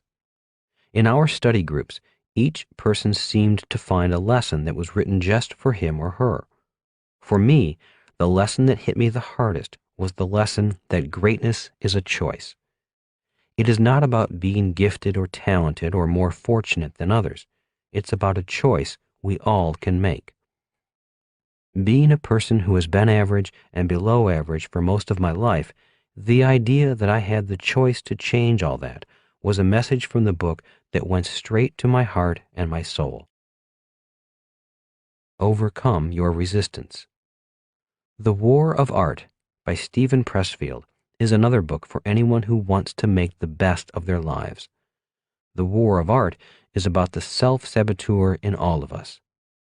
Steven Pressfield identifies resistance as that force inside each of us that holds us back. I know this character named Resistance well, except in my case, my resistance comes in different characters with different names. In the morning, my resistance goes by the name of Fat Boy. As I awake, look at my clock and say, "Time to go to the gym," immediately Fat Boy says, "Oh no, not this morning. You're not feeling well. Besides, it's chilly outside. Go to the gym tomorrow." Fat Boy is the guy inside me that would rather eat than exercise. My resistance comes disguised in many different characters. I have lots of them. In addition to Fat Boy, another character is Lazy Husband. This character often says things such as, "Why didn't Kim do this or do that?" Another resistance character that runs my life is Financial Slob, who is always saying, "Why check the numbers?" After Financial Slob has his say, then Lazy Husband says, "Kim, will you check these numbers?" As you can tell, Fat Boy, Financial Slob, and Lazy Husband are close friends of mine. We are together every day. Pressfield calls it resistance. I call them my buddies. Steven Pressfield's book is about overcoming your resistance by tapping into your creative power, your spiritual allies, your angels or muses. I would say this book is essential for entrepreneurs. It is not a book for people who simply want to get rich quick.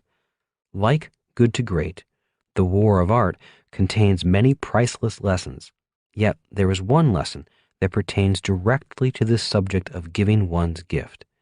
It comes from a chapter entitled Professionals and Amateurs and says, "Aspiring artists defeated by resistance share one trait. They all act like amateurs. They have not yet turned pro." To be clear, when I say professional, I don't mean doctors and lawyers, those of the professions. I mean the professional as an ideal. the professional in contrast to the amateur. Consider the differences. The amateur plays for fun. The professional plays for keeps. To the amateur, the game is his avocation. To the pro, it's his vocation. The amateur plays part-time. The professional, full-time. The amateur is a weekend warrior. The professional is there 7 days a week. The word amateur comes from the Latin root meaning to love. The conventional interpretation is that the amateur pursues his calling out of love, while the pro does it for money. Not the way I see it. In my view, the amateur does not love the game enough. If he did, he would not pursue it as a sideline, distinct from his real vocation. The professional loves it so much he dedicates his life to it. He commits full time. That's what I mean when I say turning pro. Resistance hates it when we turn pro. An overnight success. Writing about the success of the Rich Dad series of books, a news journalist said, "This author is an overnight success. Only 3 other books in the history of the New York Times bestseller list have been on the list longer than Kiyosaki's Rich Dad, Poor Dad. Most authors write for years and write many books and never make the New York Times list." The words overnight success and author always cause me to chuckle. I do not consider myself an author, and I am certainly not an overnight success. I am simply someone who found my mission. I have been working on this mission for years and have partners who share that mission. Being an author is just one of the jobs I perform in order to fulfill that mission. I really wish I did not have to write. Ever since failing English in high school at the age of 15 because I could not write, I have had a deep aversion to writing. For years, I hated writing. It was the hardest thing I had to do. There are many other ways to communicate that are easier for me, and I would rather do, like audio or video recordings or live appearances. In spite of this, Rich Dad, Poor Dad has been a best-selling business book in America for many years. Lance Armstrong has won many Tour de France races, but his biggest battle was conquering cancer at the peak of his career. In comparison, if it's cold outside, I won't go to the gym. Armstrong's level of professionalism and love of his sport are an inspiration to us all, regardless of what our game is. As he said in his book, It's Not About the Bike, I was beginning to see cancer as something that I was given for the good of others. All I knew was that I felt I had a mission to serve others that I'd never had before, and I took it more seriously than anything in the world. It's not about the money. Another question I am asked by journalists is, why do you keep working? If you have all this money, why don't you just go on a permanent vacation? Just as Lance Armstrong states, it's not about the bike, for me, it's not about the money. It's about the mission. In 1974, seeing my poor dad sitting at home watching TV, a broken and broke man, I found my mission. Watching my dad sitting there, I could see the future. Not just for him, but for millions, maybe billions of people worldwide. In the next few years, by 2015, it will become more apparent that throughout the world, there are millions, maybe billions of people just like my dad. These are smart, educated, hardworking people who will need government support for food, shelter, and medicine. This is a worldwide phenomenon affecting every country in the world, even the richest of countries, such as the United States, England, Japan, Germany, France, and Italy. In 1974, I realized the problem was that too many people, like my dad, were depending upon the government for life support. My rich dad had seen the problem growing and that Social Security and Medicare were going to be massive financial problems for the United States and the world. I could see that the richest country in the world could become a country filled with poor people expecting the government to take care of them. In 1974, when my poor dad recommended, go back to school and get your PhD so you can find a job with good benefits, I found my mission. At the time, I did not know that I had found my mission. All I knew was that my dad's advice I used to listen to, now deeply disturbed me. Seeing my dad sitting on the couch watching TV, unemployed, smoking, and collecting his government benefits, I knew there was something terribly flawed in his advice. Times had changed, but his advice had not. I believe seeing my father in 1974 was seeing the future. Why doing what you love is not enough. Very often, I hear people say, I'm doing what I love. Also, I hear people say, do what you love and the money will follow. While this is good advice, there are also some flaws in the advice. The most obvious flaw is the use of the word I. One's true mission is about whom you love. It is not about you.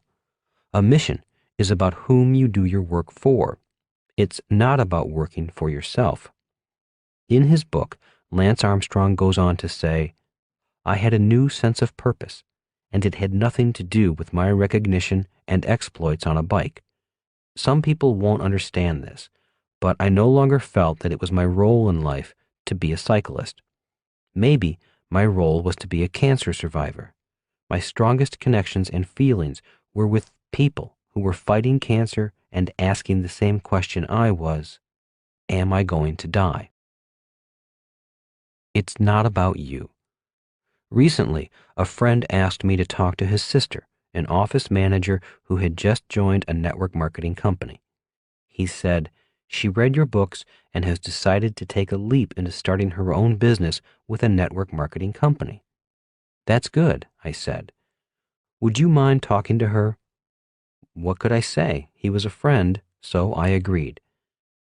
During her lunch break, she came by to meet with me. So why did you join this company and decide to build your own business? I asked. Oh, I'm tired of the rat race. I'm not getting ahead at my job. So, after reading your book on the advantages of starting a network marketing business, the business school for people who like helping people, I decided to take the plunge. So, I gave notice at work and will be out on my own in a month. That's courageous, I said, acknowledging her. Tell me how you came to choose the network marketing company you're going to build your business with. Oh, I really like their products. Their training seems good, but I really liked their compensation plan. I can make a lot of money quickly. Okay, I said, reserving my comments about doing it primarily for the money. What are your plans? The conversation went on for about another half hour. There was not much to discuss since she had not yet started. To be fair to my friend, I suggested she call me in 6 months and let me know how she was doing. At that point, I thought she would have more real-world questions to ask. 6 months of failing. During the 6th month, she called and wanted to continue our meeting. This next meeting was not as pleasant. I'm not doing very well, she started. Nobody wants to listen to me. Nobody gets it. They just close their minds the moment I mention network marketing. How can I make any money if they don't listen? Have you attended the training sessions the company offers? I asked. No, I don't want to, she said angrily. All they do is pressure me to practice selling. I don't want to be pressured. They want me to bring my friends to meetings, and my friends won't come. Okay, I said quietly. Have you read any books on selling or how to influence people? No, I don't like to read. Okay, if you don't like to read, have you looked into a sales training course? No, all those guys want is my money, so I refuse to give them any. Okay, I said, so what do you want? All I want is to work a few hours a week, make a lot of money without hassles, and have the time and money to enjoy life. All right, I said, now beginning to chuckle to myself. So tell me what I should do, she said, flashing her frustration at me. Go see if you can get your job back, I suggested. Are you saying I can't build a business? She demanded. No, I am not saying that. So, what are you saying? She demanded. You're supposed to be the smart guy, the guy who writes all these best-selling books. Tell me what you see in me. I'm strong. I can take it. Okay, I said in a more serious tone. Have you noticed how many times you have used the word I? No, she replied. Tell me how many times I have used the word I and what the use of it means to you. Well, I heard you say, I'm not doing well. I don't want to attend training classes. I don't want to read. I refuse to give any money. So I say I a lot. So what? As gently as I could, I said, because building a business is not about you. It's about other people. It's about your team, your customers, your teachers, and how well you can serve them. You sound very self-centered, very me, myself, and I oriented. Obviously, she did not like what I had to say, yet she sat back, kept quiet, and listened. I could tell she had heard what I had said and was processing it. Composing herself, she replied, but I really do not like to read. I really do not like going to training classes. I really hate rejection. I hate closed-minded people who do not get what I am offering them. I hate this emotional pain I am going through. I hate not having a paycheck. Nodding slowly, I softly said, I understand. I have had to go through similar feelings. I, too, hate to read, hate to study, hate to train, hate to pay for advice, hate the long hours without pay, but I do it. Why? She asked. Because I don't do it for me. My work is not about me. It's about them. So you study because you want to do better for them, your customers? Yes, I replied. Not just my customers. I study, train, and practice hard for their families, for their community, and for a better world. It's not about me or about the money. It's about being of service. Well, I want to be of service too, she blurted out. I'm trying to help people. Yes, I can tell you are. You have a good heart. The problem is, you must first qualify to serve. Qualify? What do you mean by qualify? Well, medical doctors spend years in medical school qualifying to serve their patients. I do not know of anyone who has quit a job as an office manager and the next day is in the operating room performing eye surgery. Do you? No, she said, shaking her head. So that is why I need to read, train, and practice. It's not about me. It's about being better able to serve other people. Our discussion went on for about an hour more.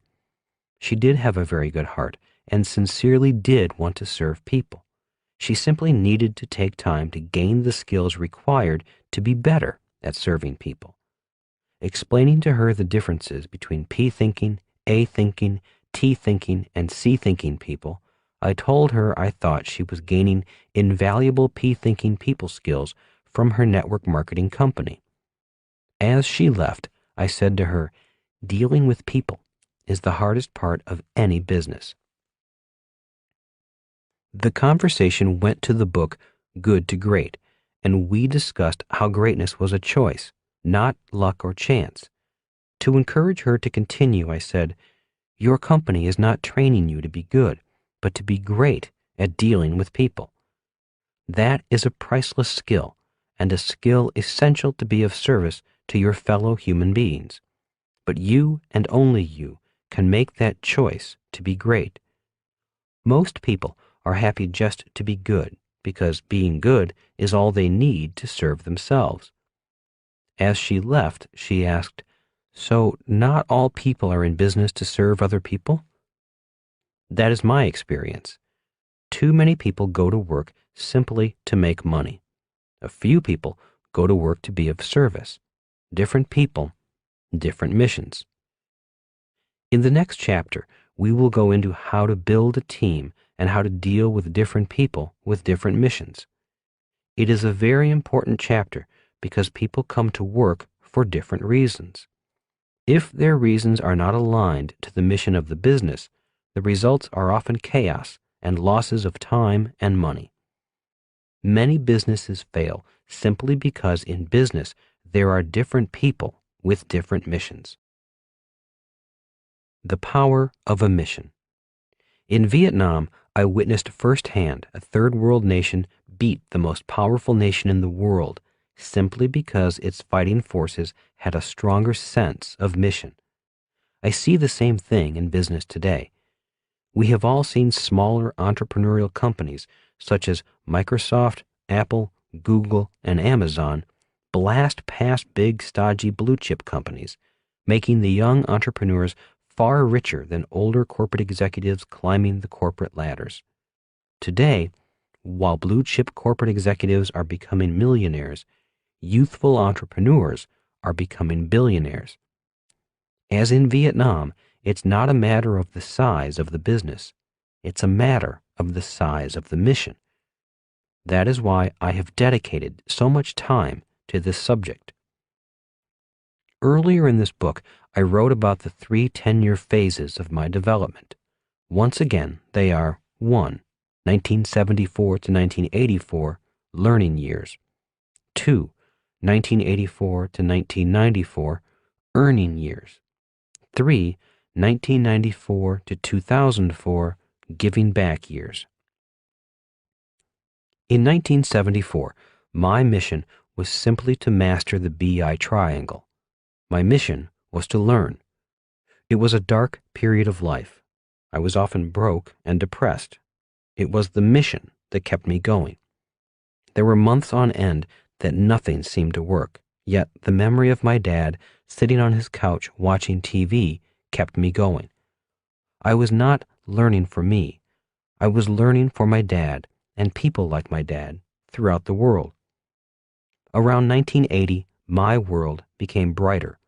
Money was once again rolling in. I had learned many lessons about the BI triangle, especially the 5 levels from cash flow to product. In 1980, we shipped our factories offshore because it was cheaper to manufacture in Korea and Taiwan. On one of our trips, I saw firsthand what a real-world sweatshop was.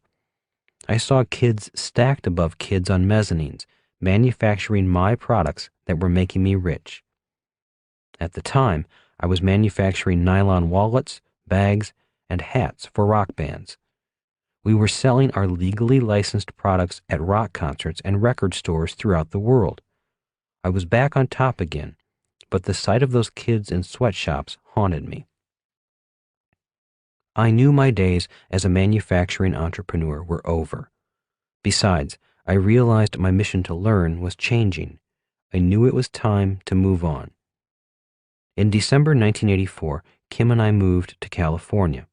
That began the worst year of our life. I wrote about this period of time in the book Rich Dad's Cash Flow Quadrant. My mission was similar, but it had evolved. Now my mission was to find my gift and develop it. It was also to earn money and create wealth from my gift. Passion is different from love. Passion is a combination of love and anger. At that time, I was in love with learning and still angry at the school system. Taking my passion, Kim and I became students of education and how people learned. We spent 1985 traveling with different great teachers, such as Tony Robbins, and studying the way they taught. Once a week, we were helping Tony teach people to walk across 2,000-degree hot coals. It was a great education to help people go beyond their fears and their limiting thoughts. After a year with Tony and other teachers, Kim and I began to teach entrepreneurial skills along with Blair Singer, author of the Rich Dad Advisor books, Sales Dogs, and The ABCs of Building a Business Team That Wins, re-released as Team Code of Honor in 2012. Blair and I still laugh to this day about our first workshop. He and I flew to the island of Maui to do the workshop, and only 2 people showed up. Even though it was a dismal start for our new business, we went on to form the Business School for Entrepreneurs and Business School for Investors. 5 years later, in 1990, we were filling rooms with hundreds of people, teaching the business and investing principles of my rich dad. By 1994, Kim and I were financially free. Blair went on to form his own corporate training business. Most important, I had found my gift, which is teaching, but not the same kind of teaching that my poor dad was trained to teach.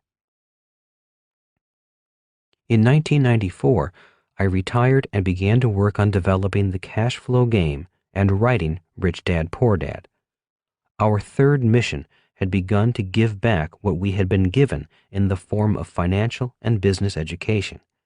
Our mission was to serve more people, and once we did that, the money poured in like magic, almost from day one. Kim and I still chuckle about the credit card company that called us because we had too much business. After doing one talk over a weekend, orders started pouring in.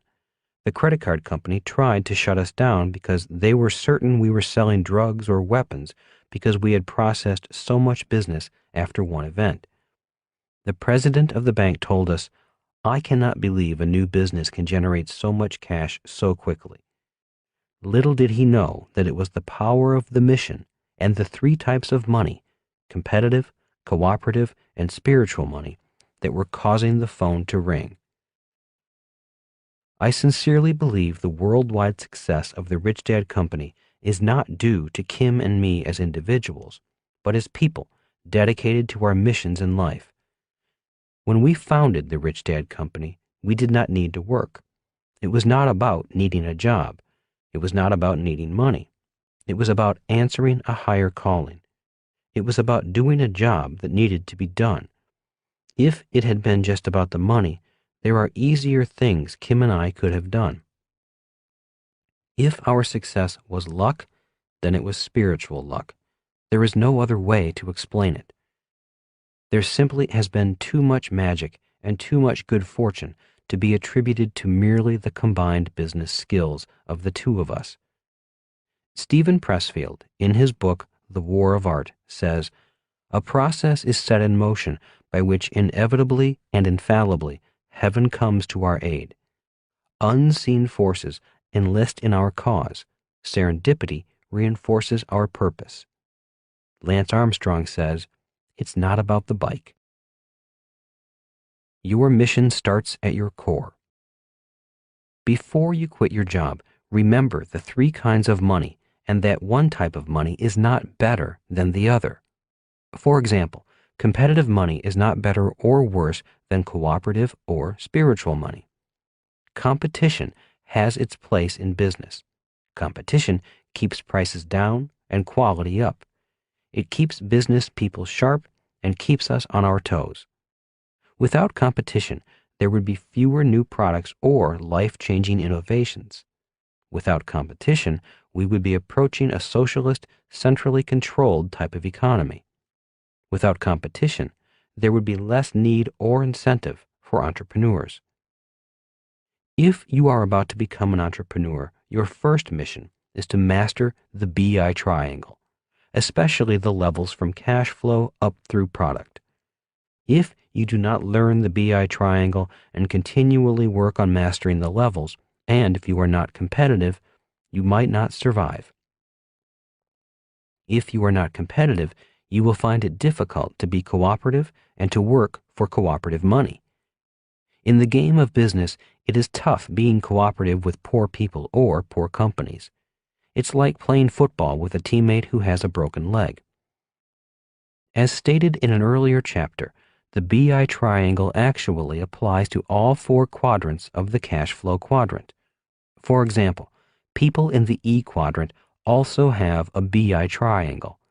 If they are having financial challenges, it makes it easier to diagnose their financial challenge by simply looking at their private lives through the BI triangle.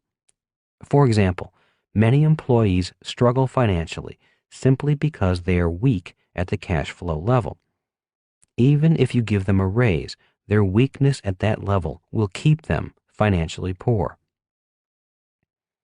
The Marine Corps did teach me that the mission of the organization starts at the core, in the soul of the organization. Without integrity to a mission, an organization does not have a soul. The Rich Dad Company team practices what we preach and lives our company mission. All employees are encouraged to start their own business or investment portfolios so that one day they can leave the company for good. We do not just want loyal employees. We want loyal employees who have a plan to become financially free and leave the company. We do not want our good workers to leave, but we celebrate their becoming financially free because that is the mission of the Rich Dad Company. So before you quit your job, remember that your mission starts at your core, in your soul, felt in your heart, and spoken through your actions, not just your words. Rich Dad's Entrepreneurial Lesson Number 7. The scope of the mission determines the product. Chapter 7. How to go from small business to big business.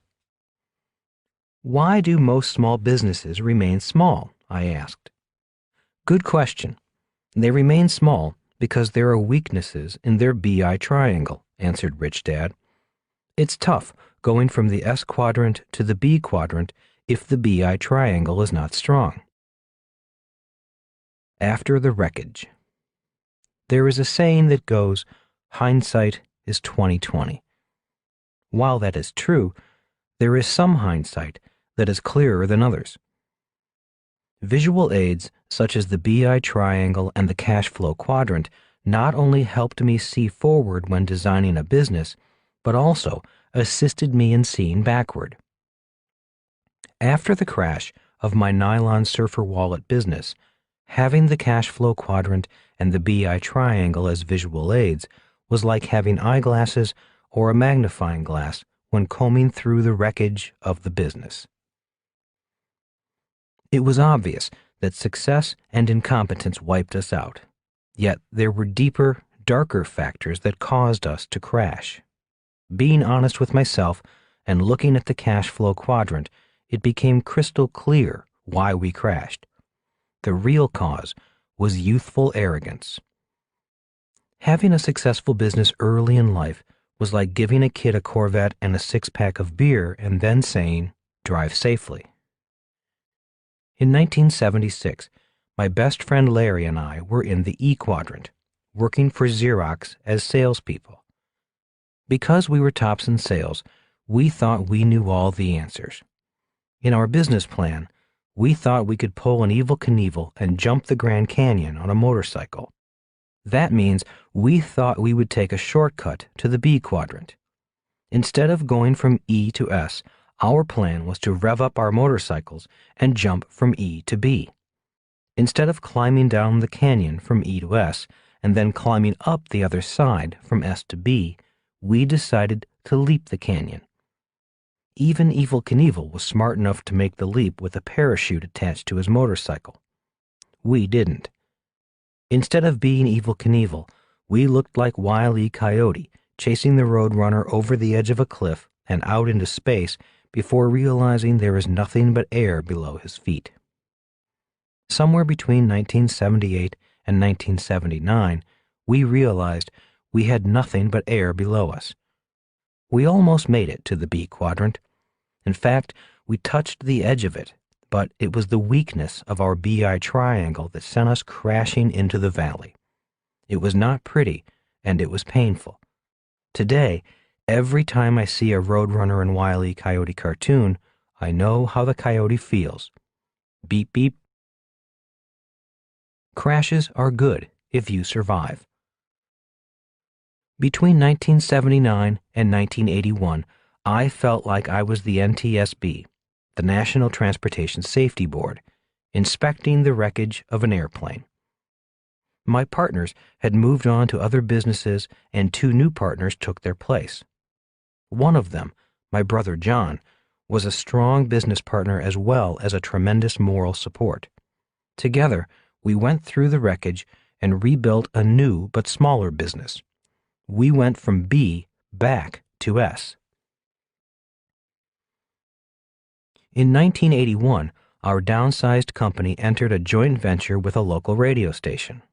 Together with the radio station, we created a merchandising brand named 98 Rock. The star product was a black t-shirt with a splashed paint logo of red and white screaming 98 Rock FM Honolulu. In Honolulu, our 98 Rock shops had thousands of kids lining up to buy tens of thousands of t-shirts and other accessories. The product line soon went worldwide, doing especially well in Japan. Seeing a little 98 Rock shop in Tokyo with thousands of Japanese kids in line to buy the products brought smiles back to our faces, smiles that had not been there for a number of years. When I told Rich Dad about our worldwide success, he reminded me, "The process will give a glimpse of your future, but you must be faithful to the process." Although I was not out of the woods, I knew I was getting closer to my goal. The process, although tough, was working. The 98 Rock craze lasted about 18 months. It made a lot of money. It was through this one marketing campaign that I was able to pay back over $700,000 to my creditors and pay off my back taxes. At the end of the fad, I was financially back to zero. Although still without money, my BI triangle skills were stronger. My confidence was back. I had turned bad luck into good luck. I did not have to declare bankruptcy, and I had caught a glimpse of the good life, my future, at the end of the process. In 1981, an agent for the rock band Pink Floyd called.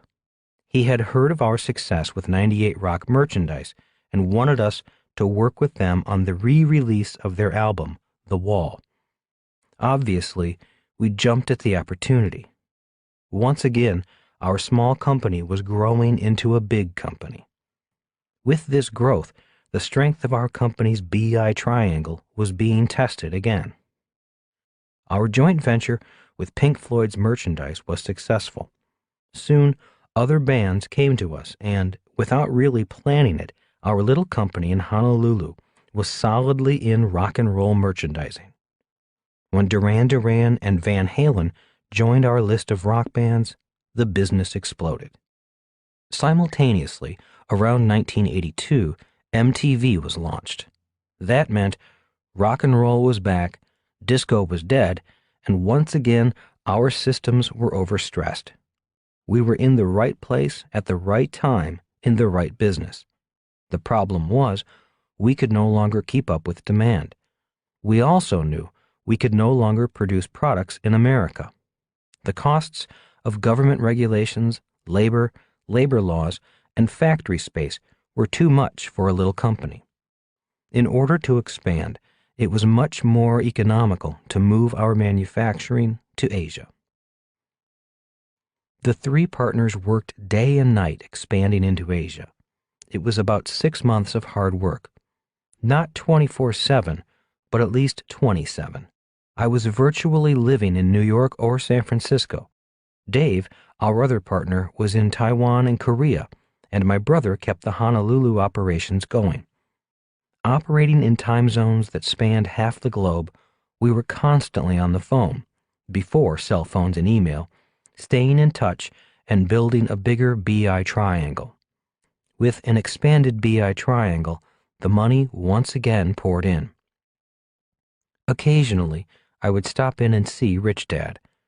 During this period of time, we were not on the best of terms. He was still angry because he thought I had not listened to his advice just before the crash of the original wallet business. Although not happy with me, he was still very giving with his time and advice. Even when I reported that our new wallet business had been rebuilt and I had learned a lot from the process, he remained a little grumpy. In hindsight, rebuilding the business was a priceless experience. My two new partners and I had all learned a lot and had grown up a lot. We were less flaky. We were smarter business people, and our cash flow was the proof. Our new BI triangle was not leaking or collapsing. It was holding its own. One day, my partner Dave suggested I go with him to Korea and Taiwan to see our operations. Since I had only been in San Francisco and New York during the expansion period, I had not gone to Asia to see our factories. As stated in an earlier chapter, it was on this trip to Asia that I saw the kids in sweatshops and my career as a manufacturer ended. Mission accomplished. On the plane ride back from Asia to Hawaii, I realized that my mission was accomplished. Sitting in my seat, I began looking back at the process. As if it were only yesterday, I remember deciding to join the Xerox Corporation to learn how to sell in 1974. My mind also brought back memories of the day in 1976 when my friend Larry and I decided to start the nylon surfer wallet business part-time. In 1978, I was #1 in sales at Xerox, and our surfer wallet business was being written up in GQ, Runner's World, and Playboy. Larry and I left Xerox to run our tiny business full-time. I recalled all the high times and then the crash.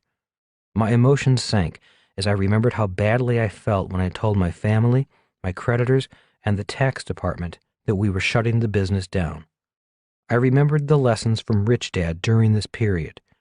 A smile crossed my face when I thought of Dave, my brother John, and I agreeing to rebuild the business and our success with 98 Rock, and then with MTV and rock and roll. Now the business was strong, and it was time to move on. My mind kept saying, "Stay. It's now time to make a lot of money. You're back on top again. Why leave now? You're just about to get rich. The hard work is done. Your dreams will come true." Yet, in my heart, I knew it was time to move on. Deciding to move on was tough, especially with the money beginning to pour in. I struggled for months with the conflict between my head and my heart. Many times when I received my paycheck and bonus check, I definitely wanted to stay.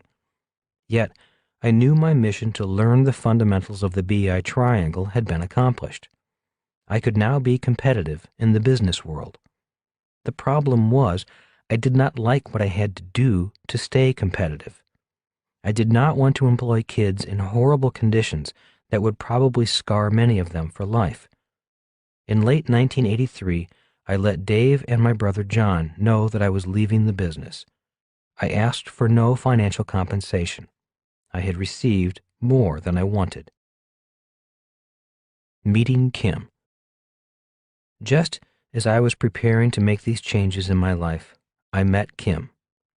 Still the disco duck of Waikiki, I had met her months earlier, but she would not have anything to do with me. It must have been the long collared shirts and disco boots.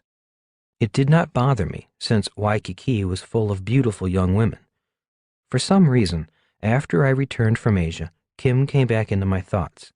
I asked her out again, and she turned me down again.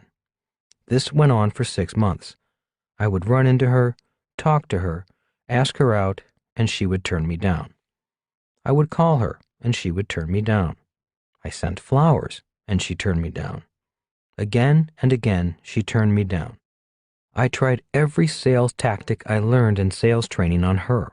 I tried the puppy dog close, the Columbo close, the assume the sale and close, but none of them worked.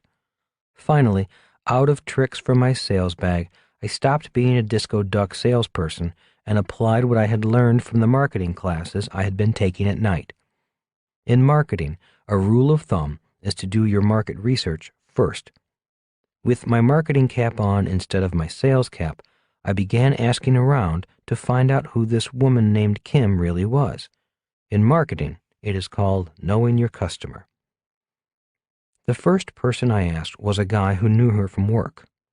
When I began asking questions, all he did was laugh. "You don't have a prayer," he said. "Do you know how many guys are after her? She has cards, flowers, and phone calls from guys like you all day. She probably does not know who you are." He was not helpful, so I kept digging. Finally, I was having lunch with a female friend of mine, and I mentioned I was not getting far on my market research project, codenamed Kim. Phyllis cracked up after she heard my story. Don't you know who her best girlfriend is? No, I don't. Laughing hysterically, Phyllis said, her best friend is Karen, your old girlfriend. What? I said, you're kidding me. No, I am not, laughed Phyllis. Giving Phyllis a big hug and kiss, I ran out the door and back to the office. I had a phone call to make. To Karen. The split between Karen and me had not been the most pleasant, so I had some patching up to do. After I had made a few belated apologies, Karen listened to the story of my 6-month pursuit of Kim. She, too, laughed her head off. Finally composing herself, she asked, So, what do you want me to do? Taking off my marketing cap and putting on my salesperson's cap, I asked for what every salesperson is trained to ask for from a satisfied customer. I asked for a referral. You want what? Screamed Karen. You want a referral from me? You want me to recommend to her that she go out with you? You've got your nerve. Well, that is why I was number 1 in sales, I said as a joke. Karen did not laugh. Okay, she said, I'll talk to her, but I warn you, that is all I am going to do. No more favors. Karen did talk to Kim and gave me an excellent referral. About 6 weeks later, our calendars finally cleared, and we finally had our first date on February 19th, 1984. A new process begins. Our date was a table overlooking the beach and a simple walk along a white sand beach with a bottle of champagne. I did not have much money, so that was about as romantic a date as I could think of for a good price. Sitting on the beach at the foot of Diamond Head, Kim and I talked until the sun came up. We had a lot of catching up to do. That night, she told me about her life, and I talked about mine. When the subject of work came up, I told her about Rich Dad and his lessons. She had been a business major in college and was very interested in Rich Dad's BI triangle and the process of becoming an entrepreneur. Sitting on the sand at the water's edge in the moonlight, talking to the most beautiful woman I had ever known about business was like being in heaven. Most of the women the Disco Duck had dated up to this point were not into business. Kim was. She was very interested. She shook her head when I told her the story of the nylon wallet business. I told her about flying high, and then the crash that followed. I told her about the kids in Asia, one stacked on top of another, 4 tiers of workers where there should only be 1 tier, inhaling toxic fumes from the paints we used. She nearly cried. Then I told her about resigning from my company because the mission was over. With that, she took over the conversation, saying, I'm glad you're moving on, but what are you going to do? Shaking my head, I replied, I don't know. All I know is that sometimes you have to stop before you can begin again. So right now, all I am doing is stopping. At that point, I told her about my dad who was still unemployed, taking odd jobs when he could find them. I told her about how I thought education was inadequate and not preparing kids for the real world, how schools were preparing kids to be employees, not entrepreneurs, teaching kids to expect a company or the government to take care of them once their working days were over. We then discussed the future, how Rich Dad envisioned a coming Social Security crisis, a medical crisis, and a financial crisis in the stock market, growing bigger and bigger as the baby boom generation aged. Why are you concerned? She asked. Why do you think the coming financial crisis is your problem? I can't really say, I said. I know that the world has a lot of problems. Problems with the environment, diseases, enough food, shelter, and so on.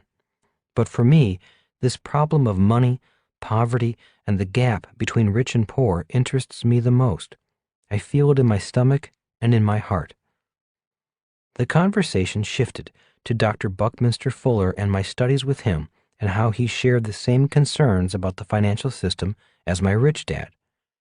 I did my best to explain to her how Dr. Fuller said the rich and powerful were playing games with money, keeping the poor and middle class constantly at the edge of financial crisis. I also told Kim about Fuller's saying that each of us had a purpose to our lives, that each of us held a vital piece of the puzzle, and our job was not just to make money, but also to make this world a better place. It sounds like you were looking for a way to help people like your dad and people like those kids in the factory, said Kim. I said, that is pretty accurate. While I was in that factory, I decided it was time for me to work for the kids instead of having the kids working for me. It is time for me to make the kids rich, rather than just myself rich. The sun was breaking over the ocean. The young surfers were out testing the smooth, glassy waves. It was time to get ready for work. We had been up all night, but were full of energy. We have been together ever since. Finding my passion. In December 1984, Kim and I moved to California.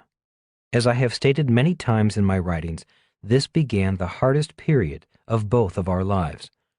The business opportunity we thought we were part of did not pan out. That left us without money, sleeping in our car for a few nights. It was a time that tested our commitment to our new business and to each other. California was the hotbed for new models of education. Many of the hippies had grown older and were teaching seminars on some very strange and interesting subjects. The common themes were open your mind, change your paradigms, and break through your limiting realities. Kim and I attended as many seminars as we could, gaining new ideas and observing different teaching techniques. Earlier in this book, I wrote about attending Bob Bondurant's School of High Performance Driving, and also about working with Tony Robbins and teaching people to walk across 2,000-degree coals. As you may already know, I do not like the traditional system of education. I didn't like being taught by the fear of failing, learning to memorize all the right answers, and being afraid of making mistakes. In school, I always felt I was being programmed to do only the right things and to live in fear of living life. In school, I often felt like a butterfly caught in a spider's web, with the spider wrapping its web around and around me until I could no longer fly. The kind of education I was looking for was an education that taught people how to break through their fears, education that would help them discover their own power within so they could walk on fire or drive a high-speed Formula One racer. The more I studied these techniques and how we learn, how the mind works with our emotions, and how the mind affects our physical abilities, the more I wanted to learn. I became fascinated by the subject of how we as humans learn. I discovered why I loved the Marine Corps so much. I loved Marine Corps training and flight school because it too was about going beyond fears and limiting thoughts. The Marine Corps was the perfect learning environment for me. The learning environment was tough and rigorous, requiring my body, mind, emotions, and soul to get through the programs. In the Marine Corps, memorizing the right answers is not enough. Just as in the world of business, the Marine Corps is about results, not reasons. It is about actions, not words. It is a learning environment that insists that the mission be first, the team second, and the individual last. It is a learning environment that taught me to fly rather than a learning environment that clipped my wings. Breakthrough learning. It was dawning on me that what we were studying was what I came to call breakthrough learning, the type of learning that is powerful enough to cause a transformation, a paradigm shift of reality, much like how a chick must feel when it finally breaks through the shell of the egg. During one of the learning seminars I attended, I learned about Ilya Prigogine, a person who was awarded the Nobel Prize for his research on dissipative structures. To put it into as simple an example as possible, his research proved why a child will climb on a bike, fall off, climb on, fall off, and then suddenly be able to ride. Again, in the simplest of terms, Under the extreme stress of falling down and getting up again and again, the stress of the process causes the child's brain to reorder. The brain goes from not knowing how to ride a bicycle to being able to ride a bicycle forever. To me, his research verified why people who do well in school may not do well in the real world. There are many people who know what to do, but cannot do what they know. Like my dad, once they fall down, they stay down and say, "I'll never do that again." Instead of pressing on with increasing stress and frustration, they back off to reduce the stress. In many ways, it is like the chick remaining in its protective shell. As Prigogine summarized, stress is the way intelligence grows, or, as Rich Dad would say, stay with the process. How fast can we learn? Another person whose work I researched was Georgy Lozanov of Bulgaria, the pioneer of what is now called superlearning. Although I never took one of his classes, it is reported that he was able to teach people a complete language in 1 or 2 days. Obviously, traditional academics discredit him and his work. I began experimenting with his techniques and found out that they really do work. One reason I disliked school so much was simply that the pace was too slow. It took too long to learn too little. Combining different teaching techniques increased the speed of learning, reduced boredom, and resulted in greater long-term retention. I began to become excited about education. What I liked most about what I was discovering was that it did not matter if you were an A student or an F student. With this method of teaching, all it took to learn was the desire to learn. Finding my passion. Rich Dad had said to me years earlier that once you complete a process, you take the best with you and leave the rest behind. You then move on to the next process. As Kim and I were going through this learning period, Rich Dad's words began to make sense. Suddenly, it dawned on me that I was beginning the best of several processes in my life. I had my experience from the process of going to school, which I really hated.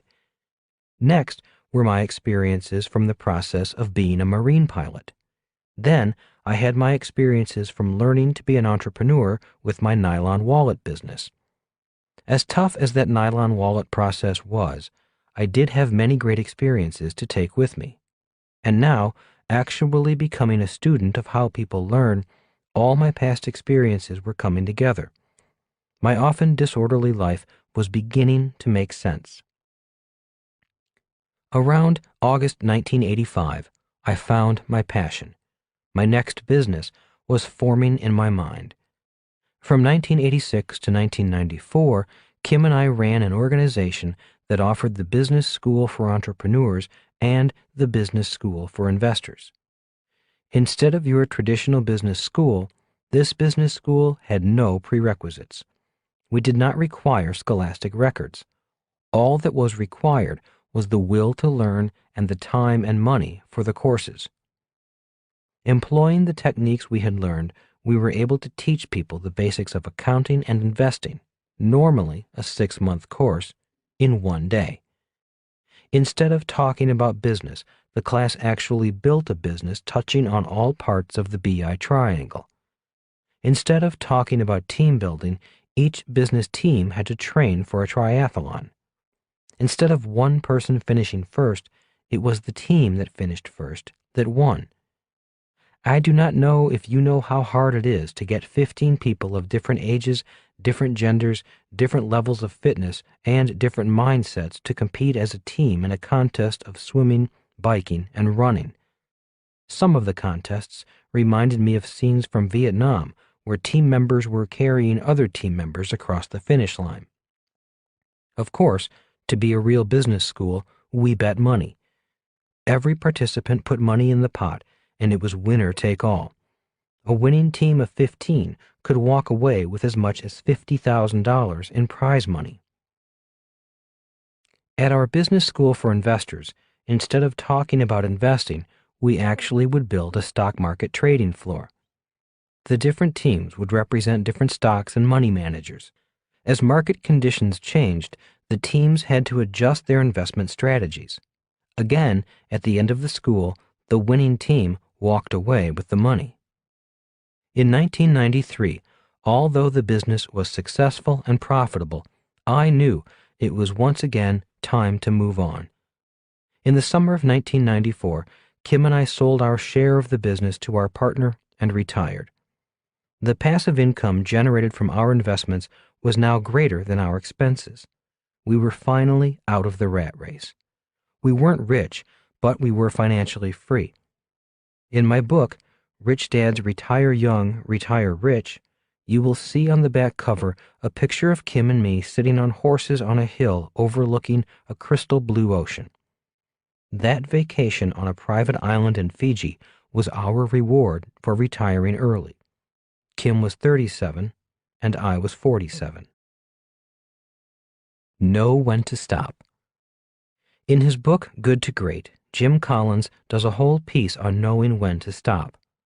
Reading his book in 2004 took me back to the times when I also stopped in 1984 and 1994. There was no clear signal, no sign from God saying it's time to stop. Each time, there was simply a moment when I knew the process I was in had come to an end. It was time to stop and wait for the beginning of the next process. Many times I meet business people who want to stop but can't stop. They cannot stop for different reasons. One common reason is that their BI triangle is weak. To cover up for the weaknesses, the owner often has to work harder or longer to make up for the weaknesses. Another reason is that the owner cannot afford to stop. Again, this is a symptom of a weakness in the BI triangle. Another common reason is that the owner, although successful, continues to work because he or she does not know what to do next. According to Jim Collins, a person may need to stop first, take some time off, and then look for the next thing. That is what I did. I simply stopped, let the dust settle, and waited a few years to see what would happen next. The more people you serve, the more effective you become. From 1984 to 1994, I was firmly entrenched in the S quadrant. I was not going to make any premature moves toward the B quadrant. As expected, as our success grew, so did our exhaustion. Exhaustion is what often occurs with successful people in the S quadrant. Since an S individual often does the work himself, more success means more work. An S often works for $1 per hour compensation plan, and as we all know, there are only so many hours in a day. When Kim and I stopped, it was not the hard work or long hours that caused us to stop. What was disturbing me was how few people our work was reaching. After all, only a few people actually pay money to attend seminars, and our seminars were not only expensive, but also tough like the Marine Corps. We asked people to devote 10 or more days to attend one of our business schools. Dr. Buckminster Fuller, the teacher who has had a tremendous influence on my life, often said, "The more people you serve, the more effective you become." He was not into money, but he was into being of service. Rich Dad said, "One of the big differences between an S and a B is the number of customers they can handle." He also said, "If you want to be rich, simply serve more people." By 1994, our last business school had over 350 people in the class, paying $5,000 each to attend. If you do the math, the money was good. What was not good was that there were only 350 people. I knew that if I truly wanted to help those kids in Asia, I was not going to be able to do it doing things the way I was doing them. In other words, I knew it was time to stop and figure out how to go from the S quadrant to the B quadrant. Instead of trying to leap across the Grand Canyon, Kim and I were now ready to climb up the other side. It was time to go through what Rich Dad called the eye of the needle. Going through the eye of the needle. As most of you know, One of the problems with being self-employed in the S quadrant is the word self.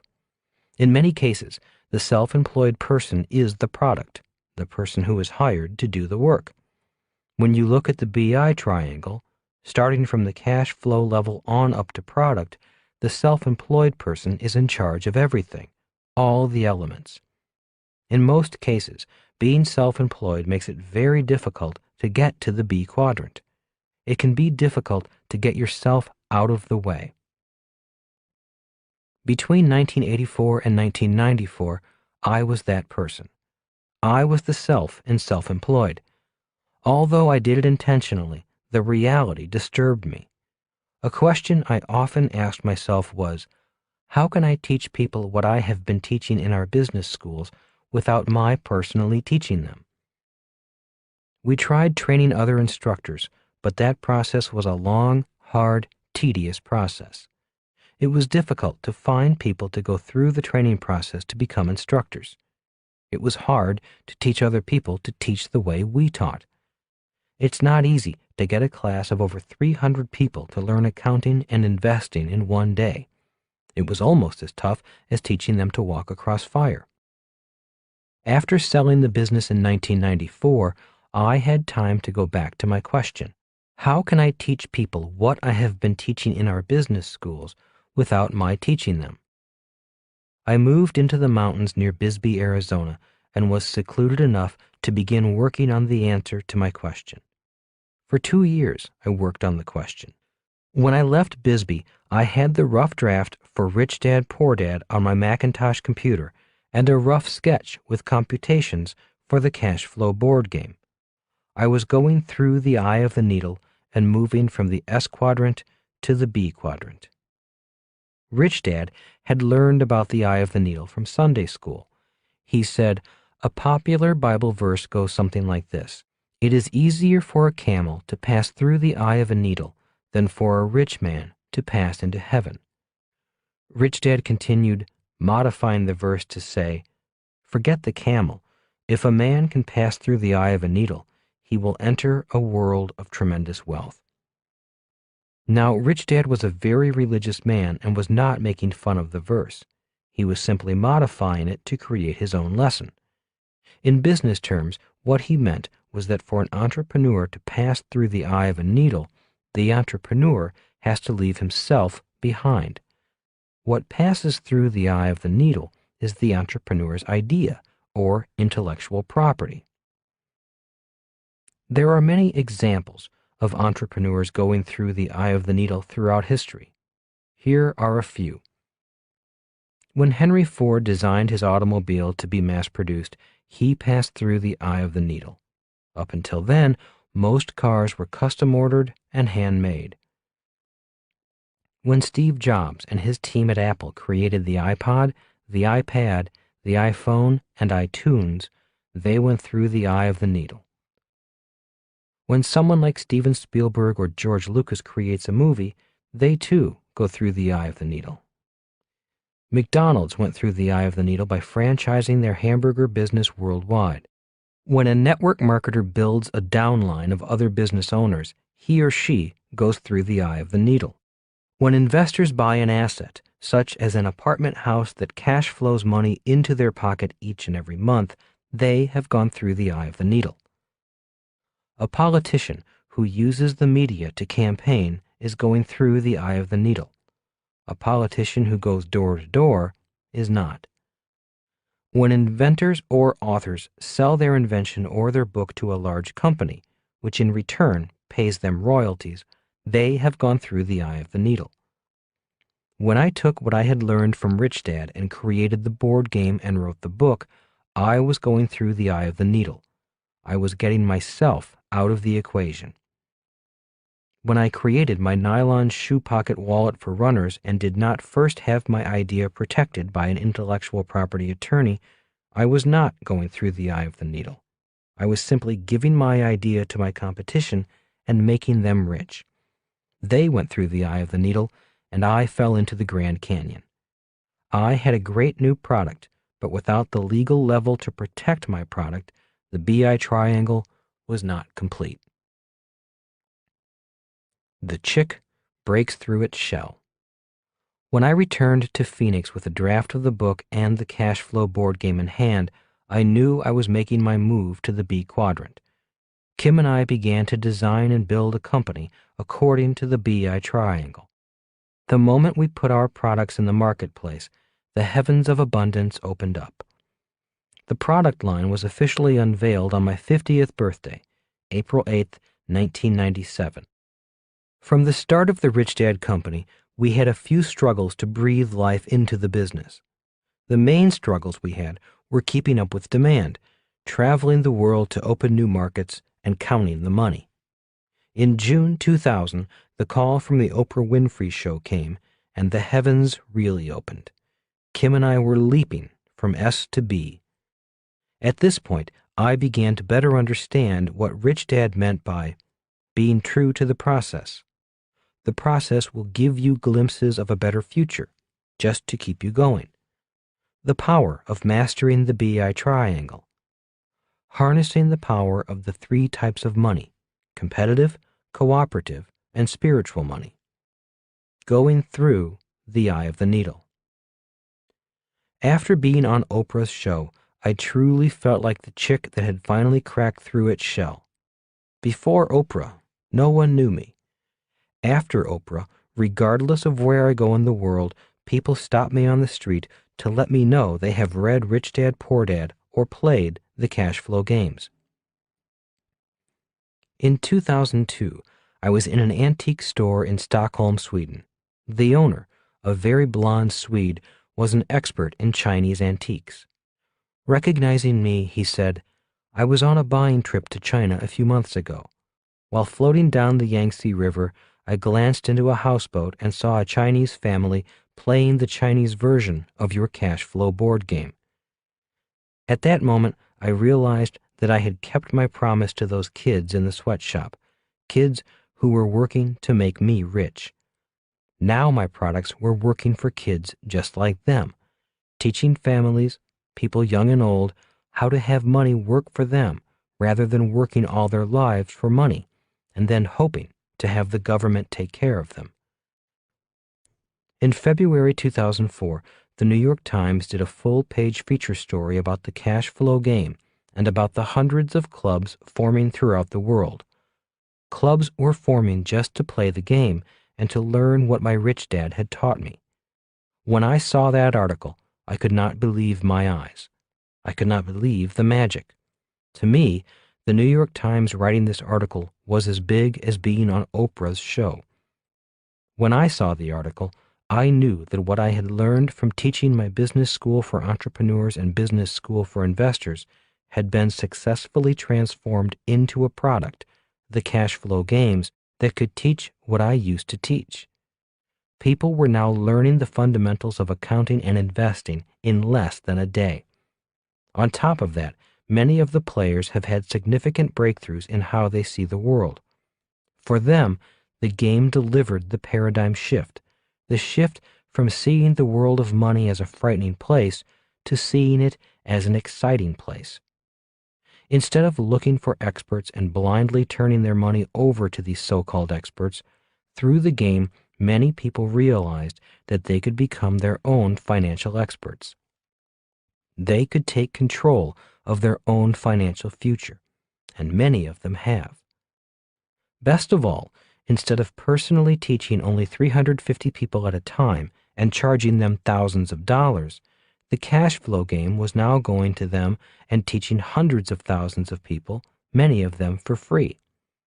Instead of my teaching them, they were teaching themselves, and then teaching and sharing with others. When I saw the New York Times article, I knew the 10-year period from 1994 to 2004 was coming to an end. However, even though that 10-year process is complete, we know the mission continues. Get yourself out of the way.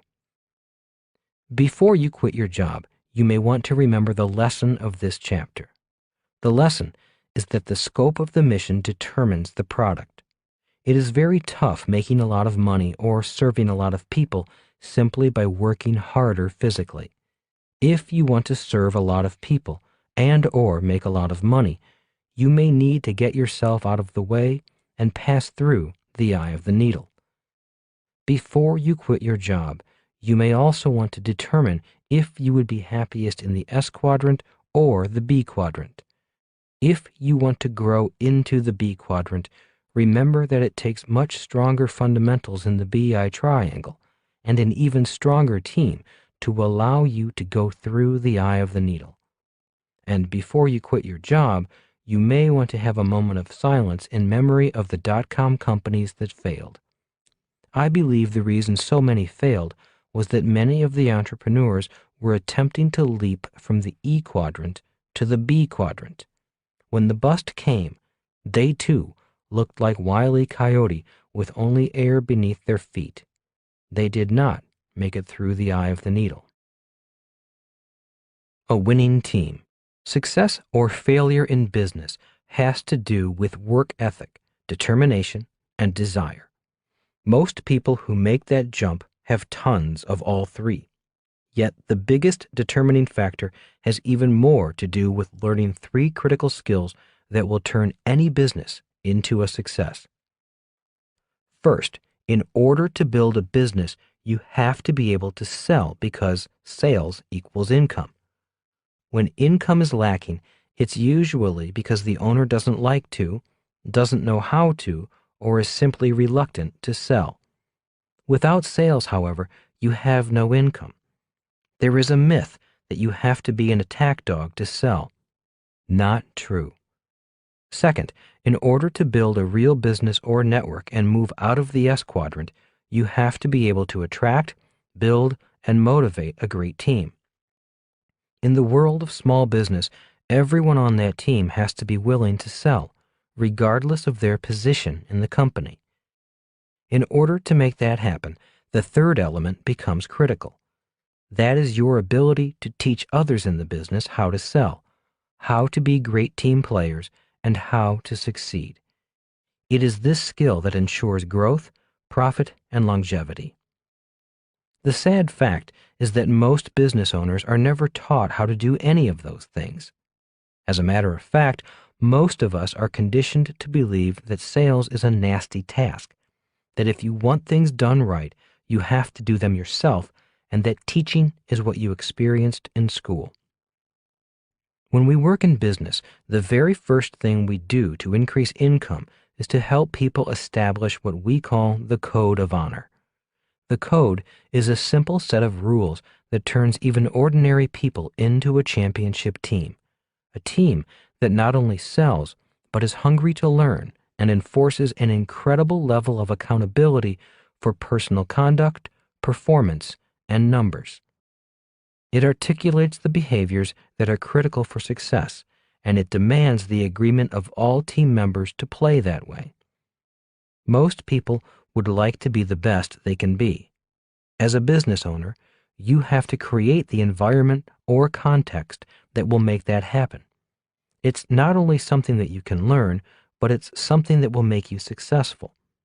Many times in business, it's not what you deliver, but how you deliver it that makes the biggest difference. It's the strength and commitment of your team and their passion to promote and serve others that determine your reputation, your success, and your cash flow. Blair Singer, Rich Dad Advisor and author of Sales Dogs and Team Code of Honor. Choosing the right entity. Few people appreciate it, but choosing the right entity structure for your business is just as important as choosing the right partner for your business. If you go into business with the wrong person, your efforts may be doomed from the start. The wrong person may too freely spend your money, may obligate the company to contracts it cannot fulfill, and may alienate co-workers before the first product or service is ever delivered. The wrong partner can leave you unprotected and waste all of your efforts and energy. Likewise, choosing the wrong legal structure can also lead directly to failure. Starting out, you want to have as much asset and legal protection as possible. But by choosing a sole proprietorship or a general partnership, bad entities that offer no protection whatsoever, you stand to lose everything you build into your business, along with all of your personal assets. Plaintiffs and their attorneys love to see businesses operated as sole proprietorships and general partnerships because they can reach both business and personal assets when they bring a claim. They have free rein to reach all of your assets. Instead, use a good entity such as a C corporation, S corporation, limited liability company, or limited partnership. These entities protect your personal assets from attack against the business. And like the right partner, the right entity will help you advance your protection and future prospects.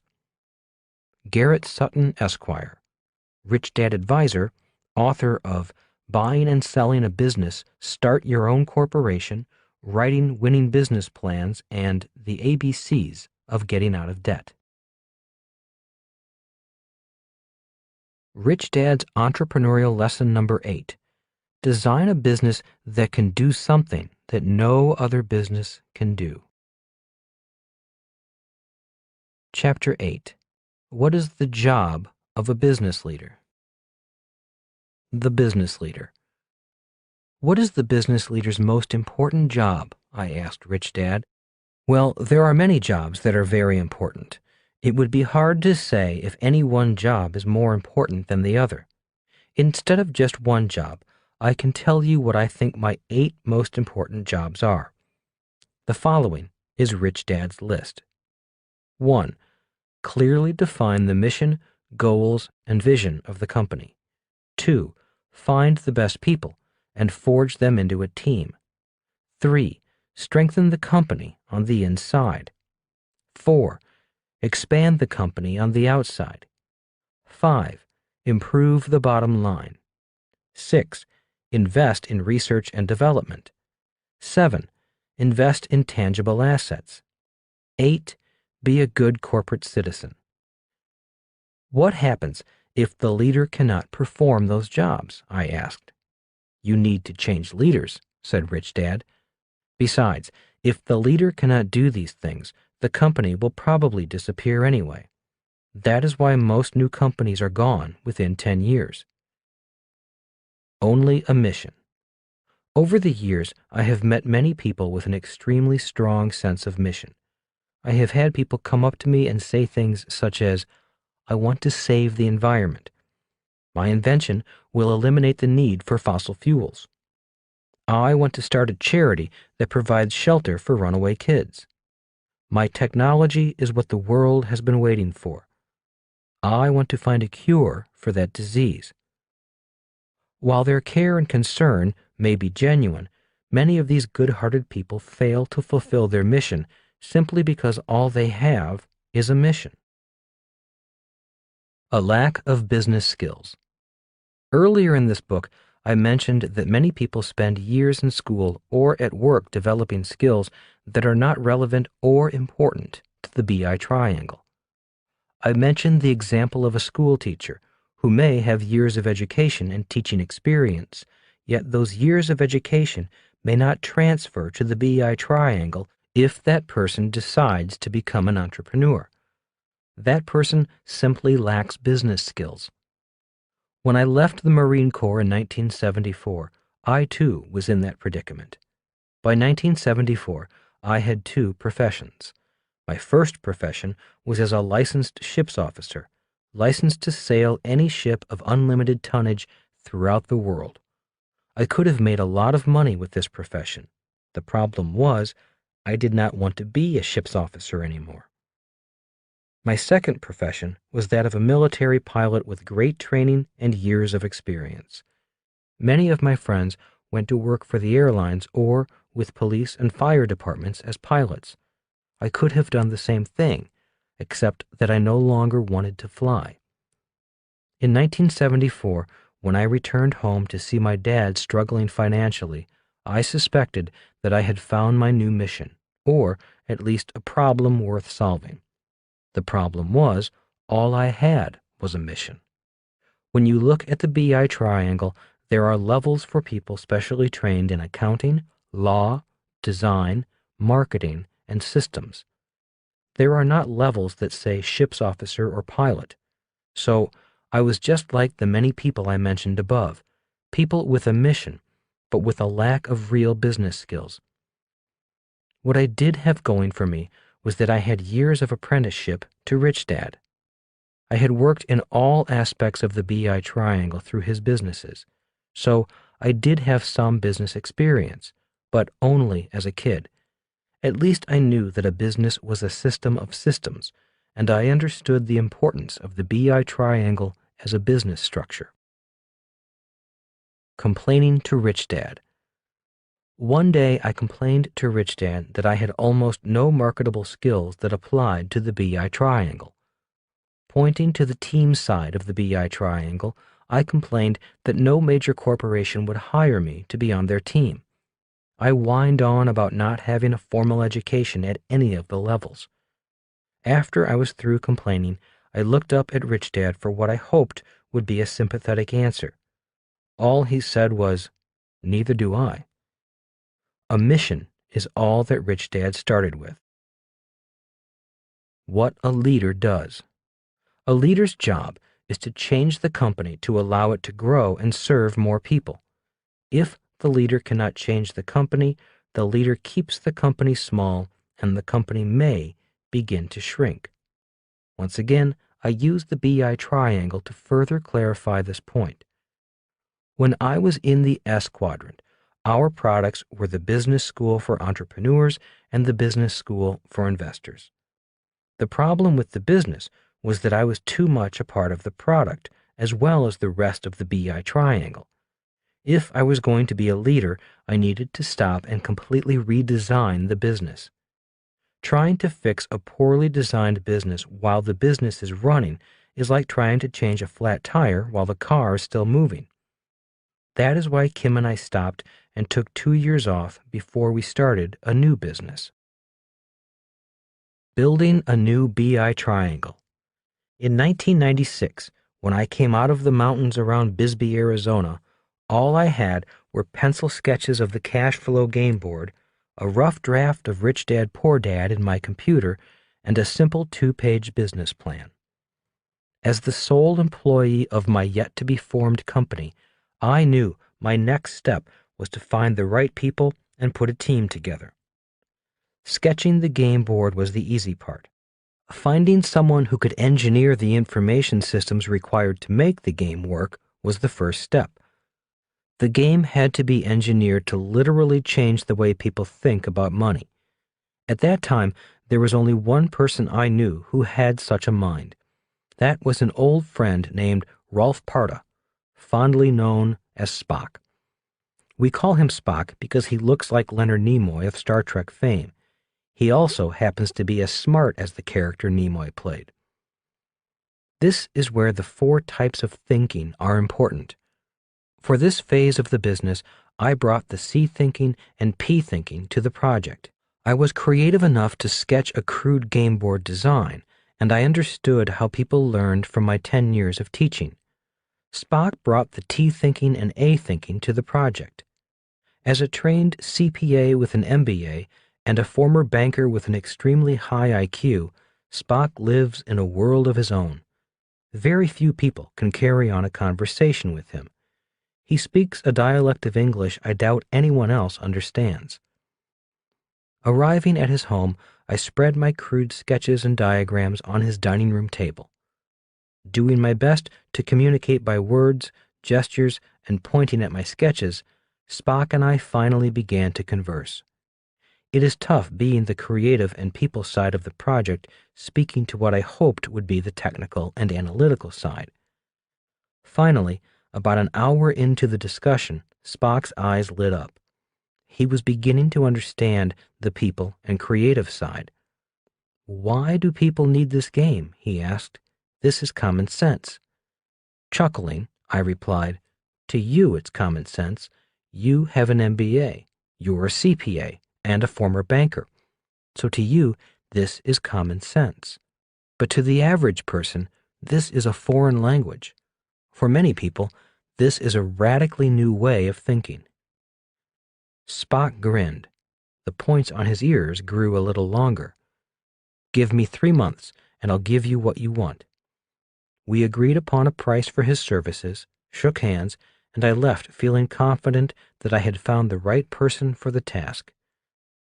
3 months later, and after much interaction with me, he had all the complex mathematical equations done. I had done my part and made better crude sketches. Together, Kim, Spock, and I played the game. Surprisingly, the game ran well. It was a tough game, but the numbers worked, the lessons were revealed, and we were happy. The next person I went to see was an intellectual property attorney to begin the process of filing for patents, trademarks, and other legal fences to protect my intellectual property. Spock went back to work with his A-thinking cap on, using his analytical mind this time, and began back-testing the game on a computer. He ran the game through 150,000 different simulations without a failure. When he handed me his pages of mathematical computations, he was grinning from ear to ear. The challenge of the project had made him very happy. To this day, I have no idea what the math on those pages meant, but when I turned those same pages over to my attorney, he grinned just like Spock. I felt like I was in school again. The two A students were going over test papers and enjoying it, and I, the C, D, and occasional F student, wondered what they were so excited about. As you may have already guessed, I was now building a new BI triangle. As entrepreneurs, Kim and I were clear on our mission. Now, as leaders of the project and using the 5 levels inside the triangle as a guide, we were now putting together a team. After about a month, my attorney called and said, "You can now move forward and show your game to other people. We do not have a patent yet, but I have filed the application and you've staked your claim.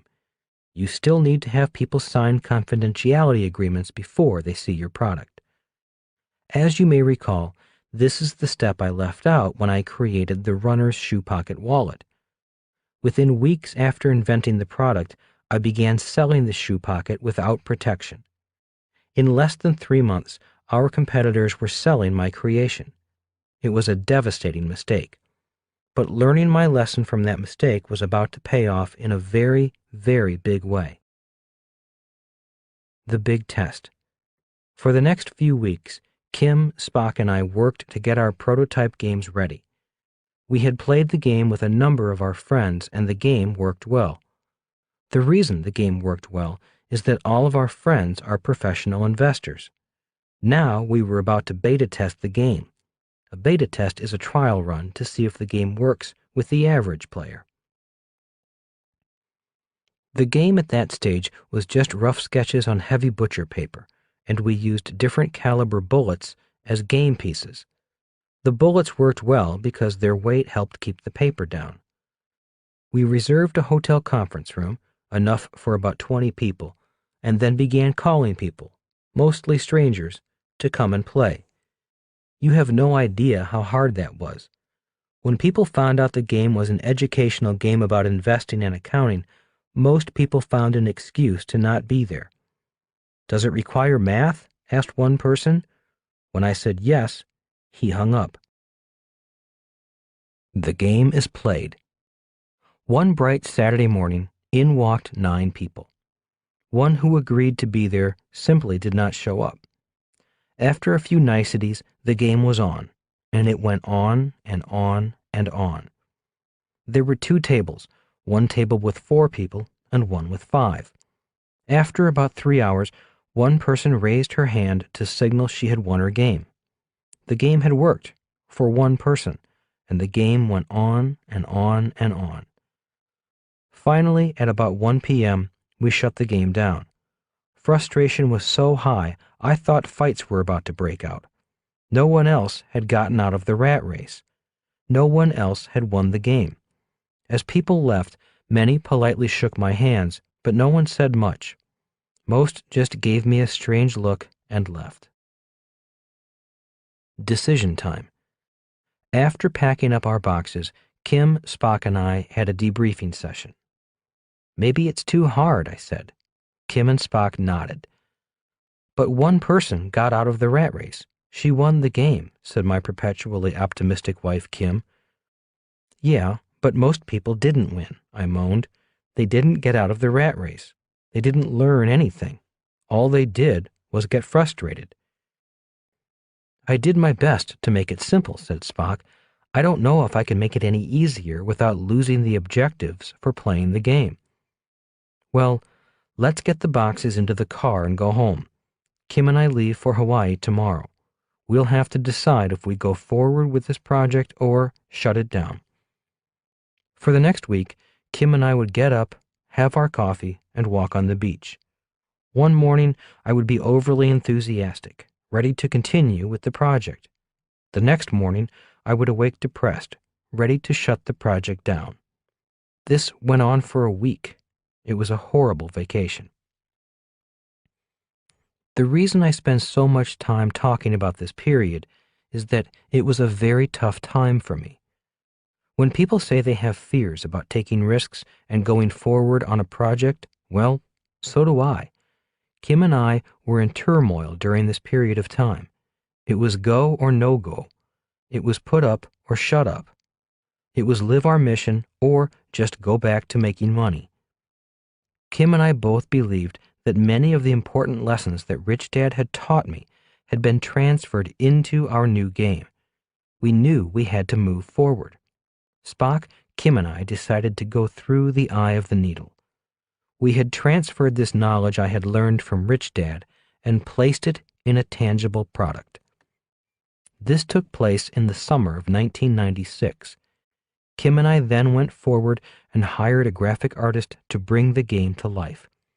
He then shipped his work to a game manufacturing company in Canada. In November 1996, the commercial version of the game was played at a friend's investment seminar in Las Vegas, Nevada. The game worked. Participants loved the game. The paradigm shifts we wanted were happening. Immediately, we flew to Singapore to another friend's investment workshop. Once again, the game did its magic. Trademarks and trade dress. We then worked on the graphics that help identify the Rich Dad brand. You may notice that most of our products have a similar theme, look, and feel. We use specific colors: purple, gray, black, and a few secondary colors. People associate the color schemes with the Rich Dad Company. If people infringe upon our trade dress or trademarks, which people often do, our legal team begins talking to them. Our trademarks and trade dress are assets called intellectual property that have great value all over the world. In China, they call Rich Dad the Purple Storm. The business takes off. Once the business was put together, the company began to take off. Orders started flying through the door. Cash flowed in. All debts were immediately paid off, and soon the company was bursting at the seams. We were forced to buy an office building to house a growing company. Rich Dad, Poor Dad made the Wall Street Journal and the New York Times bestseller lists, one of the few books on the lists not published by the large publishing houses. Publishing houses started calling, offering us a lot of money to sign with them. Oprah's show called, and in the summer of 2000, after I was on her program, the company really exploded. Almost overnight, we became an international success. How to expand a business. There are many ways a business can expand. 1. Replicate the entire BI triangle. Basically, once you work the bugs out of the first business, you open more of them. Many retailers and restaurants expand this way. In many cities, there are restaurants that have 3 or 4 successful stores located throughout the city. In order to grow bigger, the leader may need to change leaders. Often, the owner will sell to a bigger company and start over again. 2. Franchise. McDonald's is the most famous example of expansion via franchising. 3. Take the company public through an IPO. With funds from places like Wall Street, the company can tap into a virtually unlimited supply of money as long as the company keeps on expanding. 4. License the products. This is the way we designed the Rich Dad Company to expand. Licensing is basically allowing another business to produce your products. As our success grew, our licensing, which is the legal level of the business, expanded to 42 different languages in over 55 countries. It costs us no money to produce or store the books. We do not need a giant warehouse, an extensive sales force, or a large inventory to ship product around the world. The Single Tactic Multiple Strategy Plan. My training as a military officer required that we know the difference between a tactic and a strategy. In very simple terms, a tactic is what you do. A strategy is the plan on how to get the tactic done. One of my military science instructors was adamant about the importance of using a single tactic, multiple strategy plan of warfare to win. He would say, a military leader must focus on one objective or tactic. He must only want to do one thing. Everything else is a strategy on how to get that one tactic done. He would then use examples of military conflict after military conflict that was won by the leader that had the best strategies focused on a single tactic. When I entered the business world, I carried his lessons with me. Soon, I began to see that companies that used the single tactic, multiple strategy type of planning were companies that won in business. For example, Domino's Pizza started with a single tactic to beat its competition. To distinguish itself in the pizza wars, Domino's designed a company around a single tactic. That tactic was to promise pizza in 30 minutes or less. An entire business was designed around that single promise, a single tactic. To make that single tactic a reality, the company then had multiple strategic plans. Once Domino's entered the marketplace, it immediately began taking market share from its competitors. Competitors, such as Pizza Hut, could not compete because the business was not designed to meet such a promise. To combat Domino's, Pizza Hut increased advertising, the communications level, to announce new and different types of pizza. The product level. The pizza wars were on. Pizza Hut was fighting with a better product. Domino's was fighting with a guaranteed faster delivery. If you have read Jim Collins' book Good to Great, you will notice that many of the great companies have single tactics. Jim Collins does not call it a single tactic, multiple strategy way of winning. Instead, he calls it the hedgehog principle. In his book, he uses Walmart's single tactic, the lowest price for good products, as the reason it beats its competitors who have multiple tactics and even more strategies. In other words, Walmart's competitors simply have not clearly defined their own single winning tactic. Walmart's entire business is focused on one promise, a promise customers clearly like. That means Walmart does not win in the product category.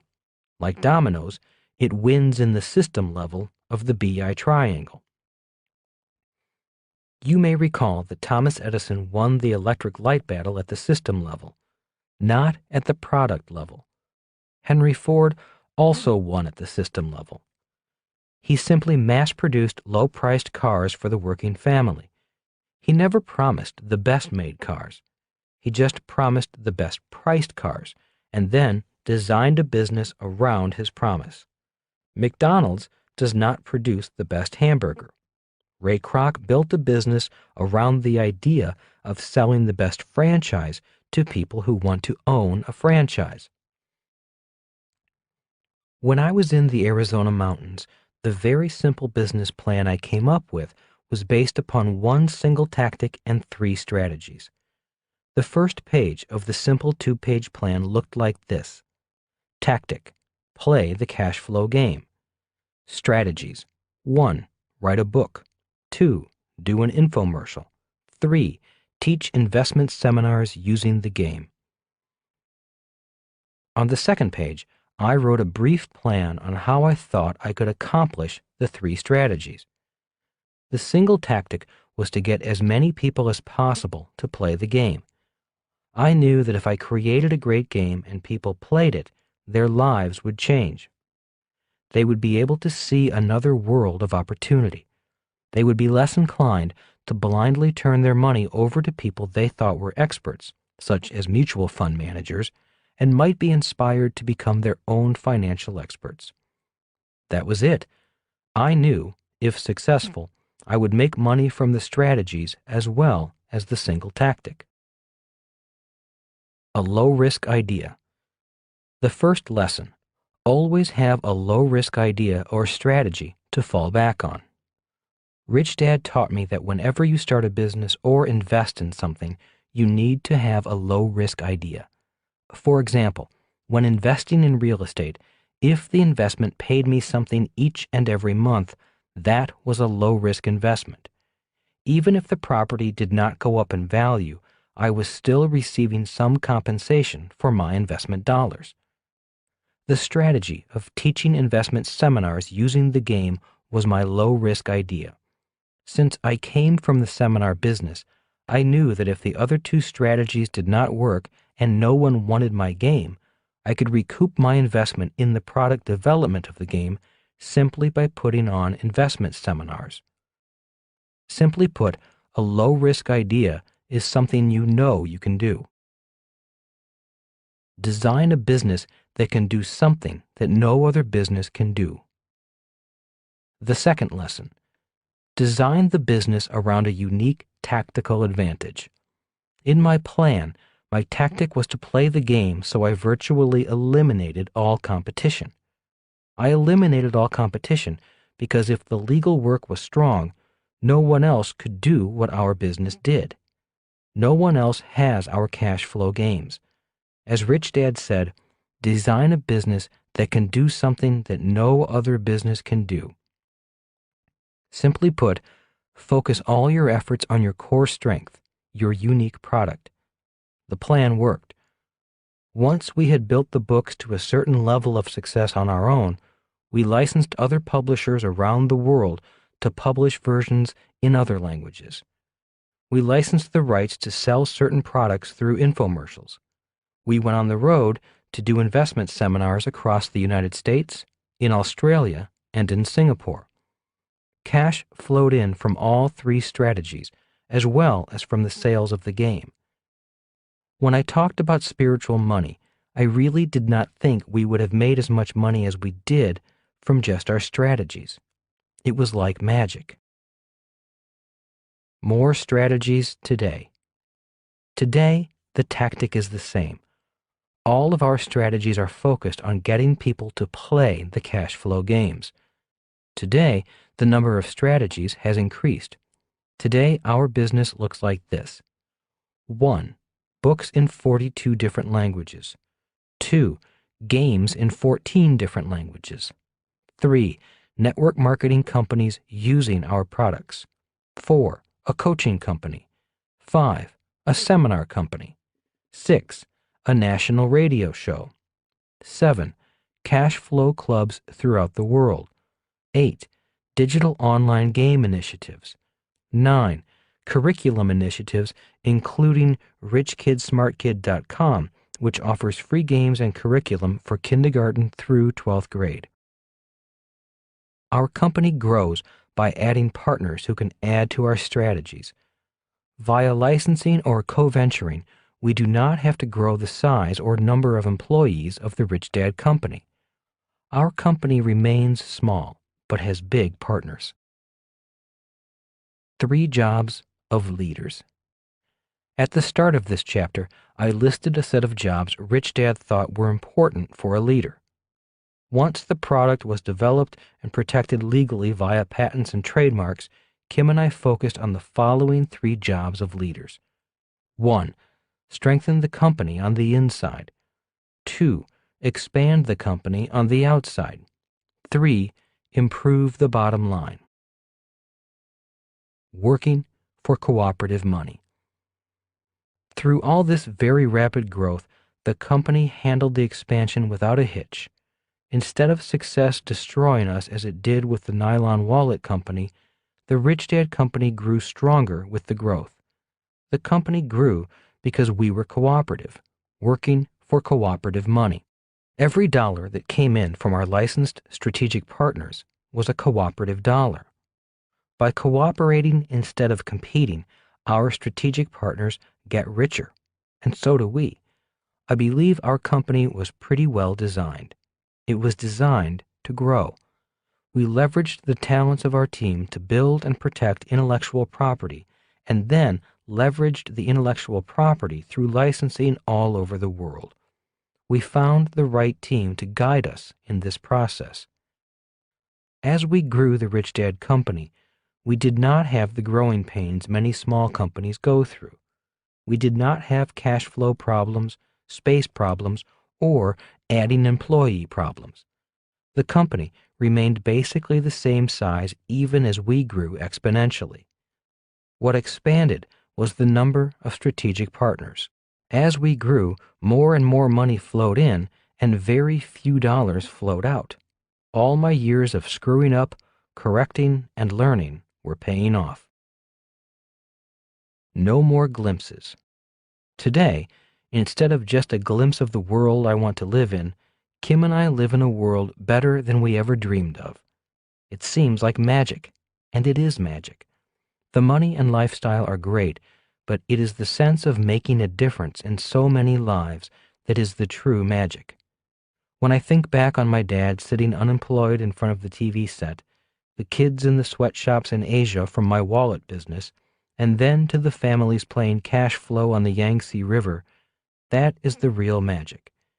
As Dr. Buckminster Fuller would say, it's the work of the Great Spirit. As Lance Armstrong says, it's not about the bike. The entrepreneur's job is done. Once I saw the article about the cash flow game in the New York Times, I knew my job as an entrepreneur was over. We had done our job. Kim and I had taken the business as far as we could take it. We knew it was time for a new team. In the summer of 2008, our new team took over. The team has changed, but their jobs are the same. Their jobs as leaders are clearly define the mission, goals, and vision of the company. Find the best people and forge them into a team. Strengthen the company on the inside. Expand the company on the outside. Improve the bottom line. Invest in research and development. Invest in tangible assets. Be a good corporate citizen. Rich Dad's Entrepreneurial Lesson Number 9. Don't fight for the bargain basement. Chapter 9. How to Find Good Customers. One day during my junior year of high school, Rich Dad and I were walking past an entrance to a hotel when we heard a man's voice shouting loudly, "I will not pay you another dime. You have not kept your agreement." Looking up, I saw a family of 5 with a very upset father yelling at a local man in a Hawaiian print shirt. "But all you have paid is a deposit," the local man protested. "You still owe us the balance. I cannot let you check in until the balance is paid. You were to have paid your balance in full a month ago. You're lucky we even held your rooms for you. This is our peak season." "It's a good thing you did hold our rooms for us," snarled the father. "You'd have heard from my attorney if you hadn't." "I still need to be paid," said the local man, holding his ground. "I told you that I will pay you. Don't you have ears? Just check us in, and I will pay you," the father growled. "I have a check right here made out to you. Let us get into our room, and we will settle this once and for all." This was the era before credit cards. "You need to pay in cash. A check will not do. That is why we ask you to pay in full in advance. It gives us time to clear a personal check."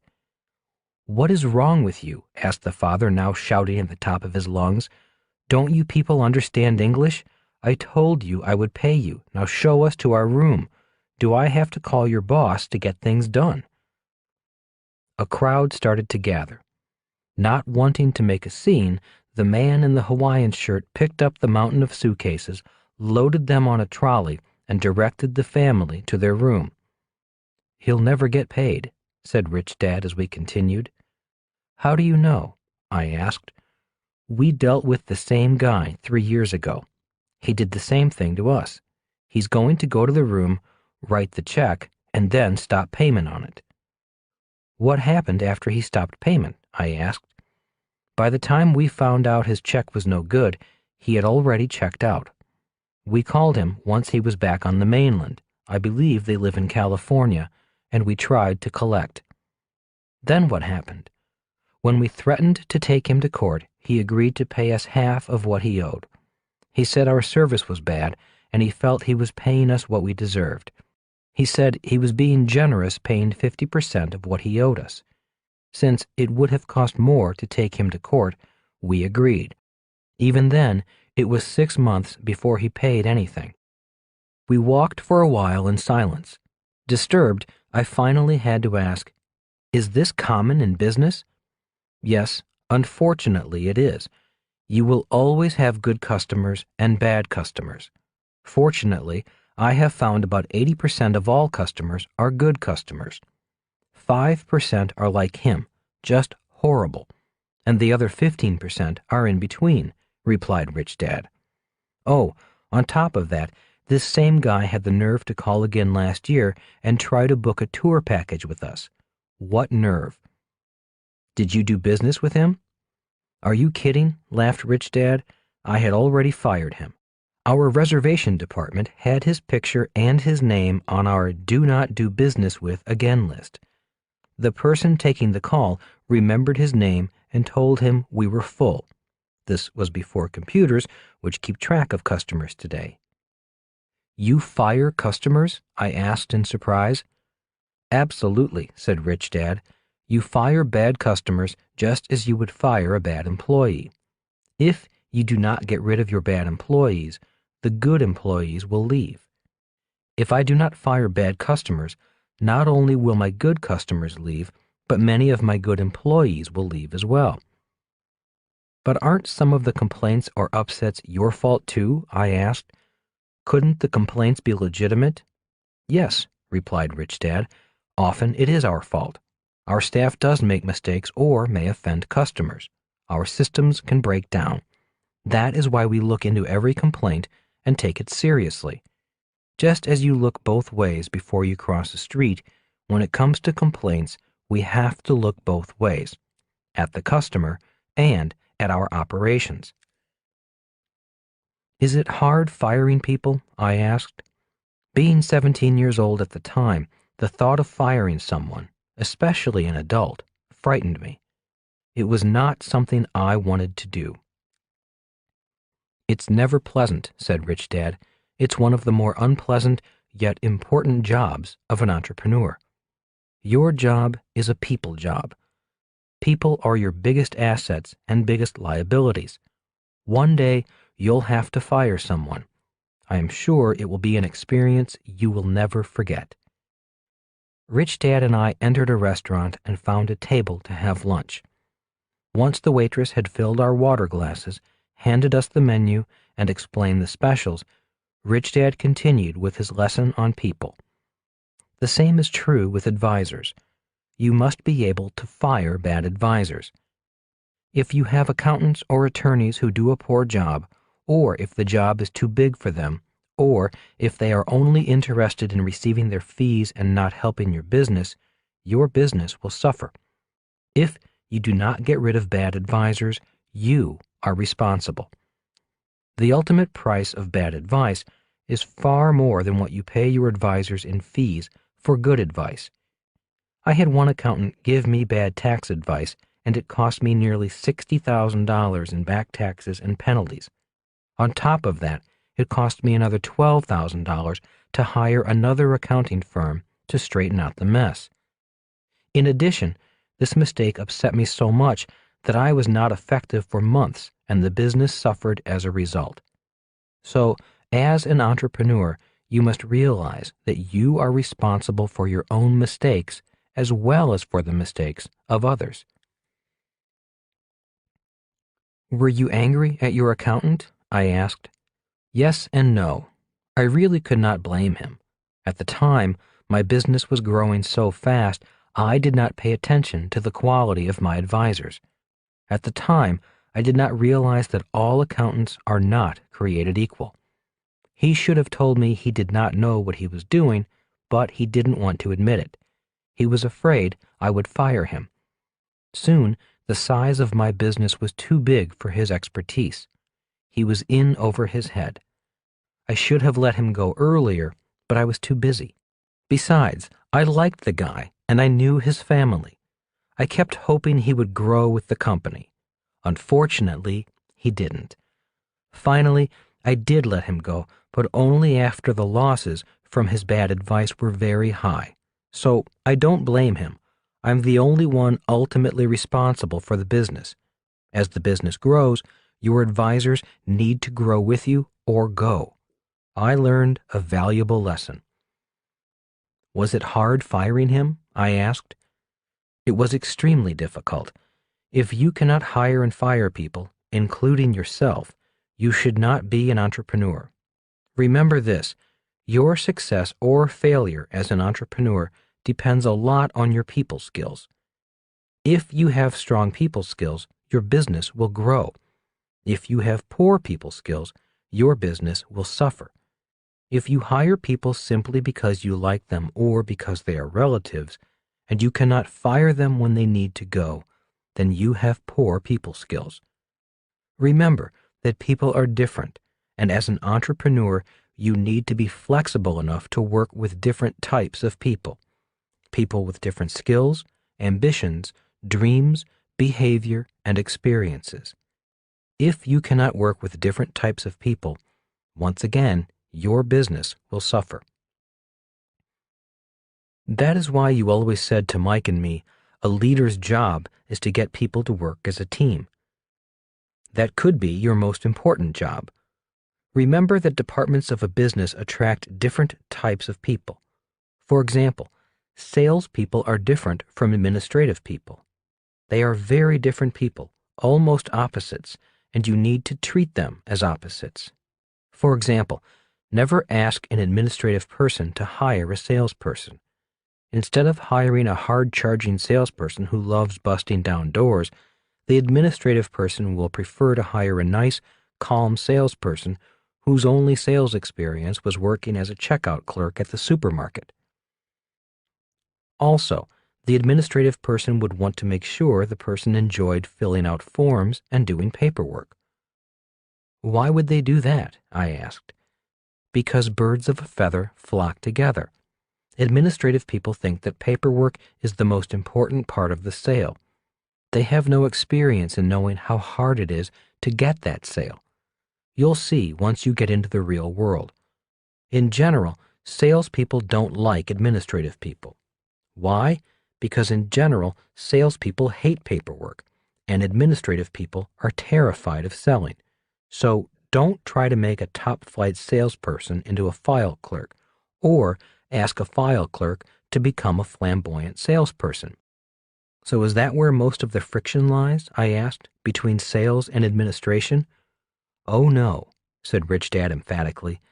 A business is one big ball of friction. It is a working model of human conflict. It is a melting pot of egos that is always boiling. When you look at the BI triangle, you will understand why. A business is a blending of different people, different temperaments, different talents, different education, different ages, sexes, and races. Every day when you come to work, most of your problems will be people problems. A salesman made promises the company cannot keep. The customer is irate. Your attorney will not agree with your accountants. Assembly line workers will not agree with the engineers who designed the assembly line. Management is at war with labor. Technical people are fighting with creative people. Analytical people do not get along with people. College-educated people feel they're smarter than people who did not go to college. Add to this inter-office politics, or worse, sexual affairs within the company, and you will never need to watch TV again. In most cases, A business does not need a competitor. A normal business has so many competitors inside the business, it's amazing that anyone gets any work done at all. So that is why an entrepreneur needs to know when to fire someone. If one person upsets the balance, the whole business can boil over because the internal friction gets too great. Exactly, smiled Rich Dad. I'm sure you see it in your classrooms at school every day. You can already see the different characters in your classmates. I smiled and said, and on my football team, my baseball team, and even in band class. That is why every team has a coach, a band has a conductor, and every business has a leader. A leader's job is to turn people into teams. One of the reasons so many people are self-employed or own businesses that stay small is that the leader is either not competent with dealing with people or simply does not want to learn to deal with so many different people. Business and making money would be easy if it were not for people. The waitress returned to take our order. After she left, Rich Dad continued, "Let me give you 3 tips I have learned about dealing with people in business. Tip number 1 is what I call the pain in the ass factor. That means all people have skills and talents and are also pains in the ass. I do not care who they are. They have all 3, including me. If their pain in the ass factor exceeds their skills and talents, it is time for them to go or to move them to another part of the business." Chuckling, I said, "Maybe someday you'll earn a Nobel Prize for the pain in the ass factor." "I should," said Rich Dad. "Every person in the world who deals with people will stand and applaud me." "And what is tip number 2?" I asked. "Learn to hire slow and fire fast," said Rich Dad. "Take the hiring of people very seriously and slowly. Screen them carefully. And if it is time to let them go, do it quickly. Too many managers allow people too many chances. If you can't fire them for some reason, then move them and isolate them. Don't let them contaminate the rest of the people in the business. Maybe you can help them find jobs at a company where they might be happier and more productive, or just pay them to leave. It will be less expensive in the long run. Remember to do it humanely and legally. All people need to be treated with the appropriate dignity. Many times, when I have let people go, they were happy to move on. I have found that if people are acting up or underperforming, it is not because they are lazy. Many are simply unhappy for a number of reasons. If you as a leader can find a way to make them happy, find it. You mean a person can be a good employee but be working in the wrong job or department? It happens all the time, said Rich Dad. In fact, I have been the person who took a good employee and put him in the wrong job. I'm the person who made him unhappy. What did you do? Well, years ago, I had this young man who was a great salesperson. He worked hard, treated his customers well, and made the company and himself a lot of money. So, after a few years, I rewarded him by promoting him to sales manager. I put him in charge of 12 other salespeople. He was fine for about a year, but then he began to come to work late, the sales numbers fell, and the sales team was unhappy. Did you fire him? No, I was going to, but I thought it would be better to re-interview him again. Once we sat down and had a heart-to-heart talk, I found the problem. By promoting him, I had turned him into an administrative person, doing exactly what he hated doing, paperwork. Oh, sure, he had a fancy title, VP of Sales. He made more money and had a company car, but he hated the mountains of paperwork and attending meeting after meeting. He simply wanted to be out on the street talking to his customers. So, did he go back to sales? Absolutely. Good salespeople are hard to find, so I gave him a raise, a bigger territory, and he kept the car. He got richer, and so did the company. And what is the third lesson? I asked. The third lesson is that there are two kinds of communicators, said Rich Dad. When they're upset or unhappy, one type of communicator will come talk to you face to face. They lay the cards on the table in front of you. And the second? I asked. The second type stabs you in the back. They gossip, talk badly about you, spread rumors, or complain to everyone else, but never to your face. Basically, these people are cowards. They lack the courage to confront you, to be forthright. Often, they will blame you for their lack of courage, saying you are too mean, or will not listen, or they are afraid of being fired. Their perceptions about you could be true, but generally, these people will choose to talk behind a person's back rather than face to face. It's just in their nature. So, how do you handle that? I asked. Well, one way is at every meeting I remind my staff of the two types of communicators and leave it at that. I say to them, there are people who speak to you face to face, and there are others who speak behind your back. Which one are you? Once the rest of the company is aware of the two types, they generally remind someone who is gossiping or stabbing someone in the back about the two types of people. It doesn't totally stop the gossiping, but it does keep it down, and in general, overall communication improves. I also tell them that I would prefer to be stabbed in the chest rather than stabbed in the back, so I don't tell them what to do. I simply give them a choice. Have you been stabbed in the chest? I asked. Oh, a number of times, and I deserved it. I needed to be corrected and reminded to be open-minded as much as anyone else. As much as it hurt, it was less destructive than a stab in the back. Aren't people afraid of being fired? Oh, there is always that risk, smiled Rich Dad. That is why it takes courage and excellent communication skills to be successful in business. In many instances, it is not what you say, but how you say it. So if the communication is going to be unpleasant, put on your creative thinking cap and figure out the most humane and kind way to say what needs to be said. And always remember that communication does not mean talking. Communication also includes listening. When two people are upset and both are talking, friction increases and communication decreases. The reason God gave us 2 ears and 1 mouth is to remind us to listen more than speak. So, being an entrepreneur is a lot about people and the communication skills needed to communicate to them. Rich Dad agreed and continued, saying, leadership requires great communication skills. To become a better entrepreneur requires you to focus on improving your communication skills. One of your first steps in your leadership development is to develop the courage to be a face-to-face communicator and to work on developing your communication skills. If you are a stab them in the back type of communicator, I doubt your business will grow. Entrepreneurship is for people with courage. It's not for cowards. If you will work on always improving your communication skills, your business will grow.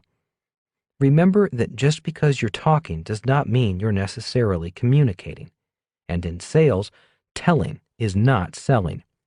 Communication is a far more complex process than simply moving your lips and wagging your tongue.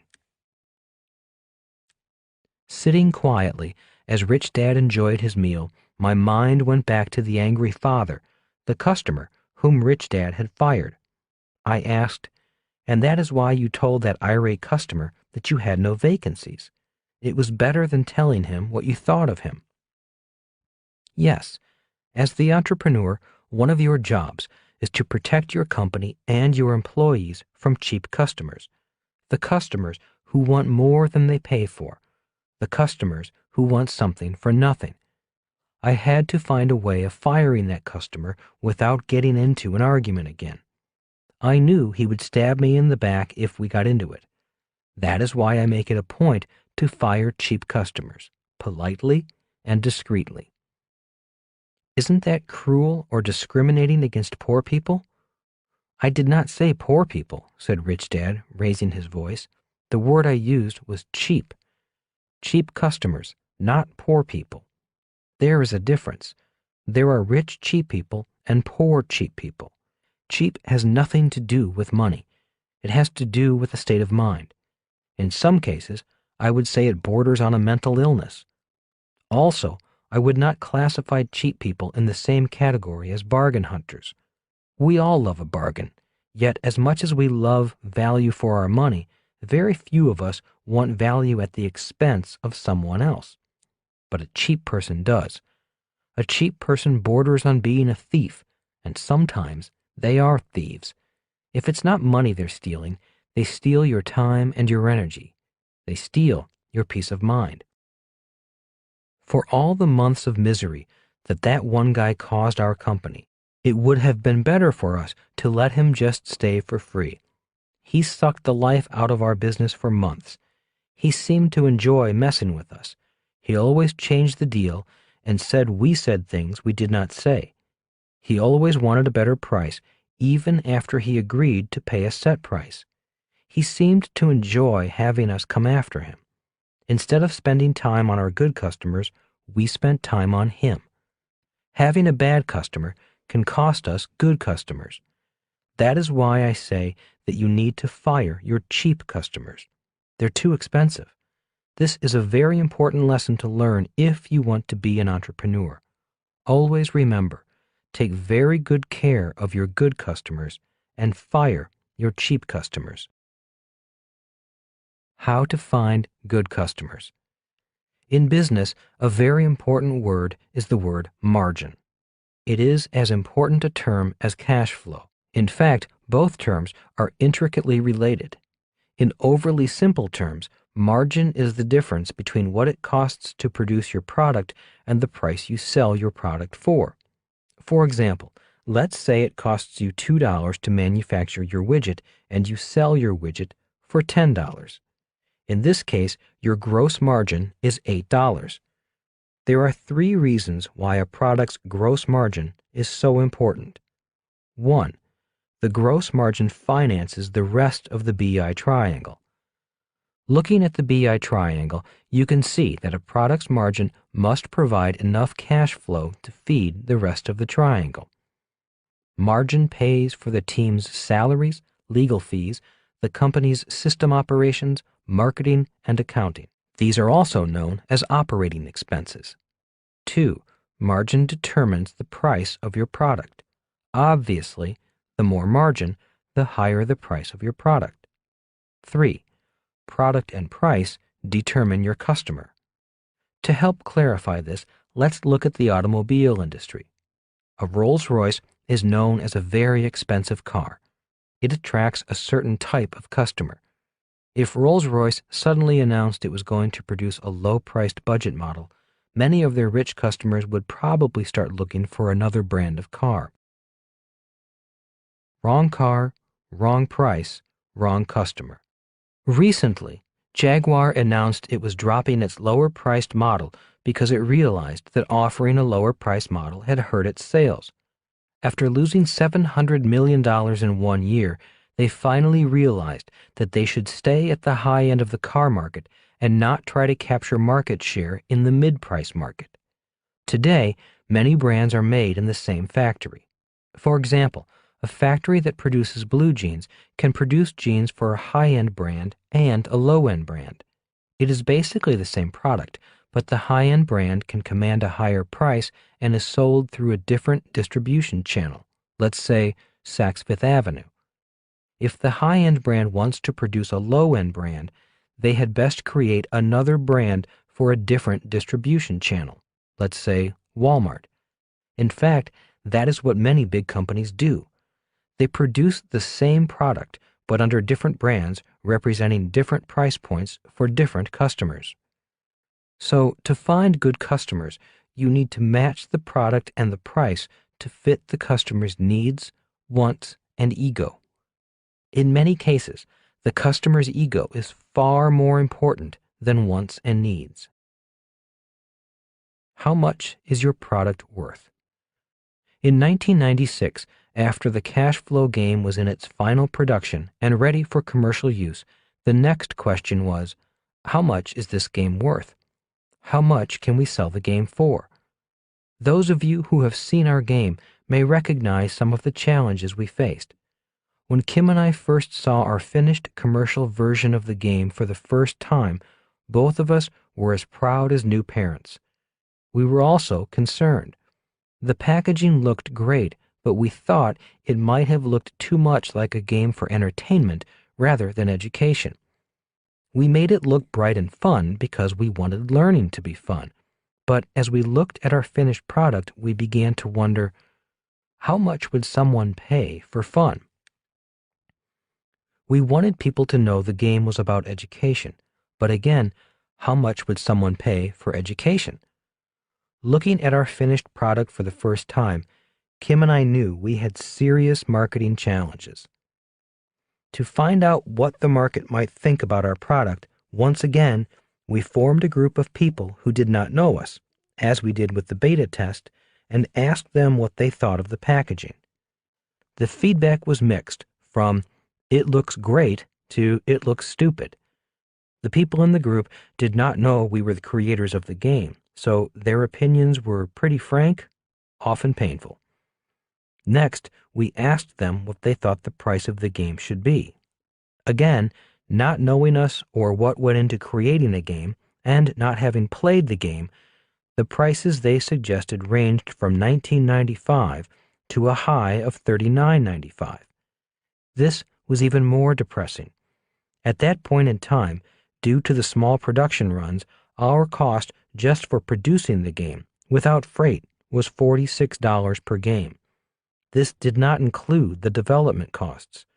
We were starting off with a product with a negative margin before we added in the costs of the rest of the BI triangle.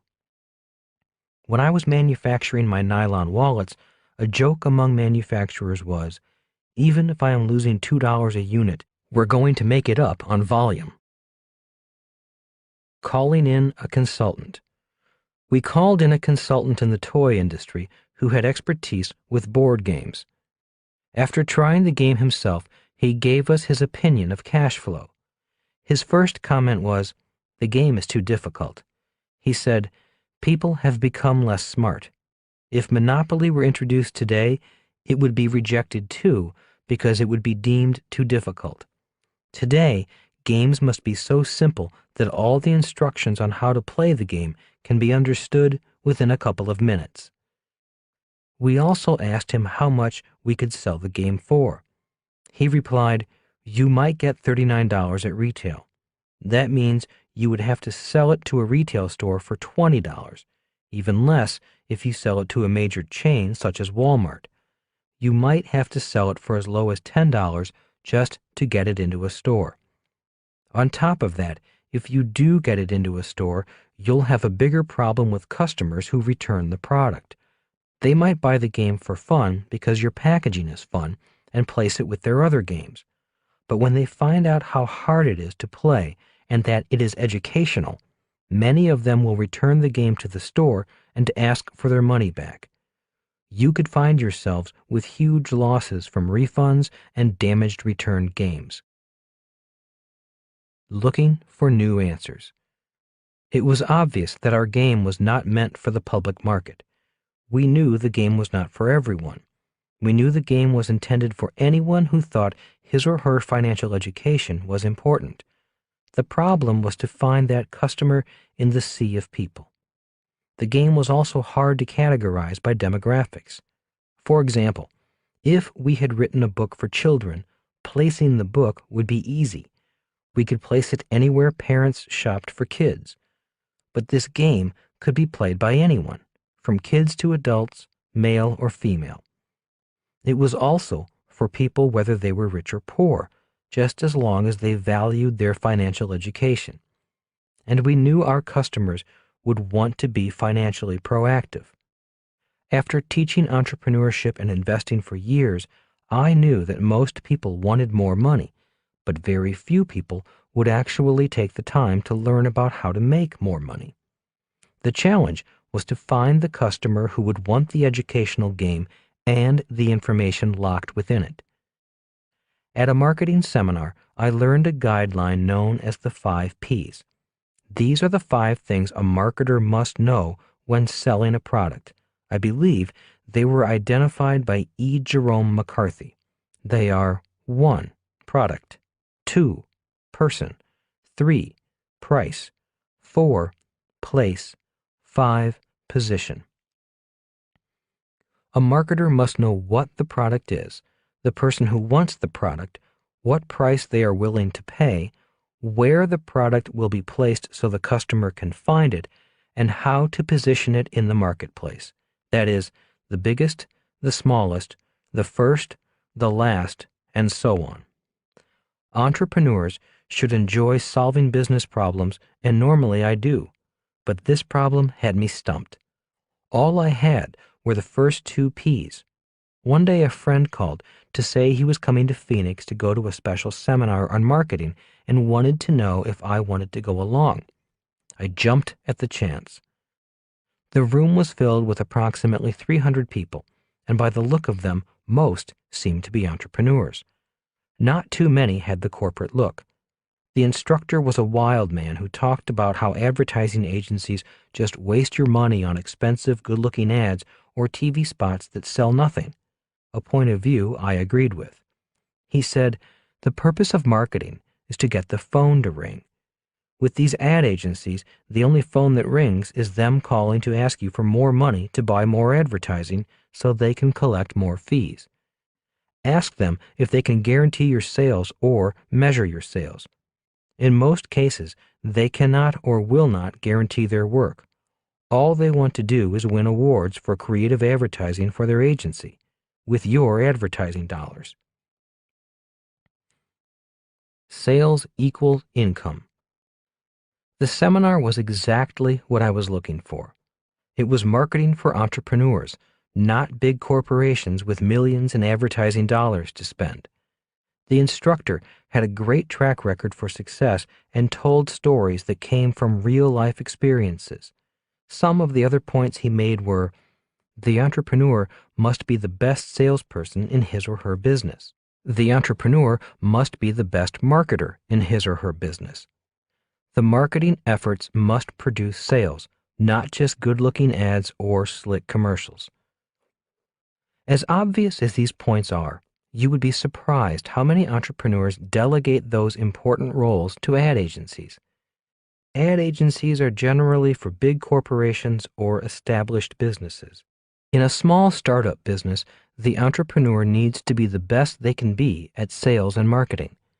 With limited resources, every dollar spent must result in sales because sales equal income. Rich Dad drummed into my head, sales equal income. He would also say the reason so many people have low incomes is that they are poor at selling. If he had been at this sales seminar, he would have loved it. The instructor was adamant about using marketing that leads to sales that can be proven and measured. Toward the end of the day, I got the marketing answer I was looking for. When discussing how to price a product, the instructor said, there are 3 price points for any product: the lowest priced, the highest priced, and the middle priced. The worst price to be is the middle price. Nobody knows who you are.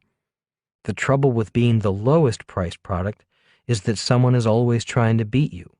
Someone will find a way to sell the same product for less than you do. To win the lowest priced competition, you have to make less and less money. On top of that, you have to deal with cheap customers. With that statement, the pieces of the puzzle began to come together. Immediately, I remembered the conversation I had had with Rich Dad years earlier about cheap customers. Bringing my thoughts back into the seminar, the instructor roared on about why being the most expensive was the best position to fight for. He said, when I was a struggling marketing consultant, I tried to keep my prices low. The problem was, the lower I made my prices, the cheaper my customers became. Soon, instead of selling my services, I was spending more time haggling about my fees with cheap customers. When I raised my fees a little, I joined the masses of other middle-of-the-road marketing consultants. Again, most of my time was spent discussing price rather than the value of my product, what I could do for the customer. Then one day, I decided to be ridiculous and simply raise my fees to the highest in my industry. Instead of charging $50 an hour for my services, I raised my rates to $25,000 per day. Today, I work less, earn far more money, and work with a better class of client. My mind raced when I heard his fee of $25,000 per day. I realized that I was the cheap client he did not want. Once I got over the shock of realizing I was the cheap one, I began to see that it was my own cheapness that was causing me to struggle at pricing my board game. I was looking at price rather than the value of the game. "Don't fight for the bargain basement," boomed the instructor. "The bargain basement attracts cheap customers." Once again, my mind drifted off, recalling how Rich Dad hated dealing with people who were cheap. Rich Dad said, "Design your product and its price for a very special customer. Your marketing should then find ways of reaching that special customer. Be creative. Don't be cheap. The bargain basement is not a place to find good customers." The book takes priority. That evening, I went home and talked with Kim. The first thing I said was, "We should sell the board game for $200. We will position it as the most expensive game in the world. It's not just a game, it's a seminar in a box." Kim agreed. She did not flinch at the idea of selling a board game for that much money, even if our focus group said it should sell for $39.95. I continued, "Our problem is that we have been asking the opinion of people who will probably never be our customers. We have been asking for the opinion of people who shop in the bargain basement, not in the boardroom. We need to find customers who value education and are willing to pay for it." "We'll need a way to find them," Kim added. The book takes priority. Instead of focusing on marketing the game, we will begin to focus on marketing the book. The book will help us find our customers. The book will become our company brochure. At the time, I was working on Rich Dad, Poor Dad. "So we need to weave the game into the book," Kim said. And we go back on the road doing investment seminars, working with the same type of customer we have been working with for years. That's the idea. We finish the book and we get back on the road doing seminars for people who pay for financial education. We've been doing it for years. It's a low-risk idea. We know the business and we know how to reach those customers. In other words, the tactic remains the same. The sole tactic of the business is to get people to play the cash flow game. We now focus on the strategies. If the strategies work, people will play the game. Kim and I were in agreement. We were a team with a unified plan. "So why $200? Asked Kim. "How did you come up with that number?" "It took a while," I said, "but when the instructor said a higher price can be perceived as more valuable, the lights in my head went on. I realized I was cheap and looking at my own product through cheap eyes rather than looking at the value hidden in the game. So I went up to $59 a game, and that still sounded cheap. I was now in the middle, not at the top. In my mind, I then tested $99 a game. I was comfortable with that. I knew I could sell it at that price, so I knew I had not yet reached the top. When I tried $200 in my head, I felt uncomfortable. Now I knew I had gone beyond my own comfort level. I had found my price. Well, it certainly gives us a large margin. That will help us grow the business, said Kim. So we market the book through traditional distribution channels. That handles the place category of the 5 Ps, where we place our product in front of potential customers. Instead of trying to drop the price of the game to fit into that distribution channel, we can use a conventionally priced book and flow it through the book distribution system. That way, the book will sell the game, or at least help us find customers. And the seminars will sell the game, Kim summarized, but there is still something else behind charging $200 a game. Well, I began slowly, if we compare games to games, the game is not worth $200. But when compared as education to education, the game is really inexpensive. Just look at how much a college education costs in both time and money. On top of that, you don't learn much about money or investing in school. Also, look at how much it costs for people to lose money in the stock market. That is even more expensive. But the biggest expense of all is the loss of opportunity. So many people want to invest and know they should invest, but they fail to invest simply because they lack the financial education. Not only can this game help a person make millions of dollars, but it can also help a person become financially free. But what about the people who might feel ripped off at $200? Asked Kim. Many people will, and they may never buy the game, I replied. If we price the game at $200, people will have to think long and hard about the value of the game before they buy it. And that is what we want them to do.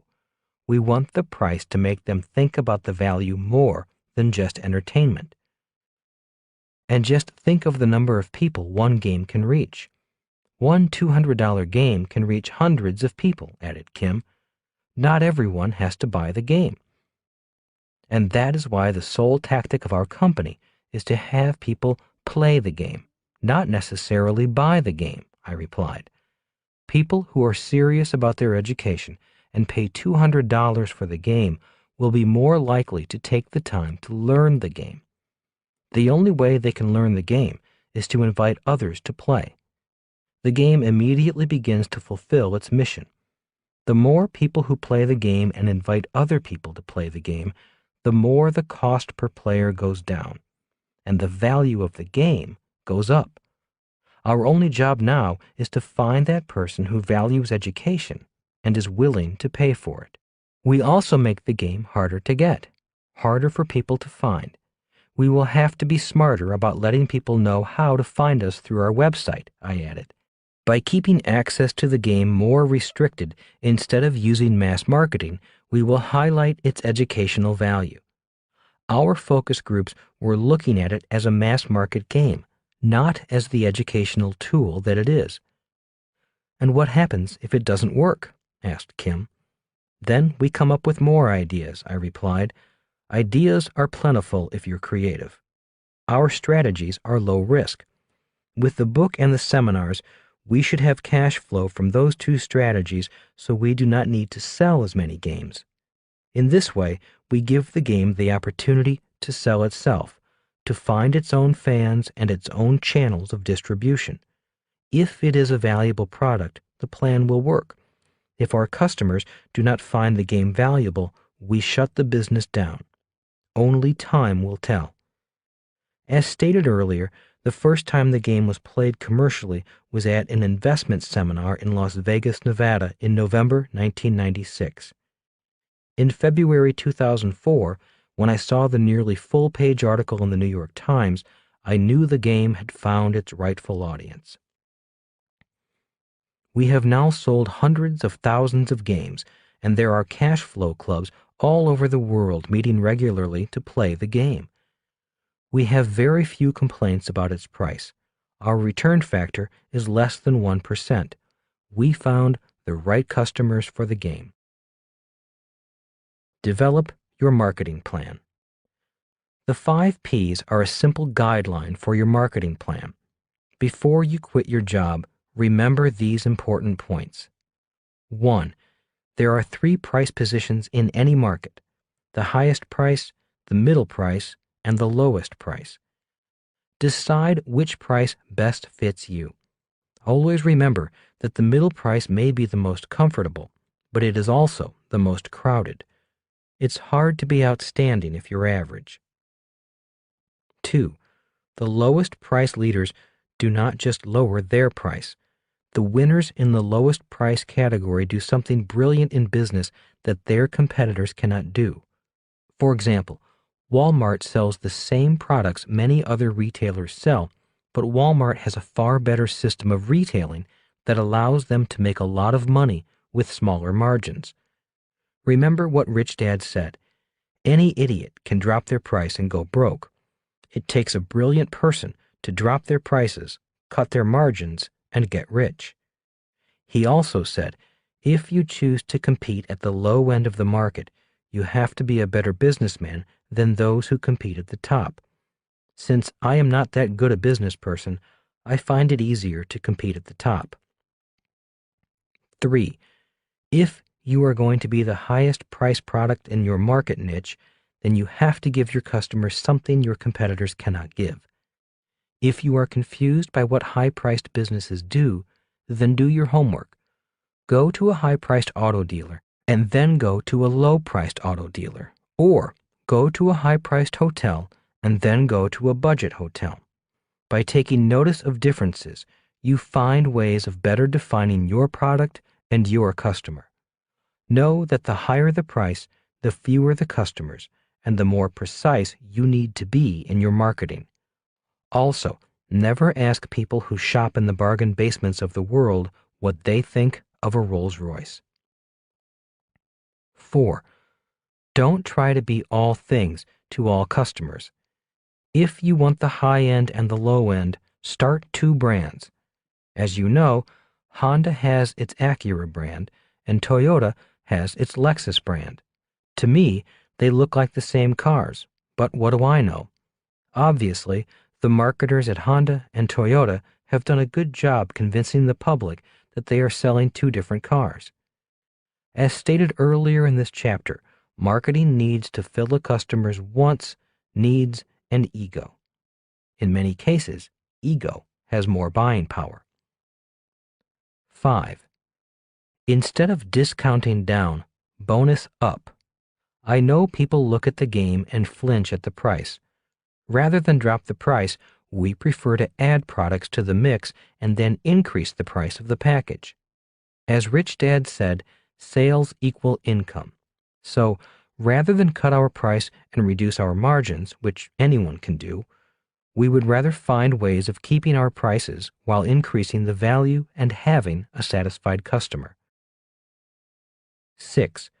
Weak salespeople always want new products to sell. When I was at Xerox, it was always the weakest sales reps who said, if we had new products, I could sell more. Many businesses fall into this trap. When sales are down, they look for new products, which often leads to a phenomenon known as line extension. When line extension happens too much, the customer can become confused because there are too many products to choose from, and your own products can become your competitors. Rich Dad said, instead of looking for new products to sell, look for new customers. He also said, a smart entrepreneur focuses on keeping existing customers happy and looking for new customers to sell existing products to. 7. Look for strategic partners who already sell to the customer you want to sell to. Earlier in this book, I wrote about the three kinds of money: competitive, cooperative, and spiritual. One of the ways to become richer faster with less risk is to be cooperative and earn cooperative money. 8. Treat your best customers well. The internet makes keeping in touch with your best customers easier than ever. The rule of thumb is focus on keeping your best customers happy, because not only will they buy more from you, but they will also tell their friends about you. That is the best kind of marketing of all. It's called word of mouth. When it comes to taking care of your best customers, be creative.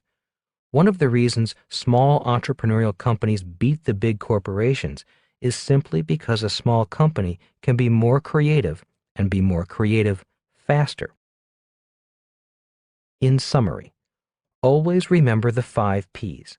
Remember that your very special product is important to a very special person. The price of your product must satisfy the person's needs, wants, and ego. When it comes to ego, we all like finding a bargain. Also, many of us like letting people know we spent a lot of money for a product that only a few people can or will afford. So, ego can work at the high end as well as the low end. Where you place your product so your customer can find it is important. Always remember that a new Ferrari will look out of place in a used car lot filled with cheap cars.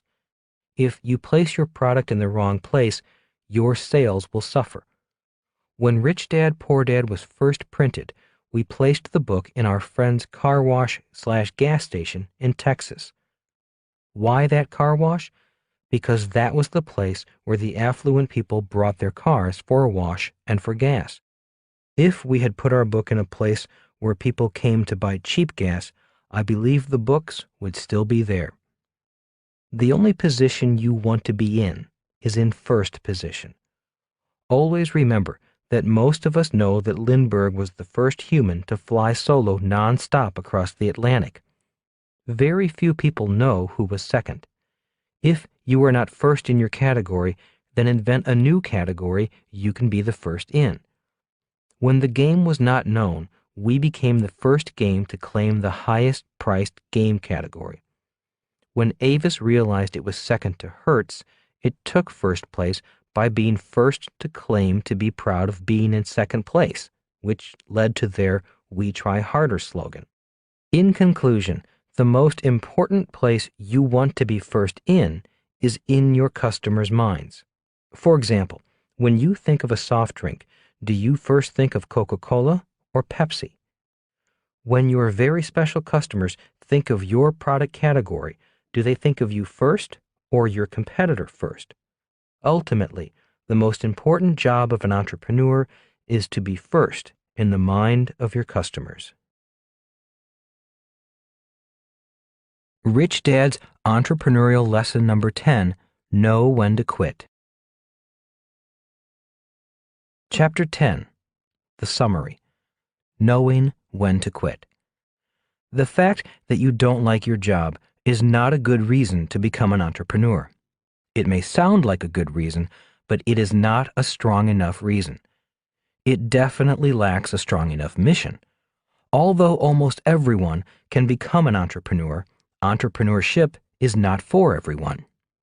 There is an old saying that goes, "Winners never quit and quitters never win." Personally, I do not agree with that saying. It is too simple. In my reality, a winner also knows when to quit. Sometimes in life, it is best to cut your losses. It is best to admit you have come to a dead end or to admit you have been barking up the wrong tree. In my opinion, a quitter is someone who quits simply because things have gotten tough. I have been a quitter many times in my life. I have quit diet programs, exercise programs, girlfriends, businesses, books, studies, and so on. Every year, I make New Year's resolutions and quit. So I know what quitting is and that I am a quitter. One of the reasons I did not quit my process in becoming an entrepreneur was that I really wanted to be one. I wanted it badly. I wanted to enjoy the freedom, the independence, the wealth, and the ability to make a contribution to this world that a successful entrepreneur has. In spite of how badly I wanted to become a successful entrepreneur, the powerful concept of quitting was always right in front of me, holding the door open. It would have been easy to quit when I was out of money and owed a lot of money. It would have been easy to quit every time a creditor demanded payment. It would have been easy to quit when the tax department let me know that I owed more in back taxes. It would have been easy to quit when a project failed or a potential partner walked out of the deal. When things were tough, quitting was always lurking nearby, just a handshake away. For me, becoming an entrepreneur is a process I am still in.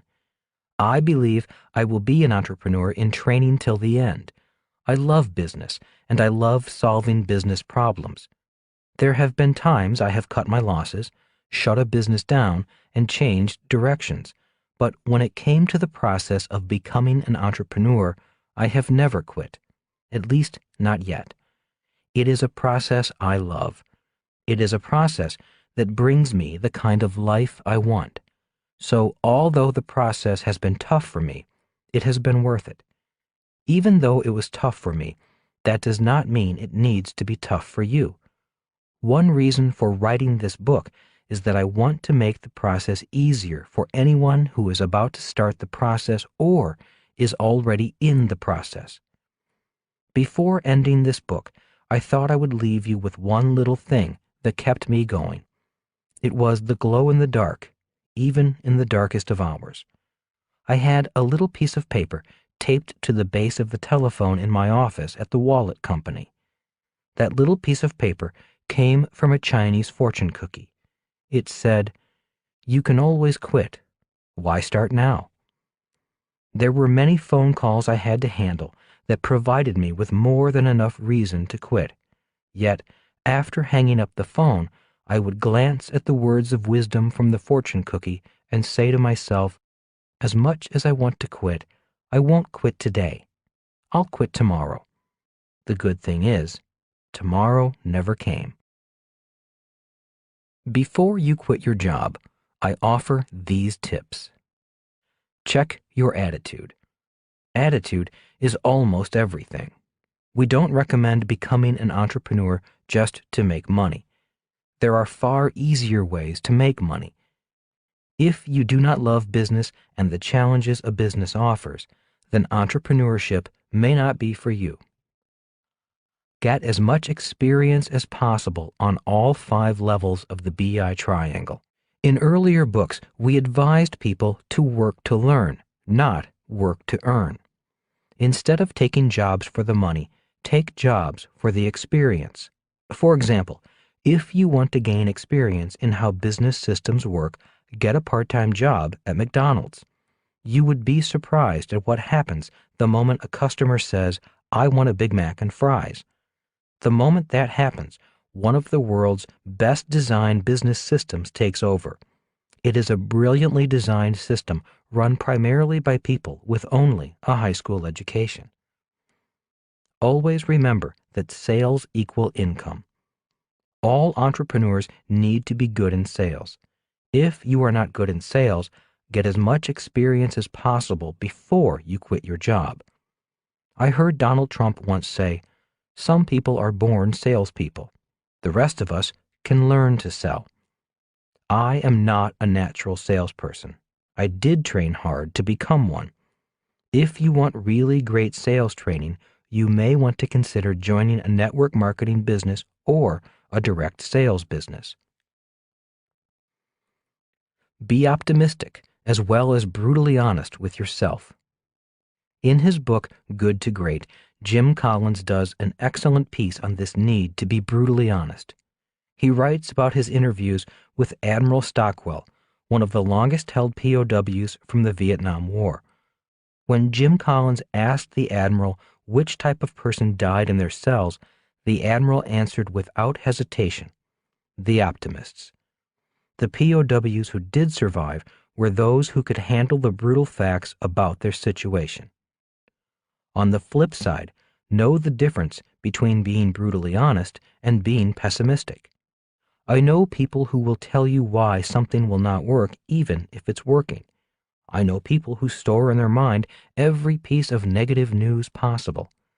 Negative people or pessimistic people are not the same as brutally honest people. Do you know how to spend money? Too many people struggle financially because they do not know how to spend their money. Too many people spend their money and it never comes back.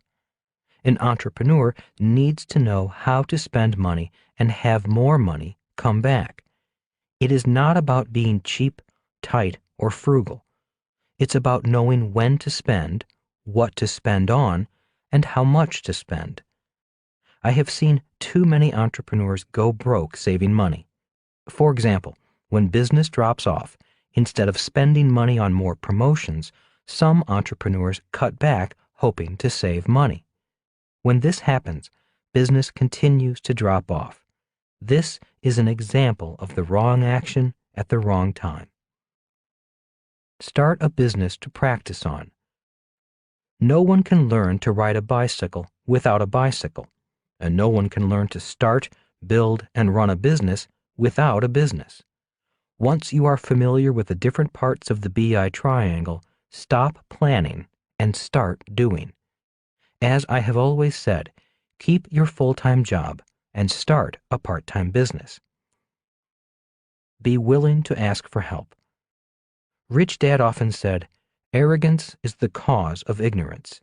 If you don't know something, ask someone who does know. On the flip side, don't be a pest and ask for too much help. There is a fine line between help and a crutch. Find a mentor.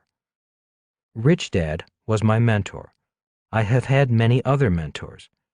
Read books about great entrepreneurs such as Edison, Ford, and Gates. Books can be your best mentors. One of my favorite entrepreneurs is Steve Jobs, founder of Apple and Pixar. Not only do I like his style, but I love the culture of his business. One of the most important things an entrepreneur can build is a business with a strong culture. As stated earlier, the Rich Dad Company works hard to foster and protect a culture of learning and free expression. Join an entrepreneur's network. Birds of a feather do flock together. Every city I have ever lived in has groups or associations of entrepreneurs. Attend their meetings and find one that fits your needs. Surround yourself with fellow entrepreneurs. They are there for support as well as to be supported. Contact your SBA, the Small Business Administration, or your local Chamber of Commerce for a schedule of meetings and seminars. They are great sources of information as well as resources for entrepreneurs. One group I have been impressed with is YEO, the Young Entrepreneurs Organization. Although I am too old to belong to this group of young men and women, I have been asked to speak at several of their chapters. I have always been impressed with the quality of young person this organization attracts. Be faithful to the process. One reason why many people do not quit their jobs and become entrepreneurs is that entrepreneurship can be extremely challenging, especially when first starting out. I suggest you follow the basics of the BI triangle and diligently do your best to master all 8 categories of the triangle. It takes time, but if you are successful, the rewards can be immense. As Rich Dad said, entrepreneurship is a process, not a job or profession. So be faithful to the process and remember that even when times are bad, the process will give you a glimpse of the future that lies ahead. Over the years, I have heard many people use the term BHAG, which stands for Big Hairy Audacious Goal. While having a big hairy goal is commendable, I believe the process and the size of the mission are more important than the goal. Rich Dad drew a diagram for his son that stated, "Mission becomes process becomes goal." He said, if you are going to have a big goal, you need a strong mission to push you through the process. With a strong mission, anything is attainable. Thank you for listening to this book. I wish you the best of success in your journey as an entrepreneur. Robert Kiyosaki.